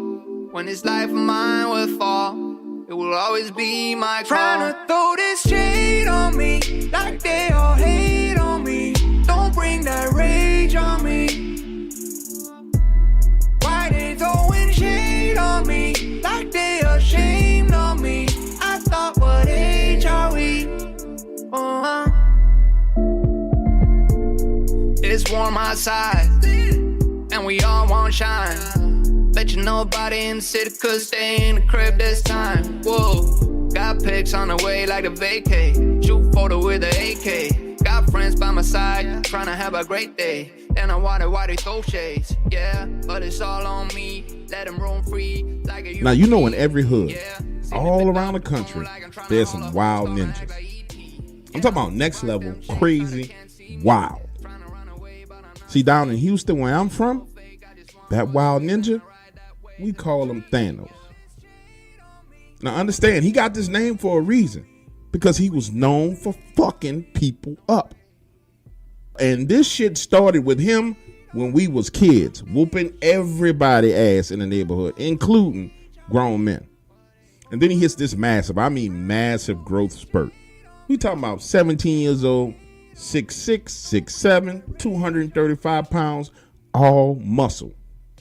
And you combine his size with the crazy wild shit that happened to him in the hood between age 13 and 17. We talking about his father in the dope game, murdered right in front of him, bled out in his arms. Then after that, his mama gets hooked on drugs, cracked out. Negroes in the neighborhood is selling this man's mama crack right in front of him. And understand, I done known Thanos since we was kids. All the stuff that happened to him started to change him. He basically raised himself. And I need you to understand, when you raise yourself in the hood, you got 2 choices. Either you gonna be the victim or you gonna be the aggressor. And that's why we started calling him Thanos, because it got to the point to where this dude went so far beyond the boundaries of what normal hood niggas do that it was completely and totally terrifying. Now let me pause right here. No snitching. So I'm gonna skip a few things, but I'm gonna get some points across to you at the same time. Than, as I call him, took his first scalp at 17. Then he kept scalping people. And then by age 22, he had consolidated. Now, if you understand what I'm saying, you understand what I'm saying. But if you lost, just stay over there where you are and just be lost and follow the rest of the story. Now, after this consolidation at age 22, he's really, really, really different. Listen, I'm out here in these streets fucking around, get caught on a probation violation. So now I got to go sit for a year. And by the time I done came home, this Negro done took over everything. And at that point in time, there was only one other person in Houston that could even touch him. And straight up on some hood shit, just so you'll understand, that other person is literally considered the Black Don of Houston. Now listen, I need you to hop in a car and ride with me, and I need to explain some things to you. Take you on a tour around the hood. Now, if you're from the streets, you understand everything I'm about to say to you. But if you were lame and you was over in the wilderness, now come out, get in the car with me, and I'm going to explain it all to you. You see, as you get bigger and bigger in the game, you can't live in the hood anymore. It's too dangerous. You got to get outside of the hood. And on top of that, just like everybody else, nobody want to be living in the hood, man. Rats, roaches, crime. Everybody want to get out the trap. So now my dog is living in the vicinity. And the reason why I say vicinity, because I don't know who's going to be listening to this, the vicinity of LaGrange, Texas. Now, I get released. He got somebody to come over, pick me up, and take me over to his house. Listen, when I say my man got a spread, my dog got a spread, man. He done came a long damn way from living in the hood. He's got acres and acres of land. The shit that people from our neighborhood dreams about. Now, when I tell you I'm impressed, man, I'm impressed. To get to his house, you got to drive through this gate. He got one of them long driveways with a beautiful manicured front lawn. And listen to me, once you inside the crib, it's massive. Now, the only thing negative I can say about it at all is with all this money that my man's done made, he still got that ghetto-ass taste in furniture. But fuck it, we can work with that, right? Look, we sitting in the crib on a sofa watching a big flat screen TV, talking, smoking weed, and he's like, listen, York, I got you, man. You my oldest and most loyal friend. And no matter what you need, I got it for you. You need a place to stay, you got a bedroom upstairs. You need a whip, you got a truck in the garage. Money, don't worry about it. Clothes, don't worry about it. Listen to me. He gets up, walks over to the cigar case, opens it up, gives me $5,000 and like, yo, go buy you some clothes, get your shit together. You understand? Me and this dude go way back. I'm talking about holes in your shoes, sharing food off the same plate, far back. And for me to see him doing this well, honestly, I was just overwhelmed because niggas in the game don't get this far. You either in prison or you in the grave. So we grab a set of keys, head to the garage, and when he opens it up, damn, this nigga done bought me a Ford F-150 Raptor, black on blue. Now, talk about a fly truck. I'm walking around, they looking on the inside. But when I get to the backside, I look at these bumper stickers, NRA bumper stickers, don't tread on me bumper stickers. I'm like, yo, hold on, nigga, why we got this shit on the back of the whole deal? Why is this here? Dan looks at me and says, man, when you in Rome, you do what Romans do. Baby, we not in the hood anymore. We ain't riding around being profiled. We got to blend in. You going to keep that shit on that truck. Ain't nobody going to pull you over, and we going to do what we do. Man, listen to me. When I tell you the next few days are the best days of my life, shopping, hanging out with beautiful bros. Listen, me and this nigga even went hunting. And listen, you got to understand something about my boy. He's hood. I'm telling him, look, nigga, we can't go in the woods with you smoking weed, talk about we going to kill a deer, because the animals can smell you before you get there. Nonetheless, we spend about 2-3 hours walking around in the woods with the rifles, knowing that we ain't going to kill shit. Now, on the way back to the house, we see his neighbor out on the roadway. He stops and introduces me to this dude named Chris. Look, I'm in the truck, the two of them talking, and I'm listening to the conversation. I'm like, and I'm saying to myself, damn, you done missed your calling. Because this Negro should have been an actor. We from the hood. We don't have no country accents. Look, he's sitting here talking to his man Chris, and he goes from talking hood to having that country twang. I'm sitting in the car looking at him like, what the fuck is wrong with you? But unbeknownst to me, these two really do have a good rapport. These two fuckers out there talking politics, the NRA, bump stocks, all kinds of stuff. But when he gets back in the truck with me, his personality changes and he's back talking hood again. Now, you got to forgive me a little bit here because I don't remember the exact timeline. And once you hear what I'm telling you, understand why. Because it was pure chaos. I'd say it was about 2.5 months after I got out of prison that all the crazy shit started happening. One night, we in the crib chilling, windows open, smoking, watching TV, when we start to hear gunfire off in the distance coming from the direction of his homeboy Chris's house. And up until this point, I didn't really understand that Than and Chris was cool like this. But he's like, yo, listen, we need to get up and go check on my man Chris. Somebody over there shooting. So we ride over, pull down the driveway, knock on the door, and his wife comes to the door looking like she just saw a freaking ghost. And again, I need you to realize, I didn't know he was this close to these people, saying, Jennifer, y'all all right over here? What's going on?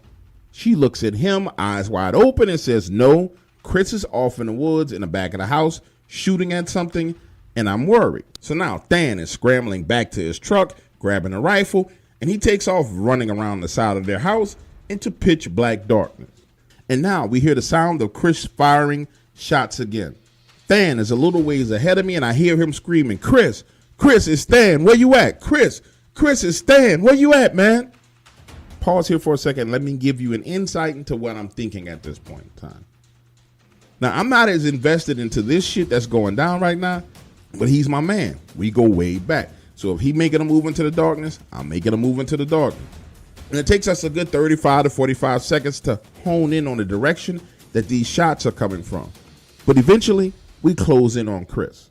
And when we finally find him, he's down on one knee, headlamp on, crying, kneeling over his dog. And we ain't talking about just regular tears rolling down your eyes. We're talking about that ugly cry, saying, those motherfuckers killed my dog. They killed my dog. Again, I need you to hop back in the car with me and imagine what I'm saying to you, because I need you to understand what I'm looking at. Standing there, looking at this dog, it's laying on the ground. It's literally been sliced in half. I'm talking about wounds so deep that you can see this dog's spine. Now, look, I know Chris is all emotional about his dog, but for us, in the car, on the outside looking in, this looked like some straight up X-Files bullshit. So I said, Chris, what did this to your dog? Still crying and sobbing tears, he says, it was wolves. The wolves did this to my dog. I'm going to get these motherfuckers. Now, let me tell you something. One thing you learn growing up in the hood is how to think when there's chaos. Now, I don't know about you, but as for me, I done seen the Animal Planet. And wolves, they go for the guts. Wolves don't slice animals in half. And let me explain something else to you. I done did time on the inside. Real prison. There were 5 cuttings per day in the prison that I was in. You do the math. That's 1,800 motherfuckers getting sliced and cut up per year. So I know exactly what a motherfucking slice and a motherfucking cut looks like.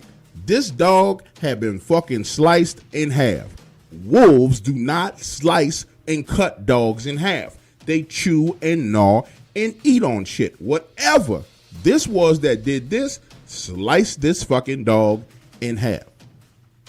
And so I know without a doubt this is some X-Files bullshit going on his property. So understand, Than is my man, $100,000.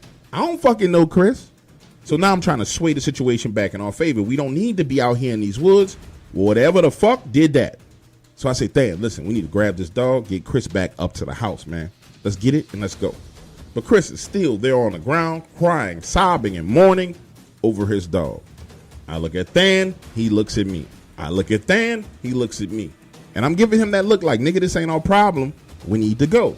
But he tells me, look, head back on up to the house and check on his wife. I'm going to get him, I'm going to get the dog, and we'll be up there in a minute. So now I'm jogging back towards the house, through the darkness, into the lights, up the steps, knock on the back door. His wife opens the door, this beautiful woman with this look of concern on her face saying, hey, what's going on? What can you tell me? Now, I have no way of explaining to this woman that her husband is out in the woods having an emotional breakdown over a dog that was sliced in half by something from the fucking X-Files. So I just say, listen, Jen, I was sent back here to make sure you're okay. I'm going to sit out here at the back door. They're on their way. As she and I are outside, standing safely in the light, peering out into the darkness, we start to hear more and more gunfire. Now, standing there next to this woman, you can tell she's not just a trophy wife. She's not just a beautiful woman. Because when most women hear gunfire, no matter how far away it is, they flinch and jerk. But she didn't move. She just stood there, staring and peering into the darkness. 30 minutes pass, and now we see that headlamp walking towards us. Than and Chris approaching. Chris, tears in his eyes, holding that dog in his hands. The only reason why the two halves of his body staying together, because he's literally holding and hugging it, blood running all over his body. His wife sees the dog, breaks down into tears, and me, I'm just standing there because this is some shit that I don't really understand. For me, growing up in the hood, dogs were dogs. We used to fight pit bulls, we used to beat them up, we did everything. But for white folks, dogs are more like members of their family. And I'd never seen a human being grieve over a dog like they had just lost their child. Look, Chris is safe, the dog is recovered, his wife is fine. I'm thinking that we finna roll the fuck out, right? But no. Than starts to help Chris dig a hole in the yard to bury the dog. And then he forces me to stand there with them as they say a prayer over the dog. Then, and only then, do we get in the truck and head back home. Now we're sitting in the driveway, and I'm like, listen, dog, you know the rules. Sharing is caring. And nigga, you not sharing everything with me. You gonna have to explain some shit to me because a lot of this shit that's happening right now don't make sense to me. He looks at me with attitude. It's like, well, nigga, what you talking about? What you want me to share? The man just told you that some fucking wolves attacked his dog. I don't know what you want me to explain to you. Now, listen to me. You got to understand something about my man, Than. He's a master at playing mind games. And the only way to break through the mind games that he plays at times is to be purely aggressive. So I tell him, nigga, you got us running around in the woods like Scully and fucking Mulder on some X-Files bullshit for a motherfucking neighbor that you don't really know? You must think I'm boo-boo the fucking fool. It's some shit you not telling me, Than, and I need you to fucking tell me why the fuck we was in the middle of the woods with that white boy and we don't fucking know him. Leaning on the armrest, he shifts his body to the driver's side door and says, man, my bad. I forgot who I'm talking to, homie. Chris is our connect. Huh? Yeah, he's our connect. Nigga, why you think I'm out here living in these woods? Look, the last time we had a connect, a motherfucker swooped in and took him. Next thing you know, they out here in these streets looking for us. So when I made this new connect, I'm not taking no chances. I move in right next door to him.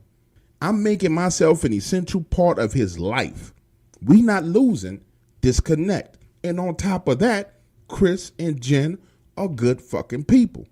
I don't have no fucking problem with Chris and Jen being good people. I don't know them motherfuckers. But what gets under my skin is when you fucking try and hold back information from me like I'm a fucking fool.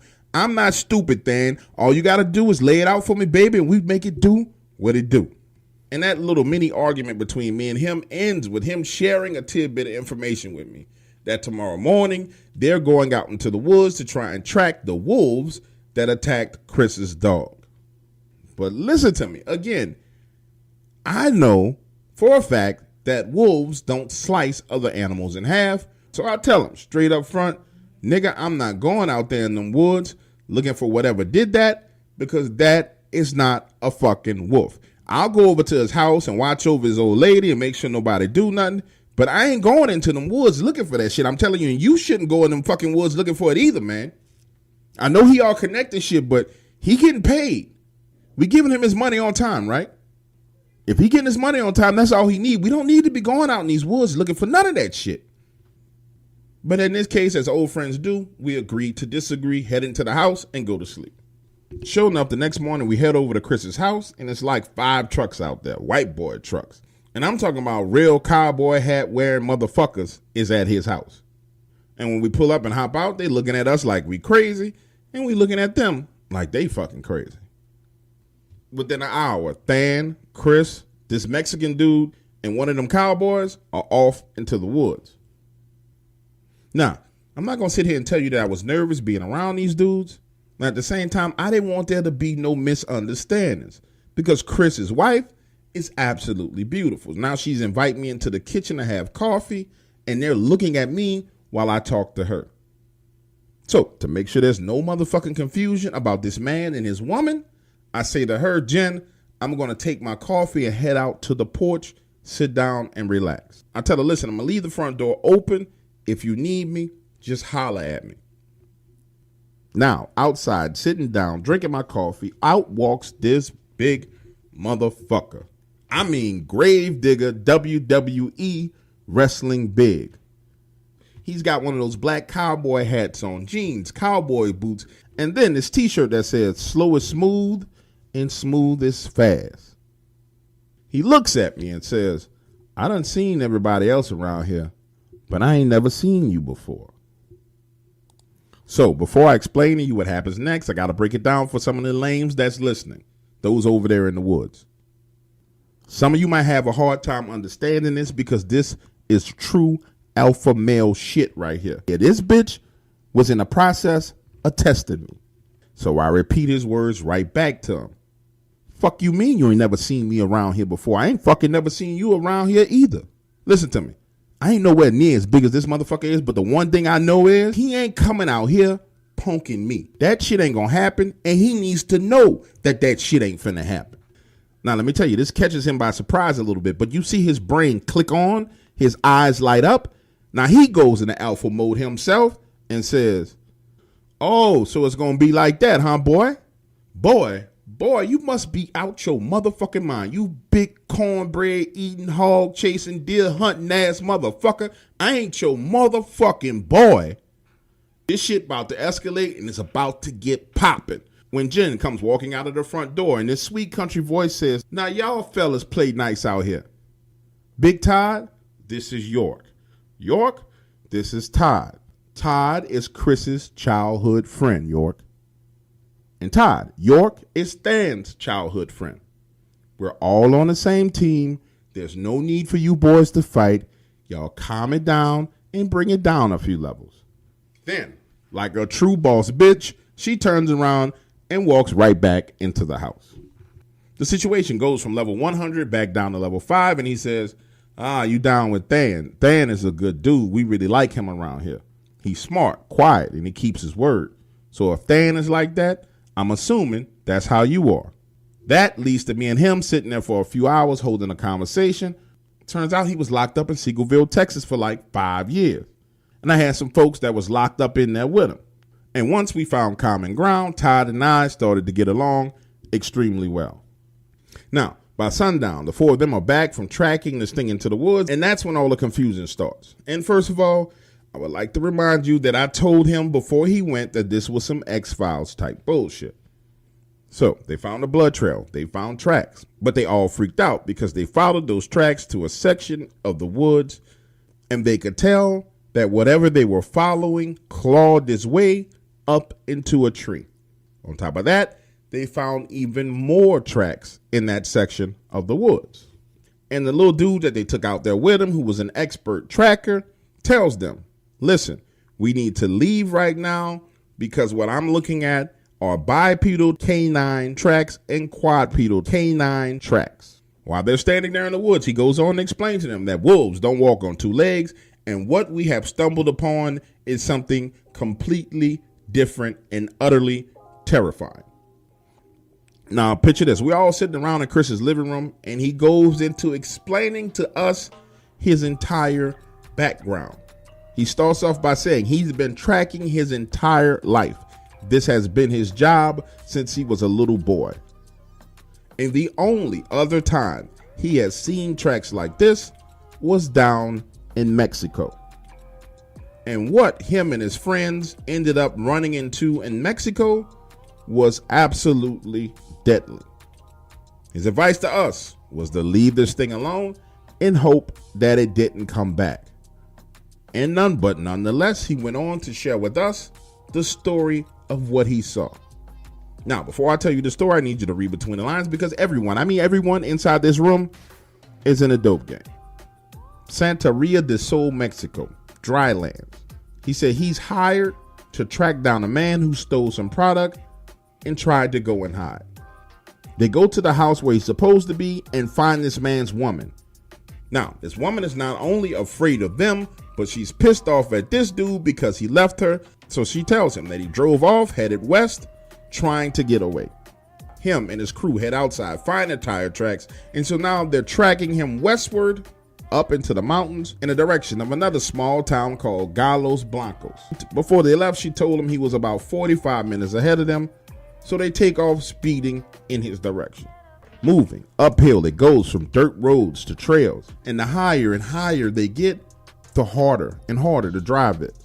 And by the time evening rolls around, they pull up and find his empty vehicle. Hopping out, doing an inspection, the motherfucker had ran out of gas. Looking at the distance between the footprints, they can tell he's now running towards the west. So they hop back in their vehicle, riding along 10 to 15 miles an hour, keeping their eyes on the footprints. They've been riding for a while, moving back down that ridge. Sun is going down, making it harder and harder for them to see those tracks. But up ahead, illuminated by the headlights, they see what looks like blood on the ground. He instructs them to stop the vehicle, gets out, and inspects this blood on the ground, which turns out to be bloody, bipedal, canine footprints. They turn, now following the direction that the tracks had came from, and there he was, laying on the ground, chest torn open, leg ripped off, arms gnawed on, and guts torn out. As he finishes his story, the room falls completely silent. He says these creatures belong to El Diablo. Don't follow them, don't shoot them, don't do anything. Leave them alone. Now, have you ever seen one of those movies where a person makes a dramatic exit, like they just walk the fuck out? Well, that's exactly what this motherfucker does. He walks straight out the front door, doesn't even close that motherfucker behind him, hops in his truck, and pulls off, leaving each and every person in that room looking around like, what the fuck is going on? Look, this wasn't a surprise to me at all. I could tell by looking at this little man that he was telling the truth. He looked like one of those miniature MS-13 cartel motherfuckers. Tattoos all over his face, all over his hands, all on top of his bald head. Those type of people don't have a reason to lie, and they don't give a damn about impressing you. And as far as I was concerned, it was time for me to head home. I tell Than to give me the keys. I'm going home. If anything else goes down, all you need to do is give me a ring and I'll be right back over. He stays over at the house with them for a few hours and then comes back home. Now, for the next week or so, shit is all good. Nothing crazy happens. Then one evening, I'm out on the back porch, chilling, talking with my man Ski on the phone. It's about 4:30 or so. And I see some shit moving over there in the woods on the backside of our property. Big. So big that it's trying to hide behind the trees, but it can't freaking hide. And listen to me when I tell you I know what I saw, because I'm on the phone with Ski for like 15 minutes watching this big, black, hairy thing moving back and forth in the tree line for like 15 minutes. Through the phone, he detects that I'm distracted and asks me what's going on. And I say to him, nigga, have you ever seen the movie The Land Before Time? When the white folks went down into that big hole in the earth, and when it came out on the other side, there was dinosaurs and shit like that. Ski, nigga, I swear to you, that's the type shit we got fucking going on around here right now. Now, after 15 minutes of that, I had seen enough. I get off the phone, head back inside. Than had left the house earlier that day, and I figured by the time he gets home, it's going to be dark, so I need to call him and tell him what I saw in the woods. I give him a holler. I'm like, yo, listen, when you come in the crib, man, you better be careful because I see something big moving around in them woods in the back. So make sure you come in the front door. Don't fuck around on the back side of the house. That's when he tells me, look, I'm out here right now getting some new toys just for them motherfuckers. I'll be home in about an hour. Then we going out there and we going to deal with them. We? Bitch, you crazy. You going out there. Listen, I'll fight 100 motherfuckers with you. But that shit out there in the woods is some shit we don't need to be messing with. The little Mexican dude with all them tattoos told you to leave that shit the fuck alone. Them things belong to the devil. Why in the fuck do you want to go out there and mess with them things? We need to leave them things alone, Than. You tripping. Now, I guess me objecting to his plan pissed him off because he just hangs up the phone. About 2 hours later, this bitch comes home with these shotguns. And understand, Than is a motherfucking felon. So I can't explain to you how or where the fuck he's got these guns from. But he got 2 AA-12 shotguns, big snare drums on the bottom of them. And you can tell whoever sold these to him spent time, educated him on them because he's all excited. See, yours has got the flashlight. It's got the A-frame sight on it. But this bitch right here is mine. It's got that fixed rail with the scope. You ain't got no scope on yours. You're going to have to use that A-frame, but you're going to be all right. But see, I got this here scope. Oh, yeah, we going to dump on these bitches. Then he digs into the bag, pulls out ammunition, and goes off again. And on top of that, nigga, we got that dragon's breath. Man, I'm telling you, nigga told me you hit anything with this, it's going to start dancing like Michael Jackson when that Jerry curl caught on fire. We finna head out into these woods. Let's go.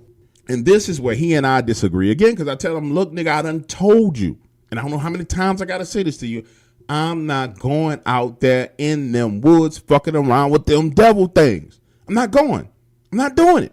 Remember, I told you how manipulative this dude is, and he knows there's no way that he's going to drag me out of that house into them woods. So he starts to compromise, and he says, look, listen, this is what's going to happen. I'm going to go out there to the woods to the edge of the tree line. All I need you to do is take your gun and have my back. You ain't even got to go into the trees. I'm not even going to go into the tree line. You can stay 20, 30, 40 yards behind me. Make sure nothing sneaks up behind me. I'm just going to go out to the tree line and take a look. Now, if I see something, I'm dumping on it. But if I don't see nothing, we're going to come back to the house. That's all I want to do, y'all. Can we agree to do that? Let's just go out there. You ain't got to go all the way out there, baby. Just have my back. Make sure these bitches don't sneak up behind me. Look, so now we go outside, right? He gets up to the wood line. I'm about 30, 35 yards behind him. I kneel down on one knee. And to this day, I really can't explain to you why I did that. Maybe it's some shit I saw on TV. But I'm there, kneeling down, that shotgun laying across my knee. Now remember, this motherfucker done told me that he not going into them woods. He gets to the tree line and this bitch walks straight off into the woods. And I'm saying to myself, motherfucker, I knew you was going to do this. So now I'm moving to the edge of the wood line and I'm pissed off. And I could tell this bastard has literally, now I'm at the edge of the woods screaming, bitch, you done seen too many motherfucking movies. You are not Arnold Schwarzenegger. Bring your ass back out of them woods right now. But no response. Dog, bring your ass out the woods, man. Come on, you tripping. No response. Now, like I told y'all, I've known him since we was kids. He a master at playing mind games and playing with your emotions. So I say, look, motherfucker, you tripping. I'm going back to the house. Turn around, and I start walking away. As I'm walking away, him saying, all right, look, I'm coming back. Chill for a second, man. I'm coming right now. Now I can hear his footsteps coming towards me. And you can see the flashlight bobbing up and down as he's moving towards me in the woods. Then suddenly that light turns and disappears. After a few seconds, you hear that shotgun. Then you see this burst of flame shoot straight up into a tree. And I hear him screaming, there you go, motherfucker. I see you. Then another shot and another burst of flames. Standing there, I can see this huge mass jump down out of the tree, hit the ground, and dart off. But what his crazy ass did not realize is that there were two more of these things out there in the woods with him. So now imagine this. I'm running full speed into the woods. My eyes have spots on them from seeing those flames in the dark. And I'm screaming at him, yo, we gotta go. They got more of these things out here. Now, as I'm closing in on him, I know he hears me. I'm thinking to myself, okay, that ought to be enough. He hears me telling him that there's more of them out here. But nope. Now he's just shooting in every direction. Boom, boom, boom, boom, boom.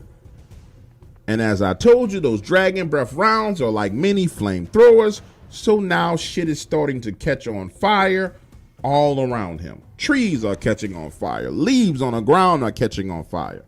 Listen to me, if Smokey the Bear was in the woods with us right then and there, he would be one pissed off motherfucker, because now the whole shit is going up in the flames. And understand, I don't want to run up too close to him while he's shooting his shit, because if he fucks around and shoots that shit in my direction, I'm literally going to be bleeding smoke. So I come to a complete standstill, and now I'm screaming to him, yo, Dan, stop shooting, man, we need to go. And that was the first time I really got a good look at one of these things. It's off in the distance, looking at him, 9 feet tall, standing on 2 legs, eyes glistening this red and yellow from the flames of the fire. It's standing there right next to a tree, just looking at him. These big shoulders rolled forward, breathing hard. And it had these huge thighs, creepy, freaking fucked up legs and shit.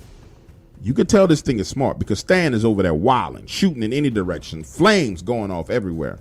I done seen the other 2 run off.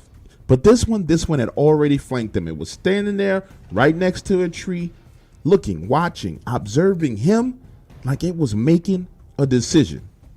Now, I tell you, I know animals are smart and shit from watching the Animal Planet, but this is the whole nother level smart, because this thing is standing there, head cocked to the side, looking at him, and you can tell it's trying to decide if it's going to go over there and fuck with this crazy ass nigga. That's the impression that it was giving me, like it was saying, wait, should I go over here and fuck with this crazy motherfucker shooting fire everywhere? or should I leave his crazy ass the fuck alone? This big wolf-looking motherfucker was confused. Then it looks over in my direction, locking eyes with me, and I'm telling you, it had that straight-up Scooby-Doo impression on his face, like, what the fuck is going on? I look at it looks at me, I look at it looks at me, Than starts shooting again, and then this thing drops down on all fours and takes off running. Now, at this point in time, the woods is on fire. I'm talking about California wildfire, flames fucking going up trees, the grass on fire. He done spit that dragon's breath shit all over the place. And this crazy son of a bitch is still out there in the fire, choking and coughing. And I'm like, nigga, if you don't bring your ass on. Listen to me. A few seconds later, his crazy ass comes walking back in my direction, flames going wild in the woods behind him. I swear to you, he looked like Lucifer himself walking out of hell. The fire is now spreading through the woods in the direction of Chris's property. And I'm like, yo, Dan, you gotta be fucking kidding me, dog. You done set everything on fire. What is wrong with you?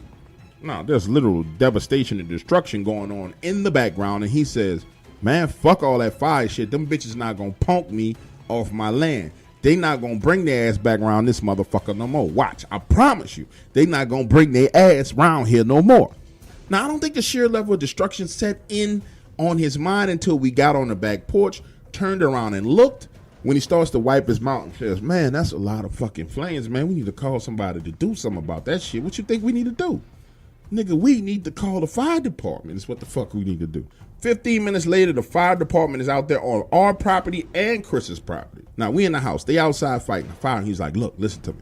We're going to tell these motherfuckers that this fire started because we was having a bonfire back there in the woods and the shit got out of control. And I'm like, dog, that shit not going to work, man. These people going to know that ain't from no fucking bonfire, dog. All the fucking trees on fire, man.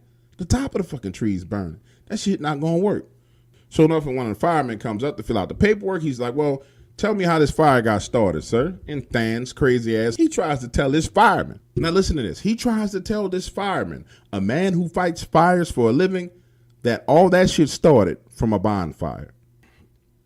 And that fireman looks at him and says, well, I've never seen dragon's breath shotgun shells at a bonfire.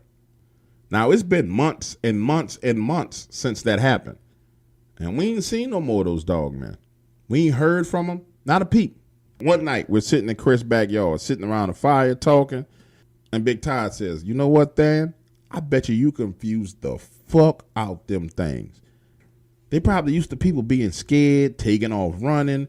But I bet you, when they saw your crazy ass out there in the woods, shooting around, setting shit on fire, about to burn yourself up, they probably decided we don't need to fuck with this motherfucker.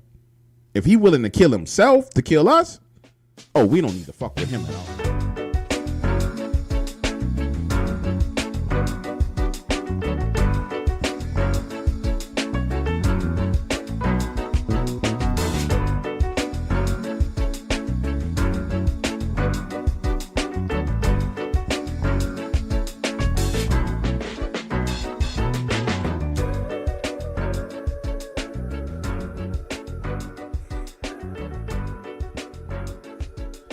It all started when old face Larry, my friend, came running down the road saying, man, I don't know what the hell I just seen, but whatever it was, man, that shit not right.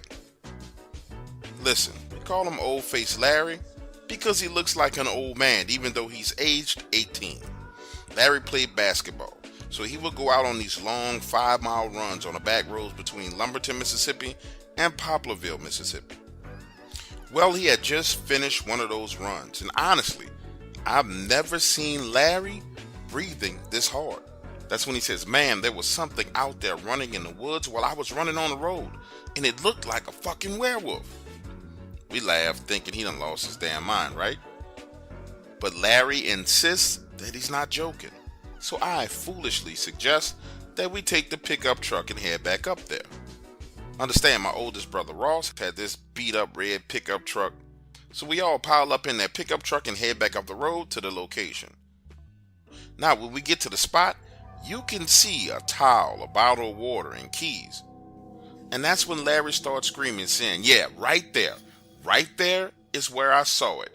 Scared me so much, I dropped everything and just took off running.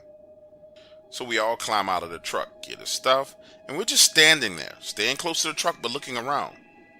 Now get this, I'm scanning the trees and the bushes, but I'm looking low to the ground. When I turn and look in Larry's direction, he has this look of fear on his face, man. And yes, Larry is staring straight into the woods. So my eyes trace his eyes, and I realize that he's looking up at the branches of the tree. We're talking about 10 to 13 feet in the air. And it was hard to see at first, but when you took a close look, you could see these huge yellow eyes staring back at us. And by huge, I mean big as the bottom of that water bottle.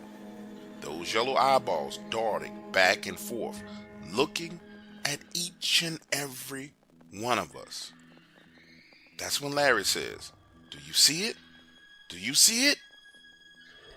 Now, listen to me. As much as I wanted to think that Larry had lost his mind, nope, not at all. I saw those giant yellow eyes. So we all pile in the truck and get the hell out of there. Larry is sitting there in a cold sweat. And that's when he reveals to us that he saw a second one on the opposite side of the road while he was climbing back into the truck. Now, imagine the scene. There's three of us sitting in my brother's red truck, parked in a driveway, when Ross comes out of the front door, and I guess he could tell that something was wrong. Because he says, "What the hell is wrong with you boys?" And when we try to explain to my older brother what we experienced, he just starts laughing at us. Boy, y'all stupid. I can't believe y'all went down there. You know what you saw. You know what you saw, right? We're like, "No, what was it?" He says, "That's the Wolfmen. They've been around here since before these towns was built. Your stupid ass is lucky it didn't eat you. Give me my keys and get the hell out of my truck before you get it messed up." Now, as we're climbing out of Ross's truck and I'm handing him the keys, he says, "Listen, y'all might as well go ahead on and take off all those clothes, including your underwear. Put them in a brown paper bag, take them out back, and burn them. That way them wolfmen don't come over here to our house. We don't need that kind of shit over here at our house. Go ahead on and burn it right now." And guess what? Within the next 30 minutes, we had changed clothes and burnt everything that we had on, including my Nike tennis shoes. Now, let me explain something to you. I got to give old face Larry all the credit in the world. He's a brave, brave man. Because me, I never went anywhere near that area again. But you see, Larry had ambitions of being a college basketball player. And this crazy fool went running down that same road the following week. When I asked him if he had seen anything crazy or strange or felt anything weird, Larry said no. He prayed about it and he took off running. Looking back on it all, Larry's efforts paid off because he got a full basketball scholarship to the University of Arizona. As for me, I ended up working at a chicken plant.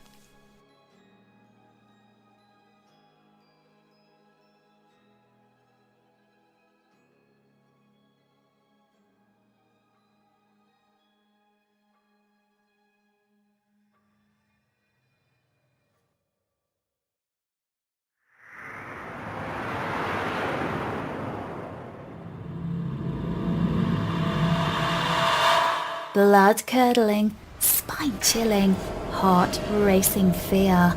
You are now listening to Dark Waters Radio.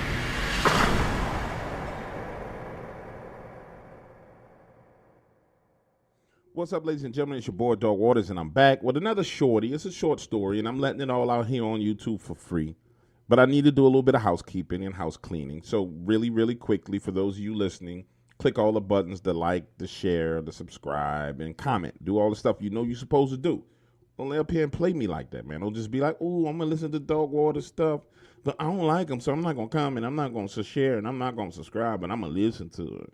Don't be that way. Don't be no selfish fool like that. Now, I struggled with this, and I'm getting over it. You know what I'm saying? I prayed on this because, you see, those of you who've been listening for a long time, you've heard about State Line, Mississippi. And those of you who are members of the website, you've got a couple of State Line, Mississippi stories. But I struggled with this because I didn't want to put State Line on the map. Like I kind of put Taylor on the map. Well, there's no kind of to it. I put Taylor on the map with the C. Jalaka Ranch story. And then all of a sudden you had all these people running around saying they returned to Taylor, went to Taylor. Like it's retardation, right? But I didn't want to put State Line on the map like I did that because I know how people are. They're going to run out there and try and go there. But that's not my responsibility, man. And I learned the lesson. And it actually hurt my brand by not just putting out the content because I'm being concerned about people who going to do what the fuck they're going to do anyway, baby. So let me be clear with you. Right now, throughout Mississippi, there are Dogman attacks that are being covered up as boating accidents. There are Dogman attacks that are being covered up as people being eaten by packs of wild dogs. There are home invasions that were by Dogman that are being covered up as a regular human being went in there and did what it did. So if your silly ass wants to run over to any of these places and go looking for Dogman, I just want to pack with you, man. Just call me or email me and tell me what happened to you. You understand what I'm saying? Just holler at your boy. Just holler at me and let me know. You understand? All right, now let's get into the story. The Dark Waters channel is for entertainment purposes only. Although information in these stories can be traced back to relevant and true sources, Dark Waters strongly discourages its viewers, listeners, and subscribers from visiting the site of incidents and encounters discussed or revealed on the show. In other words, we will not be held responsible if you are attacked by a dogman, molested by a bigfoot, bitten by vampires, chased by chupacabras, abducted by aliens, accosted by the men in black, investigated or arrested by the local law enforcement, CIA, FBI, NSA, EPA, BLM, or another alphabet group, whether on U.S. soil or abroad.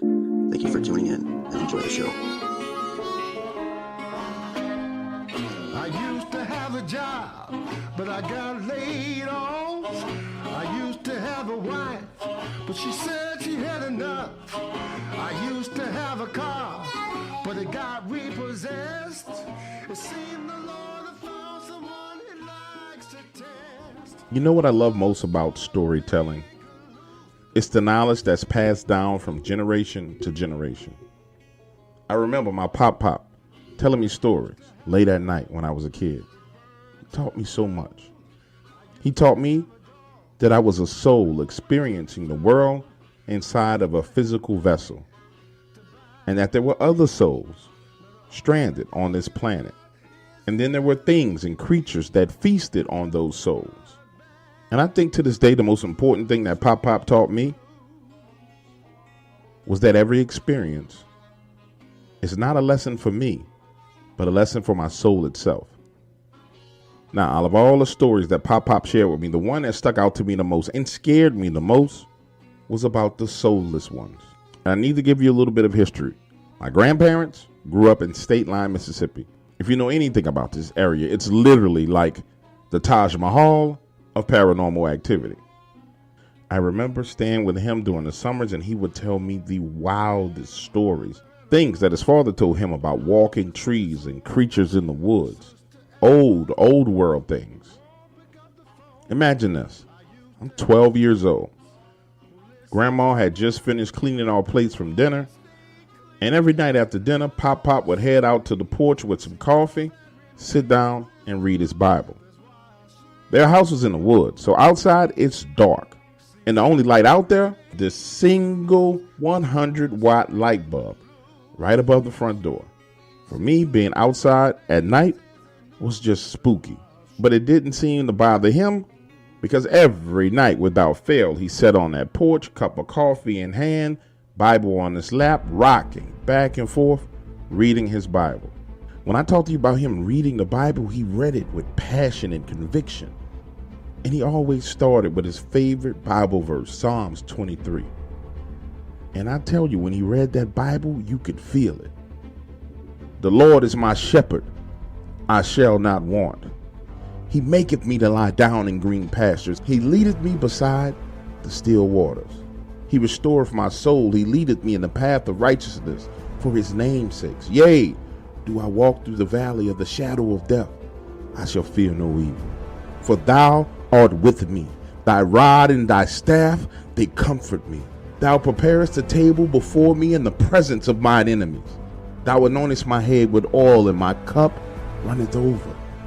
Surely goodness and mercy shall follow me all the days of my life, and I will dwell in the house of the Lord forever.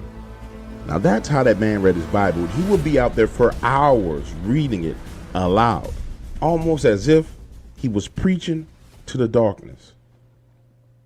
Now this particular night, I wanted to hang out outside with him. So I'm out there sitting in the rocking chair and he's reading. When you start to see these dim lights in the woods, they get brighter and brighter as they dance around in the distance. Then the two lights combine, converge, moving in our direction, and it literally looks like someone is walking through the woods with a lamp. Afraid, I said, Pop, Pop, Pop, Pop, do you see those lights over there? What's those lights in the woods? And he replies, yeah, son, I see those lights. And no matter what happens, I want you to sit right there in that chair. Don't you move. Don't you get up. Don't you run. Don't do nothing. I want you to sit right there and be still. Those lights come hovering out of the woods and into the yard. Now he's standing, reading his Bible. And have you ever heard someone use the phrase fear jumped into them? Well, that's what happened to me. But all of a sudden, it was like something jumped inside of my body, and I am afraid. I'm talking about hands shivering, teeth chattering like it's cold outside, afraid. So I closed my eyes, hands now covering my face the entire time. He's still reading the Bible. And you know how when you're a kid and you got your eyes closed behind your fingers, but you open your eyes and all you can see is your hands? Eyes now open, only seeing my fingers. I begin to spread them open and look around. And I tell you no lie, I see standing on two legs at the base of the porch steps, a giant wolf. This wolf is looking past him and looking at me, peering between my two fingers directly into my eyes. Then it drops down on all fours, lowering its head, and slowly proceeds to move up the steps. Now, as a child, I believed that old people were frail and slow, but Pop Pop proved me 100% wrong. As this thing is coming up the steps, he slams his Bible shut, turns it on an angle, and jabs it dead smack in the nose. Now, it's done turned its attention from me, and again, he hits it in the nose, saying, "You have no authority here on my property. You're not wanted here. Leave in the name of Jesus Christ." This time, he lifts his Bible over his head, swings it down, slamming this thing dead smack between the eyes. Understand, this wolf had a head the size of his chest. Now, I'm sitting there thinking to myself that this thing is about to eat the both of us. But no, it puts its head down, turns, and trots off back into the darkness. As for Pop, he sits back down and finishes reading his Bible. Both afraid and completely confused, I'm sitting there waiting for him to finish reading. And once he does, he looks at me and says, Boy, I want you to always remember something. Evil exists, but it can only do to you what you will allow it to do. That spirit that just came to this house wasn't welcome here, and it'll never be welcome here. You understand? About 10 years later, my Pop died. Right there on that porch, Bible in his hand. Heart just stopped beating. And as for my family, we still own that piece of property. I even go there with my kids. And at night, when it's dark, you can still see them lights dancing around in the woods. But for as long as I've been going there, those lights have never come back on our property again.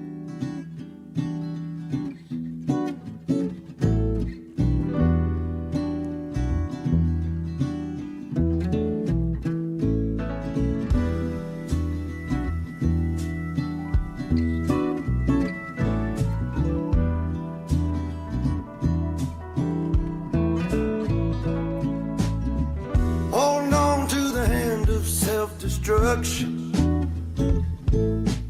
And I'm back to a place that I left a long time ago. Just give me a sec while I smoke this cigarette. My aching body feels better still. What do you do when you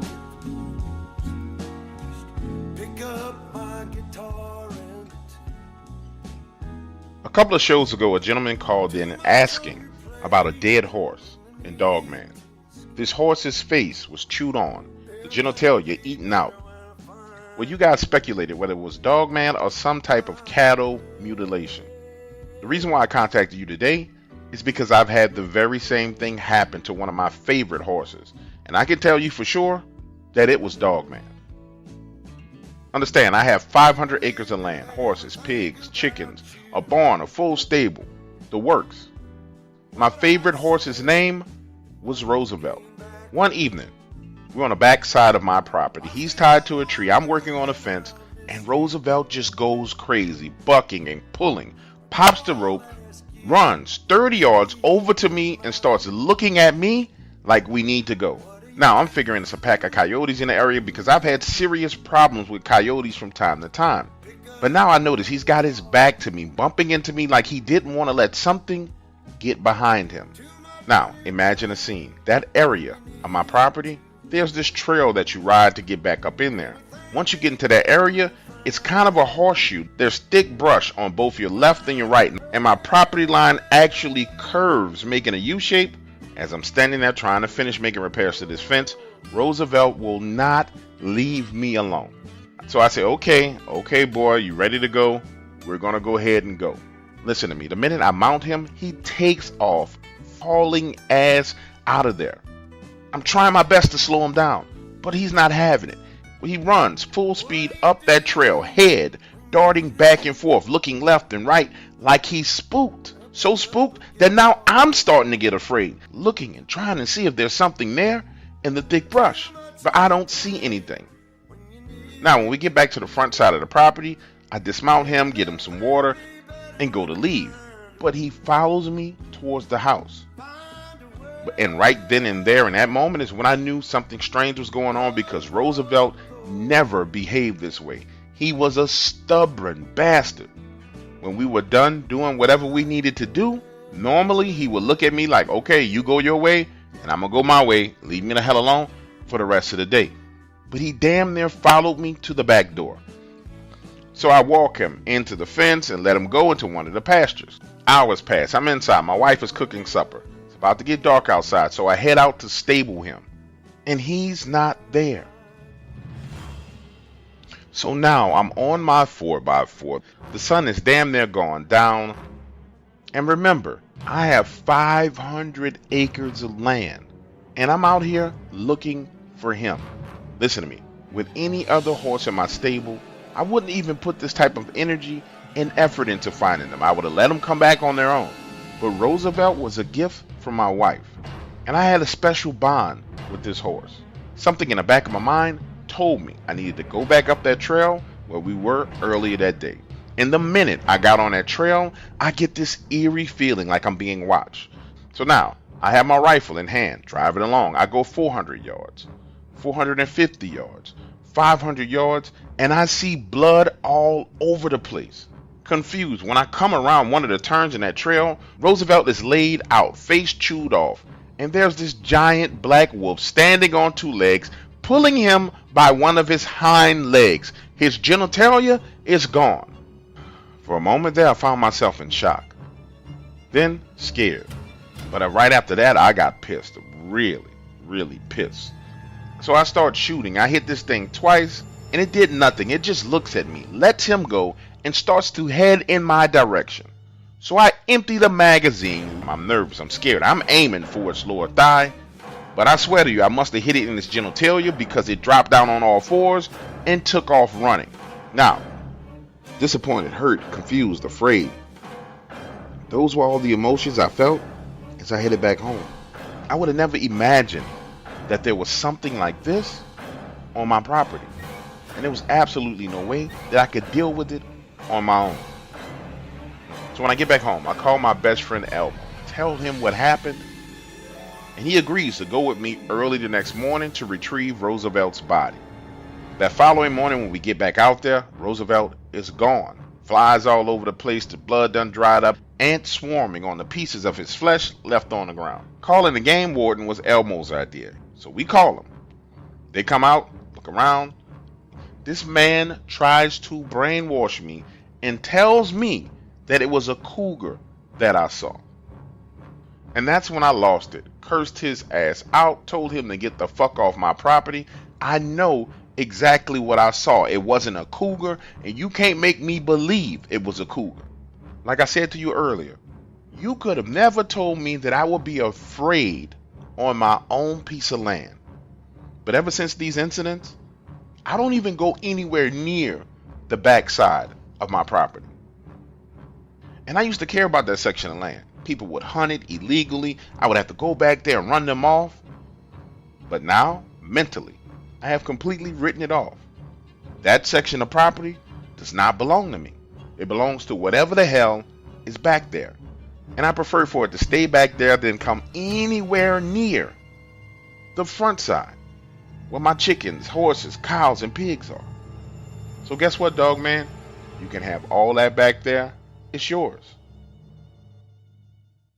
Listen, I know people say Dogman is bad. And I guess in some cases it can be. But in my case, he was a savior. This happened when I was 19 years old on the outskirts of Jackson, Mississippi. I was living there and doing the wrong things. Ended up stealing money from a very, very dangerous man. It's 9:30 p.m. I'm headed home, walking through this alley, and out of the blue, they attacking me, hitting me, slamming me against the fence, punching, kicking, blood pouring out of my mouth. My lips burned as they swelled up. The only thing left to do was to curl up on the ground, trying to protect my head. That's when I hear this growl, and the beating stops. Looking up, I can barely see what looks like a giant black wolf on the other side of that fence. They take off running, and I black out. Hours later, I wake up, drag myself home, not sure exactly what the hell happened. But get this, 2 days later, I get a visit from the same dudes who beat my ass, asking me to call off my dog, saying that dog had been following them around. Look, to this day, I'm not sure why Dogman did this, but I'm glad it did. But a month later, I had to leave Jackson because word on the street was murder. They were going to kill me over $3,000. So I fled.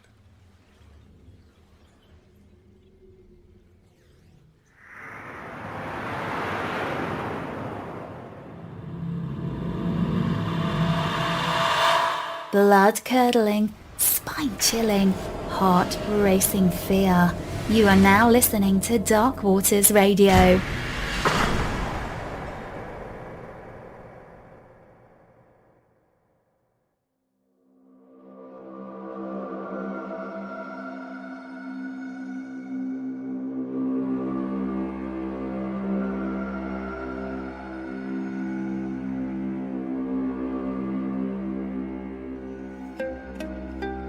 Somewhere along the way, it became cool to be a single mother. But for real, it's not. Having to deal with all the bullshit alone, bills, sick children, men seeing you nothing more than sex, it all gets old very quickly. When my husband and I were together, things weren't perfect. But it sure as hell wasn't the way it is right now. Anyway, my 9-year-old son and I are forced to move after the divorce.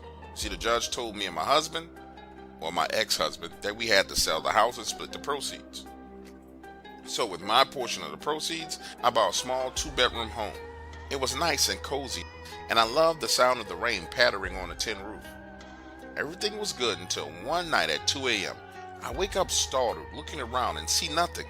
But when I walk down the hallway, headed to the kitchen to get a glass of water, there were these 2 little girls standing at the end of the hallway. You know how in those movies they have those demonic looking twin girls? Well, they gave off that very same vibe. I stood there for a moment in complete shock. And then they just faded away.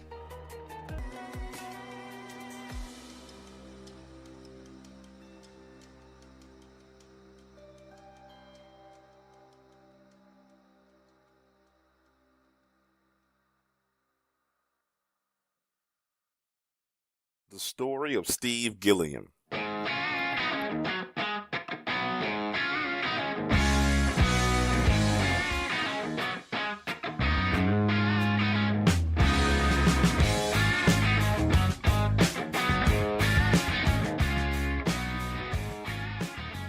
The swamps of Louisiana have always been a dangerous place, filled with predators that have absolutely no problem with taking a bite out of you.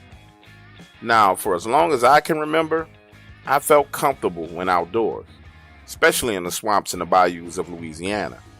As a kid, we played, hunted, fished, crabbed, crawfish. We did everything in the swamps.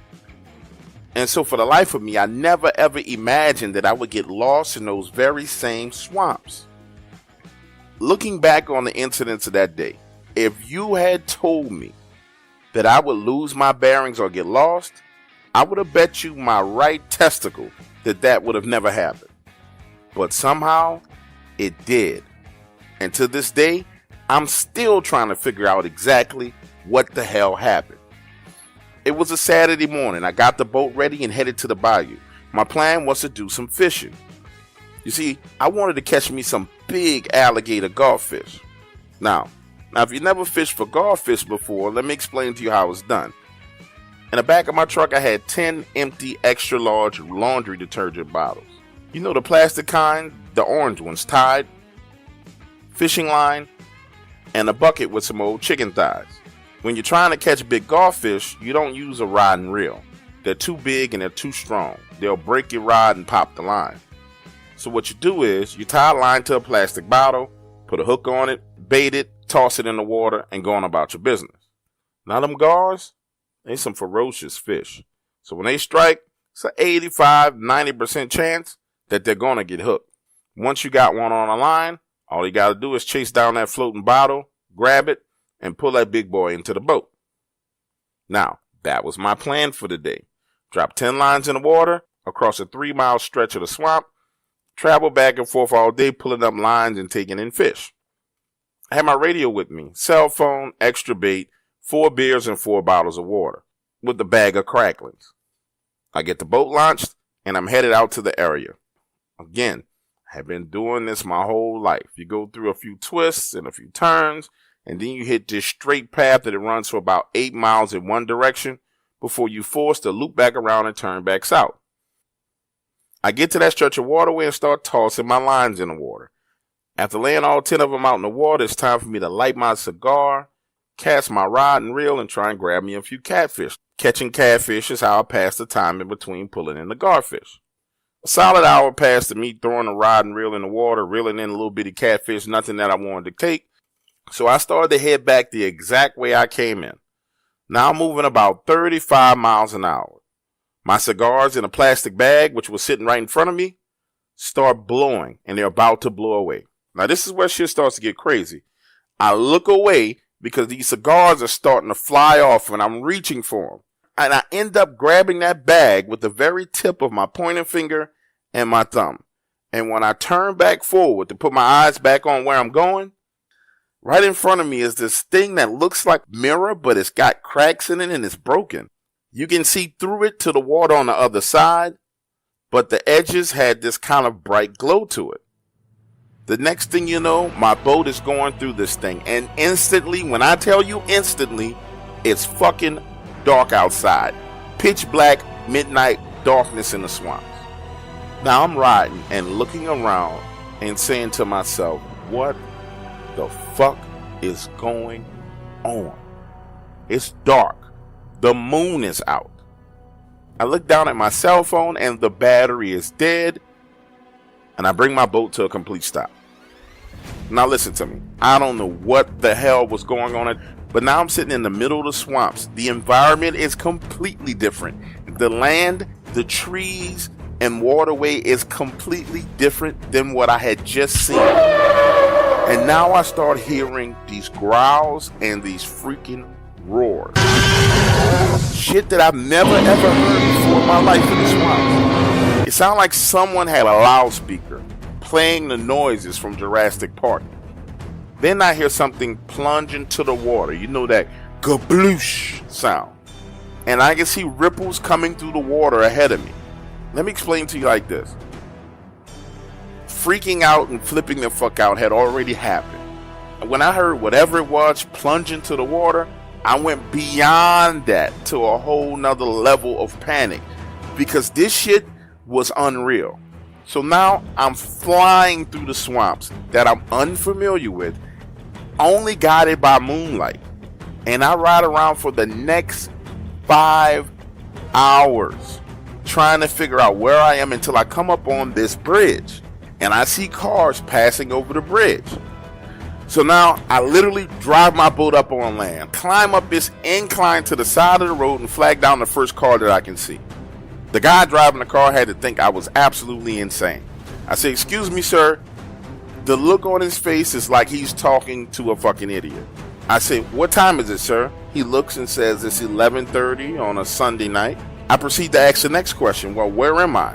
The guy looks at me like I'm on drugs, and I can't blame him. He panics, drives the fuck off.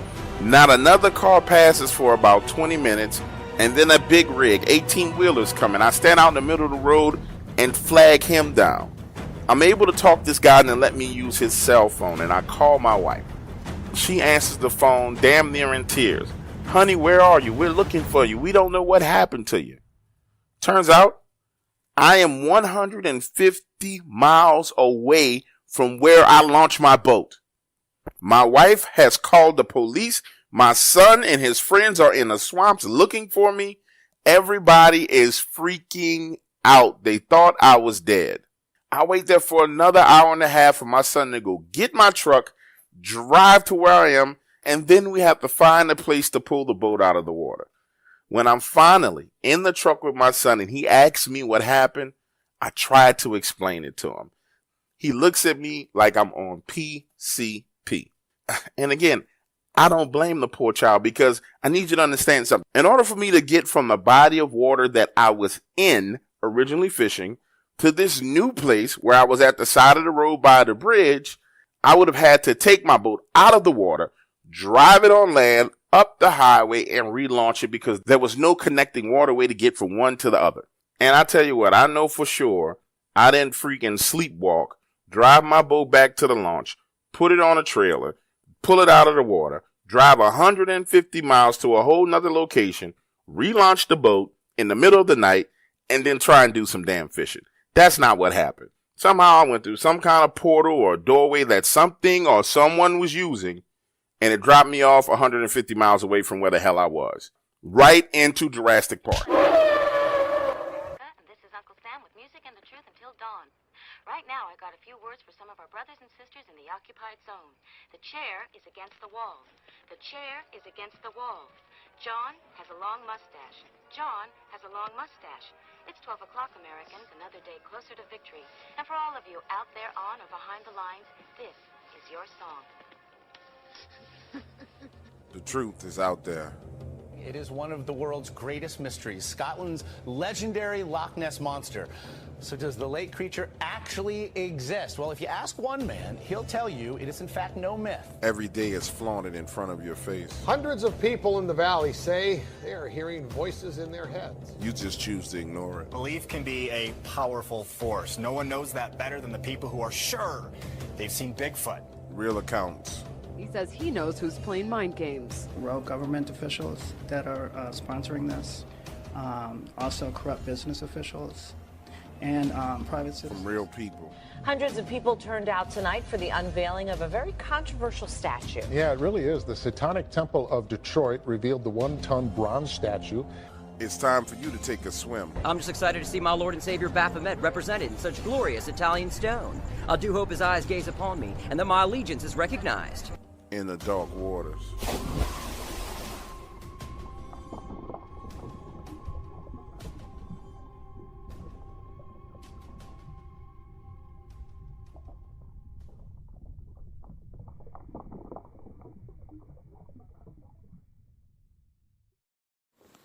The Dark Waters channel is for entertainment purposes only. Although information in these stories can be traced back to relevant and true sources, Dark Waters strongly discourages its viewers, listeners, and subscribers from visiting the site of incidents and encounters discussed or revealed on the show. In other words, we will not be held responsible if you are attacked by a dogman, molested by a bigfoot, bitten by vampires, chased by chupacabras, abducted by aliens, accosted by the men in black, investigated or arrested by the local law enforcement, CIA, FBI, NSA, EPA, BLM, or another alphabet group, whether on U.S. soil or abroad. Thank you for tuning in, and enjoy the show. When you want a hot meal with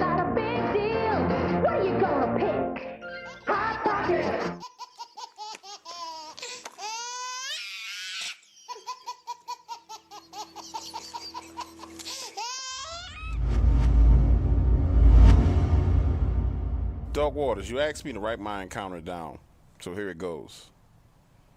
I'm a ranch hand, and I work in East Texas. For the past 24 months, my employment situation has been a little shaky. I worked odd jobs here and there, but nothing real steady. So when I heard that the Rogers Farm was hiring, I decided to give it a shot. Now, there were these rumors going around about the strange occurrences on that farm, but based on my situation, I really had no choice but to go after this job.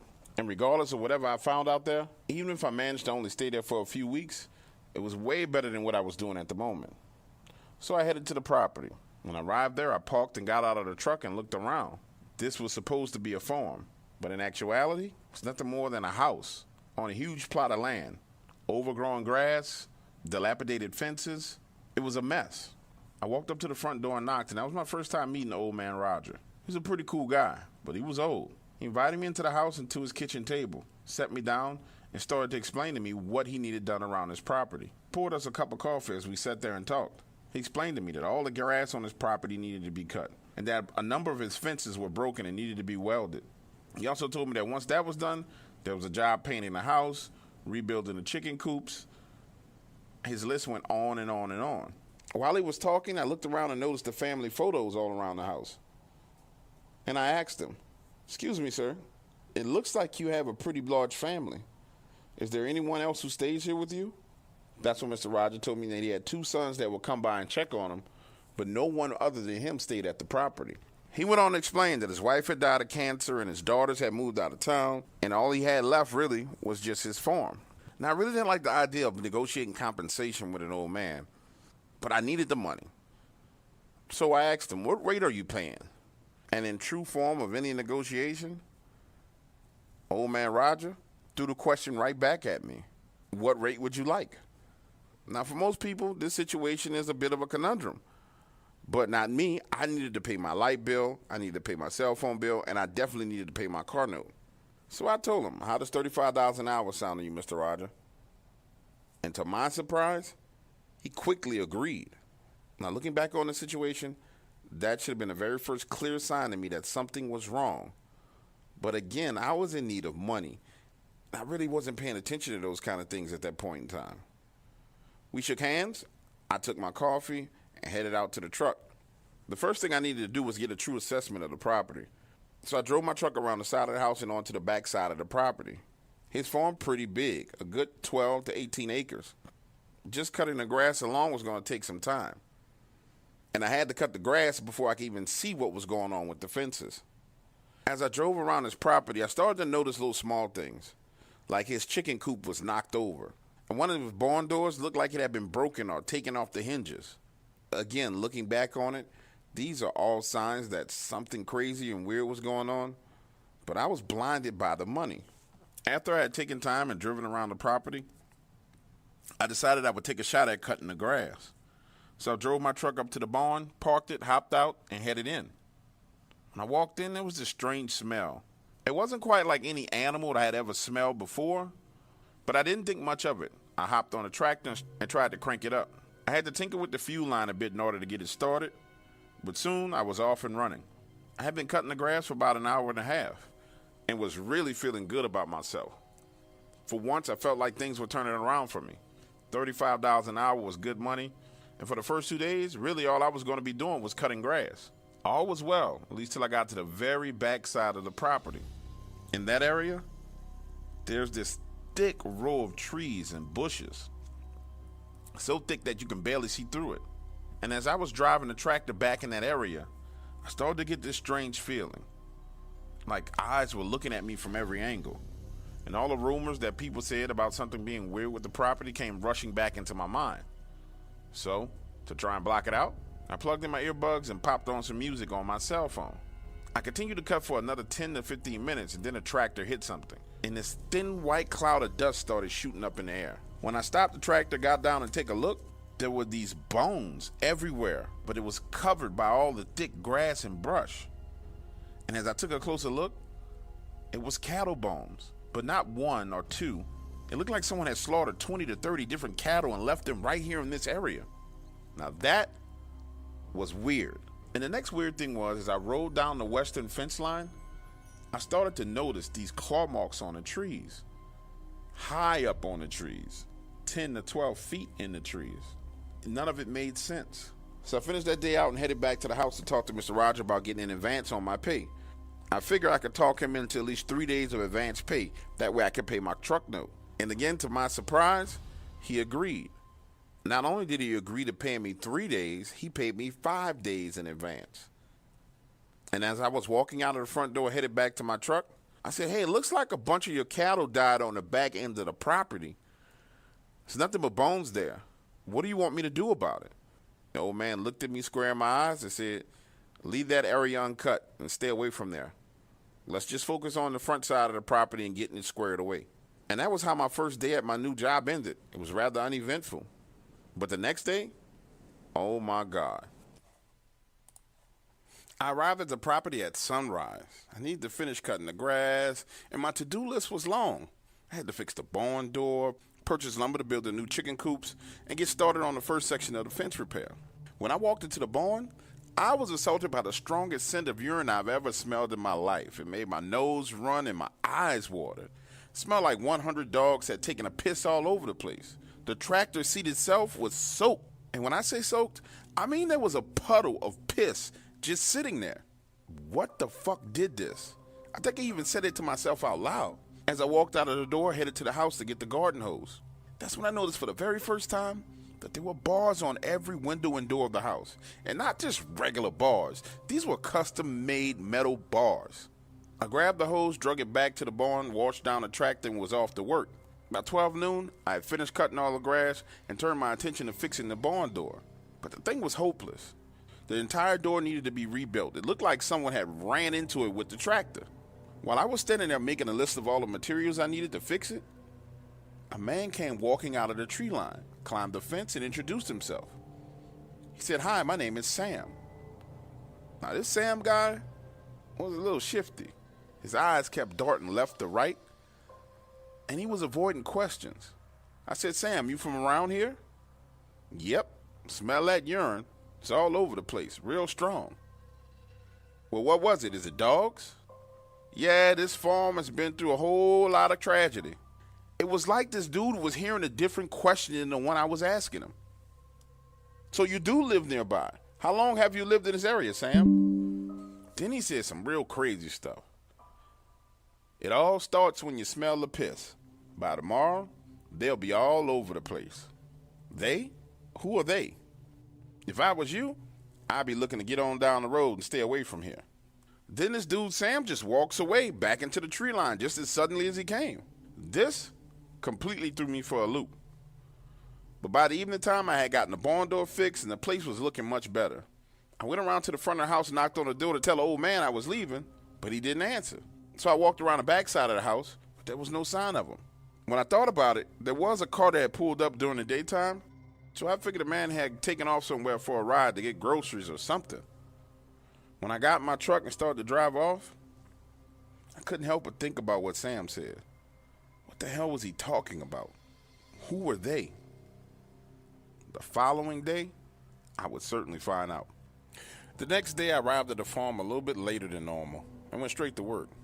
You see, the day before, I wasn't able to get to the fences, so I began walking the fence line, looking for places that needed to be welded.